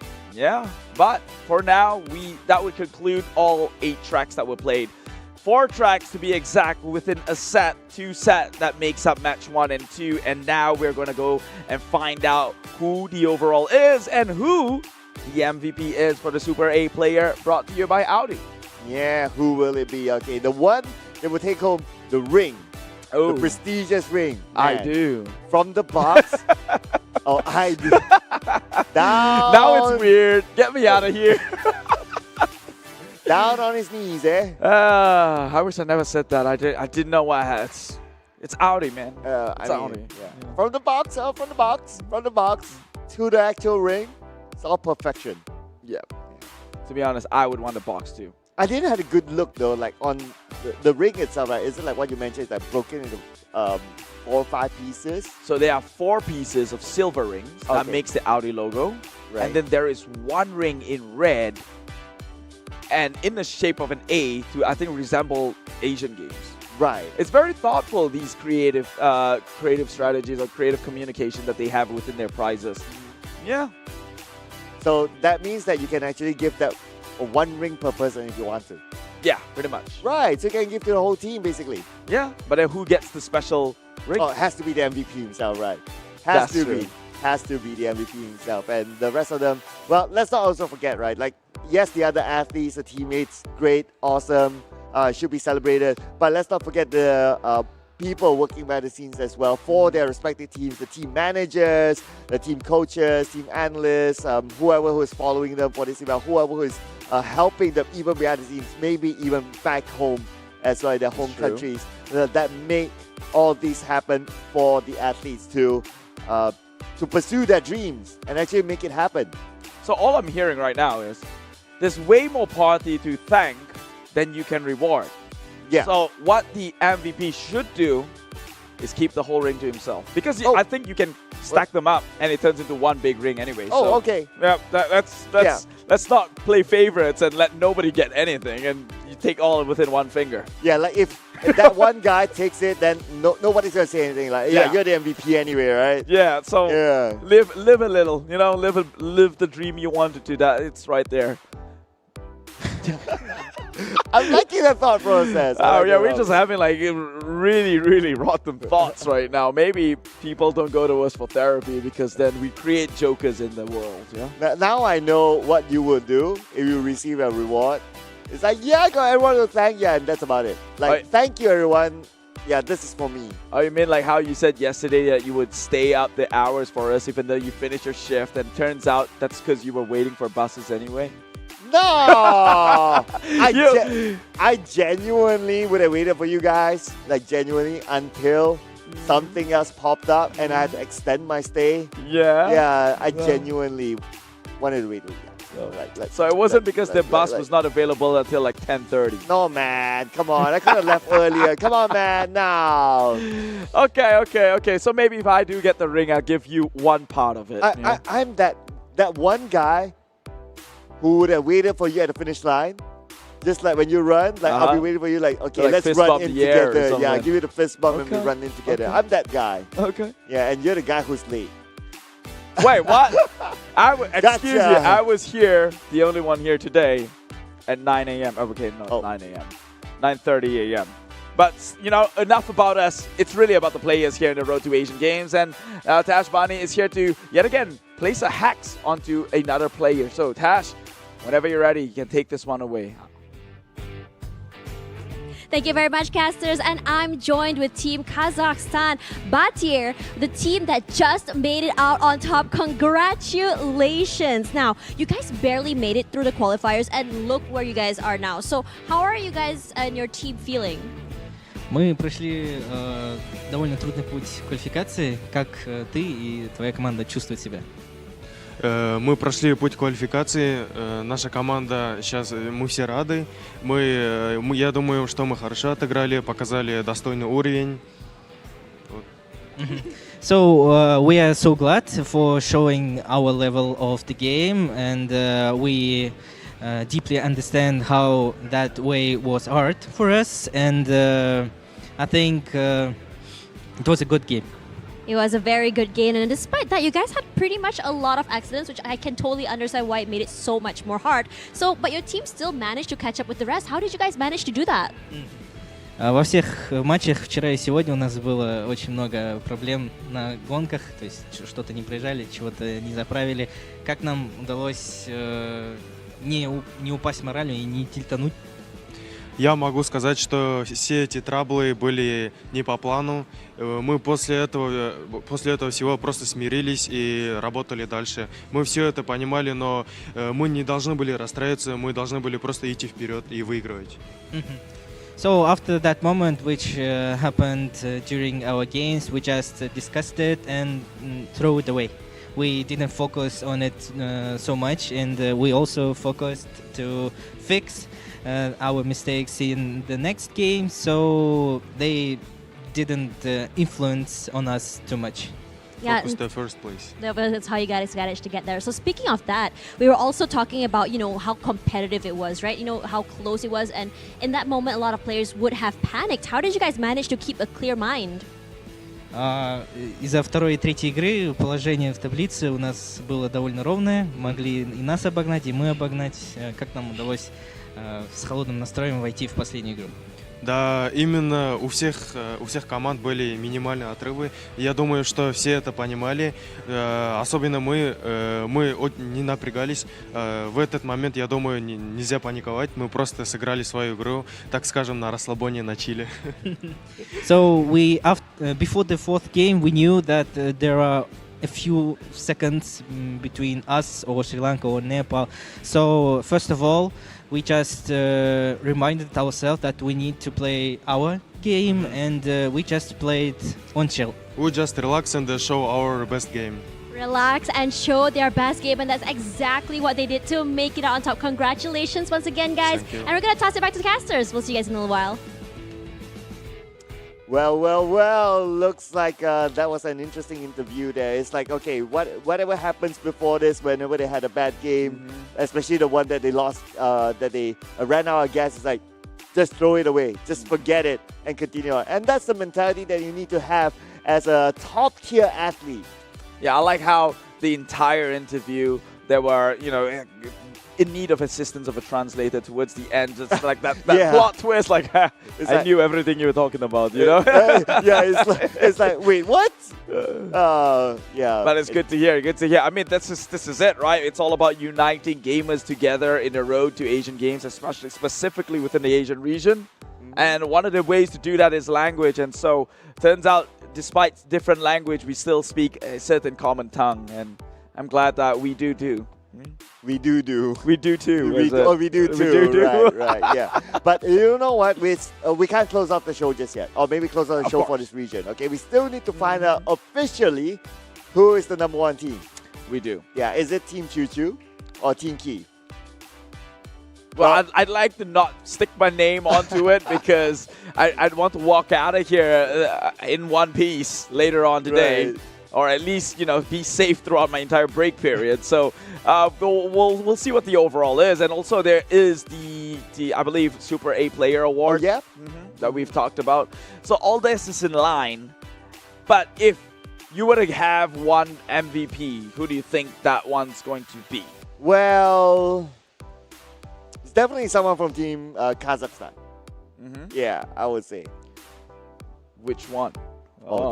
This is hard. This is hard. You gotta think about it real good. Yeah. But- Okay, give me a name now.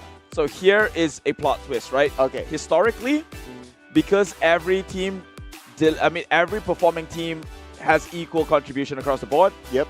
The MVP does not come out for them because it has to be one-sided to one player, right? Yeah. So this is what I told Choo Choo. In a game, theoretically, you have 1,000 points to collect. And if everyone collects the same amount of points, that's around 250 points per player and individual. So those players will not win an MVP. Right. So maybe you're looking at a high-performing team, not so much, but you have to look at the individuals. Team Sri Lanka? Oh, hang on. Okay. Hang on. Okay. This is only for the second half. Okay. Sir Cloud, I nearly had gotten my joy robbed out of me here. That cannot happen. Okay, for the official standings, they're going to be Team Kazakhstan. Oh my God. Being the regional champions just by 53 seconds. Mere seconds apart, less than a minute. But I'm still smiling because in the end of the day, I get the last laugh against Team Choo Choo here. Here we go, up across the screen here. It's Team Kazakhstan for the Central and South Asia region. And I do want to see one of these members take home the MVP as well. But man, are they twins? I am starting to wonder, but anyway, let's take some time to wonder while we pass it on to our host for the award ceremony. Tash, take it away. Good afternoon, everyone, and welcome to the award ceremony. I'm Tash Bunny, your host for today. And first of all, a big congratulations to Team Kazakhstan for becoming Central Asia and South Asia top-ranked team. And next, the Audi Super A Honor Ring will be awarded to the best player who had the most brilliant performance in Central Asia and South Asia region. And with that, let's have a look who it is.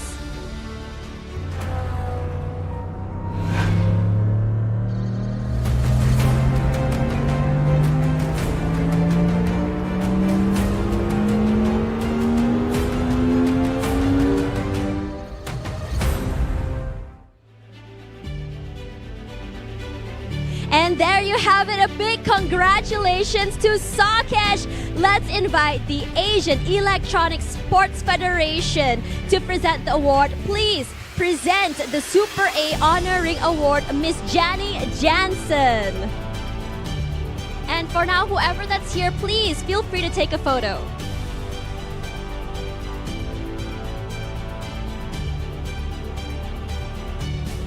And here comes the ring to be presented to the winner.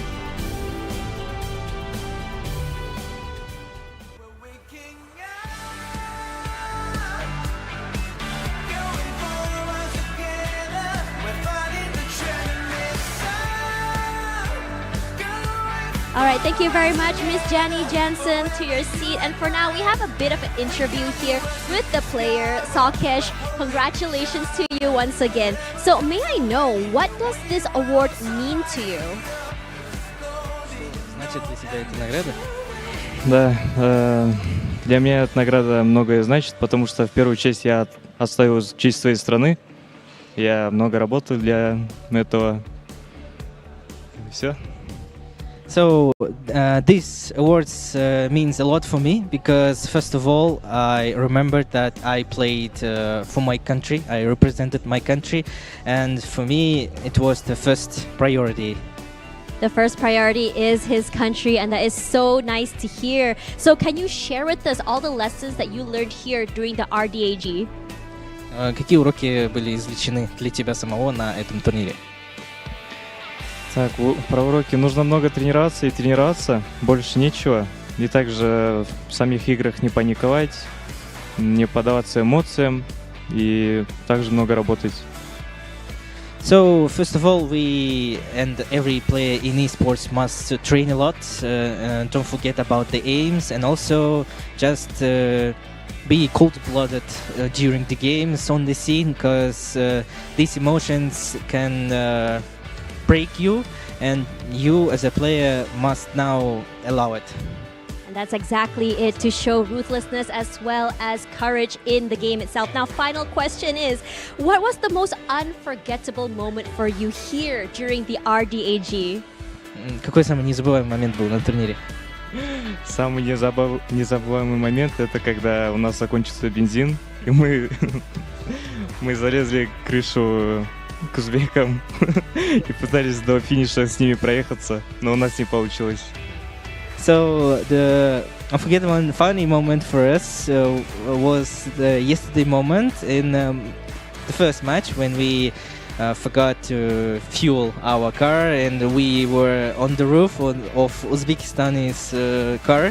We hoped that they can help us to get the finish more faster, but after the jump we just flew out. And this is the funniest and unforgettable moment for us. Definitely was. Congratulations once again. Thank you so much for that. And for now, we're going to toss it back to our casters. Congratulations. Let's go take a quick break before that. 关闭外来的杂音，找准内心的节奏。奥迪 Q4 一创，让真的感受从开始才开始。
累了困了，喝东鹏特饮。